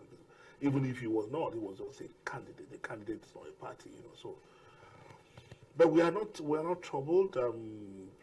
We like to describe some of these things as crisis, but it's not crisis at all. Can be managed. No, they are not even crisis at all. It's just people raising their. Let me just take from the information I got in that part of the conversation. You had a meeting with the state chairman and all that.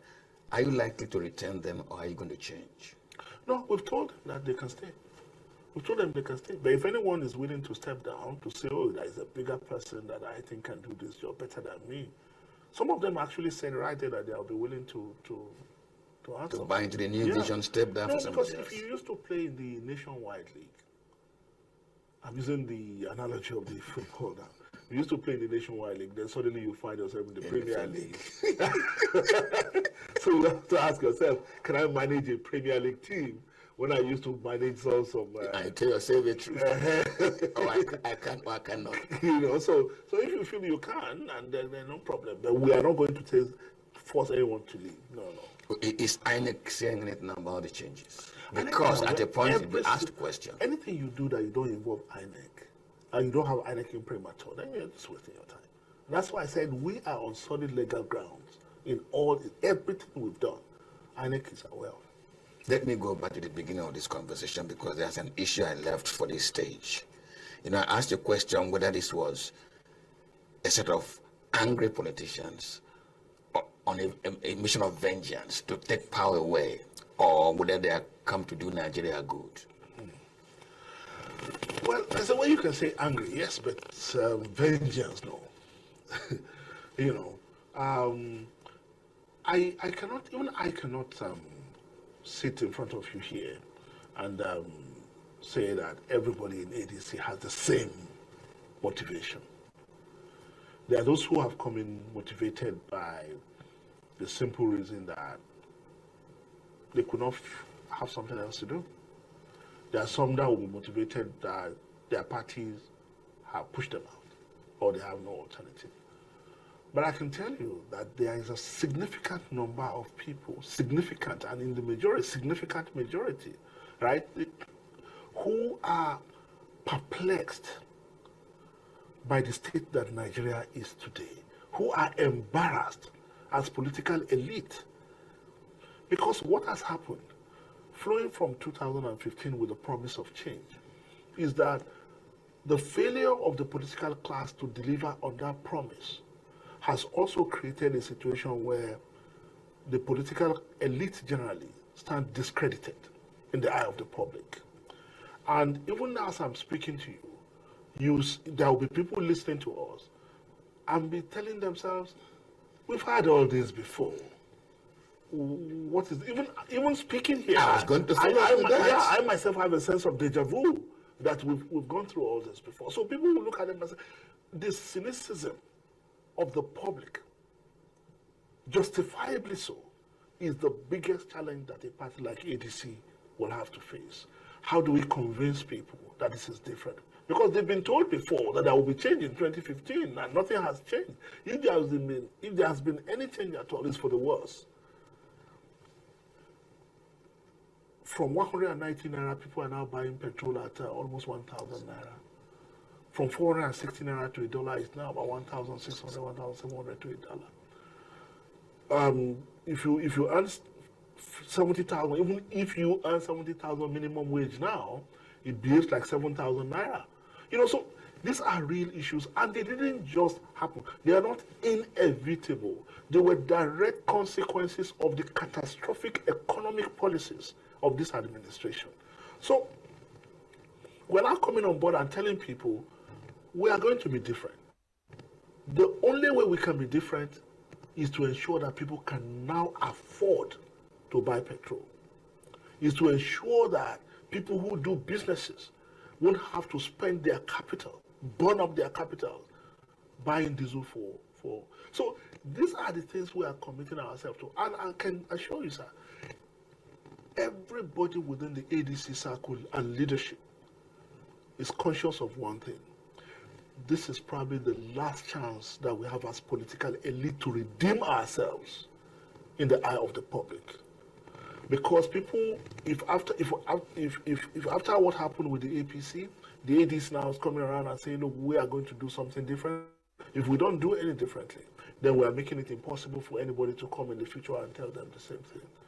So for us, it's a huge opportunity, not only to redeem ourselves, as it were, but also to, when we say we want to rescue Nigeria, we're not saying it flippantly.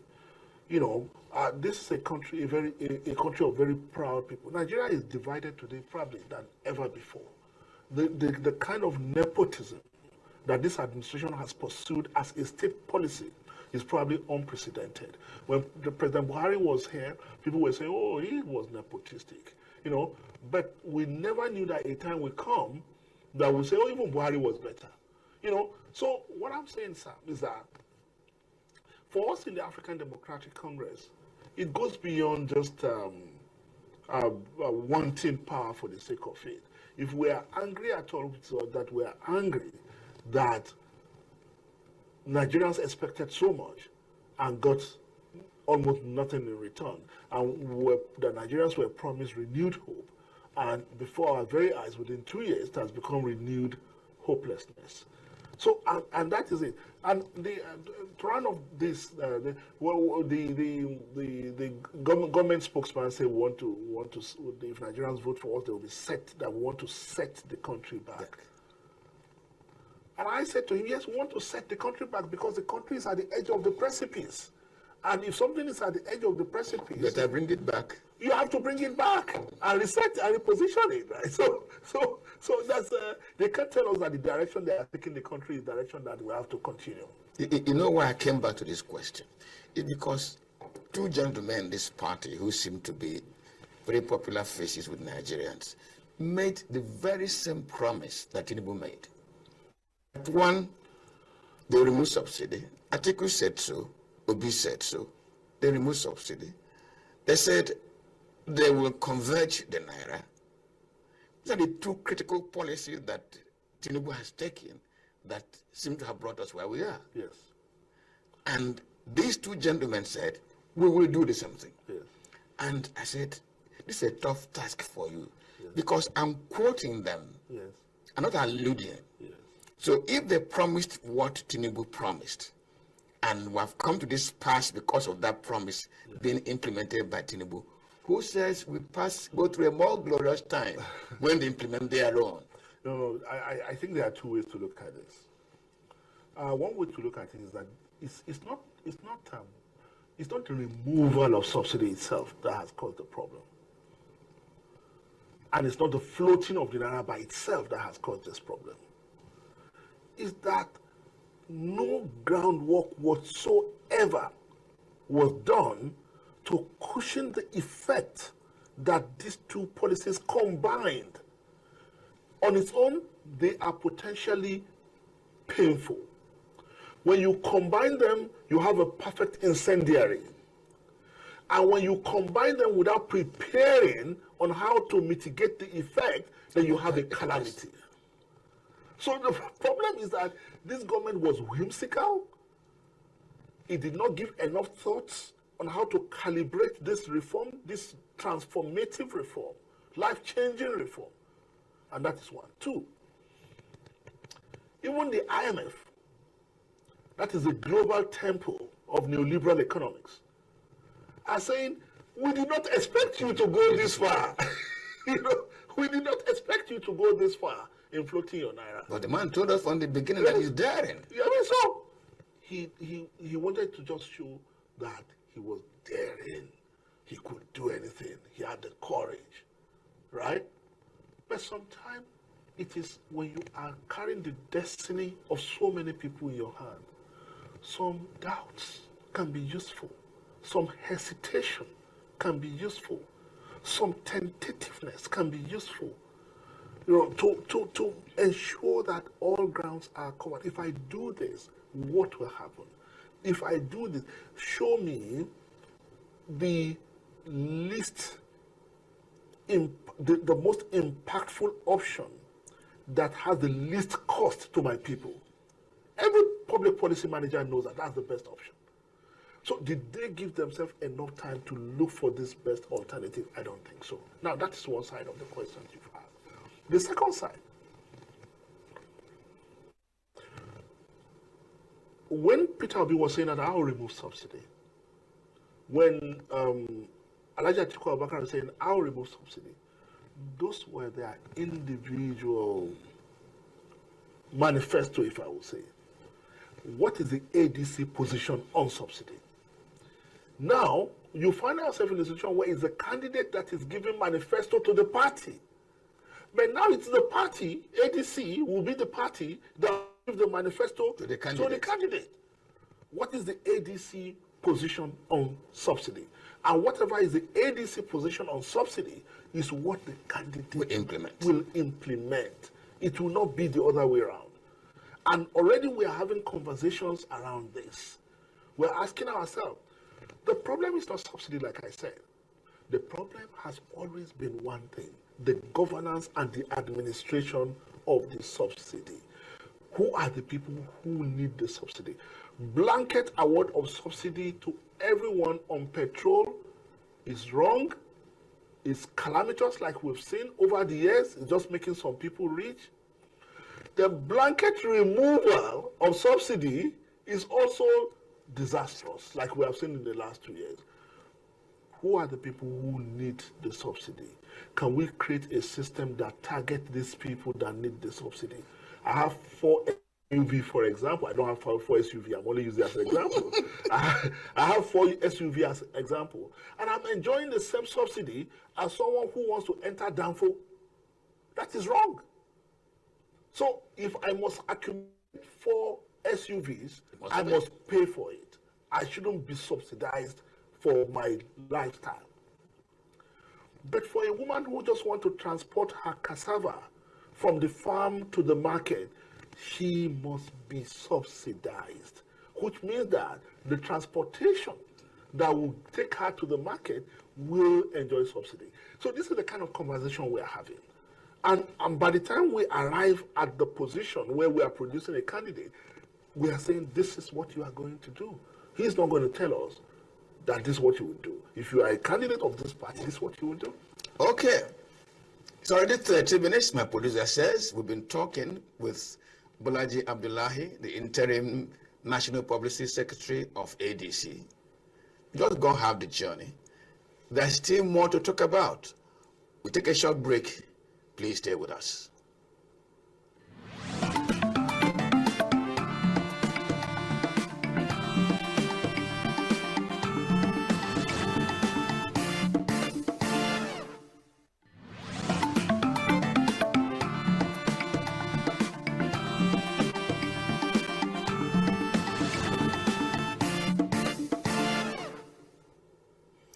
Thank you very much, Bolaji. I'm going to give you the words of a fellow combatant within the same party, Malam Watara. He says that you people are not serious because he is the youth leader of the party. He was elected and is a member of that party. That no matter what you are doing, that he is on solid ground and no process, and I want to quote him, no known process has removed him from that position. For anybody to claim that he's no longer the youth leader and that has agreed with developments as an executive member having that party, and he says he's serious about it. But I'm not asking you whether he will go to court or not go to court, how he's going to do it. How do you, because, you know, I raised it earlier, such deep-seated dissensions which seem to be at the heart of that party. How are you going to manage some people? Because this requires dexterous management. If like I alluded to earlier, if any member of the ADC, the legacy ADC, has any concern or grievances and is able to bring it forward, we have an obligation to address it. Sometimes people behave in a particular way because they don't have information. Sometimes they behave that way because they are afraid. Sometimes they behave that way, again, because somebody else is egging them on for whatever reason. But in any case, whoever comes forward to say, look, I have this situation, I have these grievances, I'm not happy about this, we are going to address it.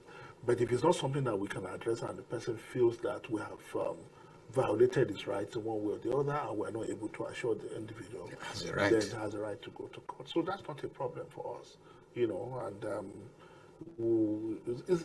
it's democracy, you know, so we're willing to accommodate this. Now, the critical sector that you need to talk with, you are talking with me this morning. I'm raising questions. You've even spoken about the economy tangentially. The Nigerian electorate, who seems not have any faith in the politician, from experience. You told me now there's going to be something different. You're not going to do it the way they have been doing it. This is a new thing. But frankly speaking, that woman in Wuse Market, that student whose parents are making an effort to pay his school fees, maybe not successfully yet. And I can tell you so many Nigerians who are hungry as you and I speak this morning. Yep. And they hear you this morning talking about what strategy I use, Bolaji, to make yourself believable. You see, this is a tough order because we interact every day. You are in this country. You hear the conversations in buses and in taxis if you enter them. You use the right word, cynicism. Yeah. Please help me. How are you going to do it? Maybe it's you who need to help me because like I said, that's your task. Like you said, like I said earlier, Nigerians have reasons to be cynical. Good. They have reason to say, we've had all this before. It's good. No matter what we do, nothing will change. They even have the right to be fatalistic about all this. But what I like to say, especially to younger people, is that we can't give up.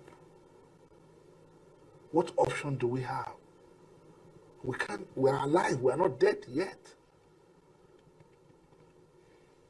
So people say they are the same people who were in PDP. They are the same people that were in APC. And I said, it will be the same people. Because it's the same people that have been in politics since 1999. We're not going to manufacture new human beings or new politicians overnight. It will be the same people. And we're not going to bring Ghanaians or Russians to come and run Nigerian politics. It will be the same people. But the question is, are we now able to create a system that forces that kind of behavior? Because when we talk about existential challenges, we're not just talking about Nigeria facing existential challenges. We're saying that politics and politicians themselves are endangered because of the past behavior. If they continue on this trajectory. If they continue on this trajectory. You know, there's this political theorist, Simon Huntington, I'm sure you know, who spoke about what he called authoritarian nostalgia. He said people, especially in the African continent, people will spend so many years fighting for democratic rule. Then when they get the democracy, they start wishing to behave like the overlord, and hold tight to it. They will not be wishing to belong to go back to that past. And that is the tragedy of African democracy, because democracy by itself is not enough for an African person. The philosophy of it, the principle of it, even as lofty as it is not enough. People ask themselves, is my life better today than it was yesterday? Am I better under this administration? Yes, I have the right to choose, but is my life better? Will I be able to support my children's dreams and aspirations? Will I be able to put food on the table? If my wife falls sick, can I afford medical care? These are the real issues that democracy, more often than not, has not been able to deliver. So when politicians go out and make promises, people take the promises very seriously, and they expect that their lives will be different. You see, the monetization of the political space that you see, or the commoditization of electoral vote that you have seen, is also a net consequence of this. People now tell themselves, these guys, when they come to campaign to us, they tell us all kinds of things, but we don't see them anymore. So whatever I get now, so let me get whatever I can get from them now. So there is a way all these things are mutually reinforcing tragedy for democracy in Nigeria. But what I keep saying is that we recognize this. We are saying that, is this an opportunity for us to recalibrate, to press a reset button? And will we dare to have the courage to believe again? It's like a woman that has been deceived again and again and again. Then you now...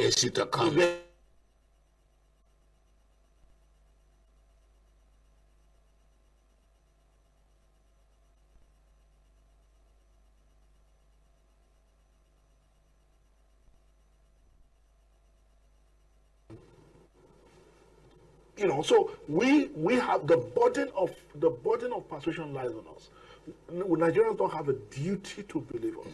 We're the ones who have the responsibility to convince them that this is the only viable alternative. But Bolaji, that's what I was waiting for you to say. I've read in the press that you're moving around the country. 37 of them chairmen have said, look, we want to go with you. How do you mobilize Nigerians onto this new faith? Because no matter what you and I converse on now, the ultimate decider of what will happen is out there. The people.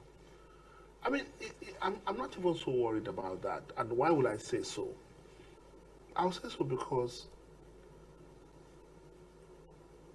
is there any Nigerian today that is not in this government who will wish that what is going on now continues? Who will say, oh, I'm happy in the last 2 years, I'm happy with the way my life has gone and I want it to continue. So, you see, the thing about this is that, like they say, the taste of the pudding is in the eating. And everyone, the reality of this is experienced by everyone in their own way. A person who used to have a job 3-4 years ago and today is struggling to even ensure 1 meal a day doesn't need to be persuaded much. Is willing to gamble on the side of alternative. Is willing to say, I don't know what these new people are bringing, but this one that I've suffered in the last 2 years, I need a break. I can't allow it to continue. You understand what I'm saying? So for me, I think the average Nigerian today is tired of waking up hungry. Is tired of, you see, if Nigerians even know, if the government is talking to us as people and telling us why we are suffering and putting a terminal date to our suffering, we'll probably be saying, okay, they've told us that we only have to suffer till this time, then after that we start enjoying. But why government is telling us, Nigerians, to suffer, to endure, to endure this pain, their convoy has not reduced, their lifestyles have not changed. I remember I was minister under President Goodluck Jonathan. After the fuel subsidy challenge of January 2012, I remember one of the things President Goodluck Jonathan directed is that all ministers in my government should reduce their convoy to only 2 cars. 2 cars. Your car, the one you are in, and the one for your security. No more convoys. And everybody complied. 2, no minister will fly first class anymore. You fly only economy. So we had to make all this, but look at this government. What have they done? They are asking Nigerians to endure, but they are getting fatter and they are living in opulence, obscene opulence that we all can see. The convoy of one minister sometimes is almost a kilometer. And an average Nigerian cannot even afford to buy 2 liters in his car to do his small transportation business. You see, so what we are saying is that we don't even need to go too far in convincing Nigerians that they don't want this government. What we need to do is to convince them that we represent the alternative. Not to tell them that this government is bad, because they know already. Well, my producer says I should please very quickly ask Bolaji a question. He just hinted to me on phone. Bolaji, now the contentious question. One of the things that tore PDP apart is the North-South dichotomy. That it is part of the principle of PDP to rotate. And the moment they fouled their own rule, whether it was written or a gentleman's agreement, the party got into a mess and has not come out of that mess till now. Is ADC sensitive to that? APC has had... Will ADC be sensitive to it? ADC, yes. ADC. ADC is... we have learned a lot from all the political parties that we're coming from. What are those things that they did wrong? But what I can assure you is that we are not having any conversation about this now. Look, we're building a new political party. We'll get to that point. We're asking you to look at the building blocks. We're not getting to that conversation. The conversation of who will be the party's flag bearer. We haven't got to that. Will merit drive your decisions? Absolutely. Merit will drive our decision, but most importantly, our decisions will be democratic. And that is why I've been telling young people, especially those who are supporting His Excellency Peter Obi or His Excellency Atiku Abubakar, it is only your vote that will determine who will be the party's flag bearer. If you are not a card-carrying member of ADC and you are not in a position to vote at the primaries, don't expect that anybody will do your candidate a favor. Because sometimes we relapse into our authoritarian instinct and still think we can handpick while pretending to be democratic. Democracy does not always guarantee the desired outcome, but it's still the fairest way of ensuring that the majority have their say and their way. So anybody that has any preferred aspirant or candidate, as it may be, my advice is get your membership card. I'll use this as an example. Perhaps one of the aspirants that probably have the most fervent supporters in this country today is Peter Obi. I try to imagine the Peter Obi supporters, the so-called obedience. I try to imagine them directing that energy into ADC and using it to ensure victory for their candidate. Because what we are promising is a transparent, level playing ground for everybody. We can't afford the luxury of telling anybody to step down for anybody or telling anybody to subordinate his own ambition to anybody. So no, we will go to the primaries. If we're able to achieve consensus before then, excellent. After all, the late Mwalimu Nyerere told us that the best form of African democracy is consensus, what they call Ujamaa. Yeah. So if we are not able to do that, let's go to the field. But what we can assure is that the leadership of this party will ensure honest, transparent, internal democracy. Do you think that North-South dichotomy is divisive? It may be necessary at this evolutionary stage of Nigeria because it is becoming meaningless, and I pray it gets to a point in this country where it becomes totally irrelevant. Why do I say so? The North did not especially benefit from Nigeria when Buhari was in power. The Southwest did not especially benefit when Obasanjo was in power. Now that Bola Tinubu is president, I don't think the Southwest has any. If he's favoring anybody at all, it's a clique in Lagos, and So it will get to a point that and I believe that if an Igbo man becomes president today, he's not going to say, "I'm only going to take care of the Igbo people." Especially given the socio-cultural, orientation of people from the South. So I think, because we still don't trust one another. And we look at the person in power, we say, oh, okay, this one dresses like me, then I'm in power. Even if I'm hungry. This one worships like me, then it means I'm in power. Even if I'm starving now, my child is out of school. But maybe that's what we need to do to guarantee, and that's why we say the scale of our ambition must be bigger. We can't continue to dream limited dreams. It appears that since 1960, our dream is just, let's hold it together, let's hold it together, let's hold it together. That appears to be the dream. We need to begin to dream bigger dreams. And that's what ADC is saying. We need to begin to dream bigger dreams. So if we're able to dream bigger dreams, all this become immaterial. If we're able to guarantee a system that ensures everybody can live a decent life, what does it matter the language that the president speaks? But we are where we are. African Democratic Congress, it has a pan-continental outlook. How will that play in the final word? Well, it's a vision. It's a vision that we have. And why we say it's a vision is that we look around Africa, we see a party like ANC, and we say, oh, we would like to be like that. It may not be so in the next 50 years, but it will be said of us that we laid the foundation for that party. The people who started ANC are not alive today. But we want to build a party where the president of Nigeria will be asked, why are you not attending that international summit or international event? And he will say, my party has invited me for a meeting. Woe betide me if I leave that meeting to attend that. To attend any other thing. That is the kind of party. Well, do you think that ADC can make Nigeria the umbrella country for the black man? That's our dream, because that's what Nigeria deserves. This is the greatest black nation on earth. We don't deserve less.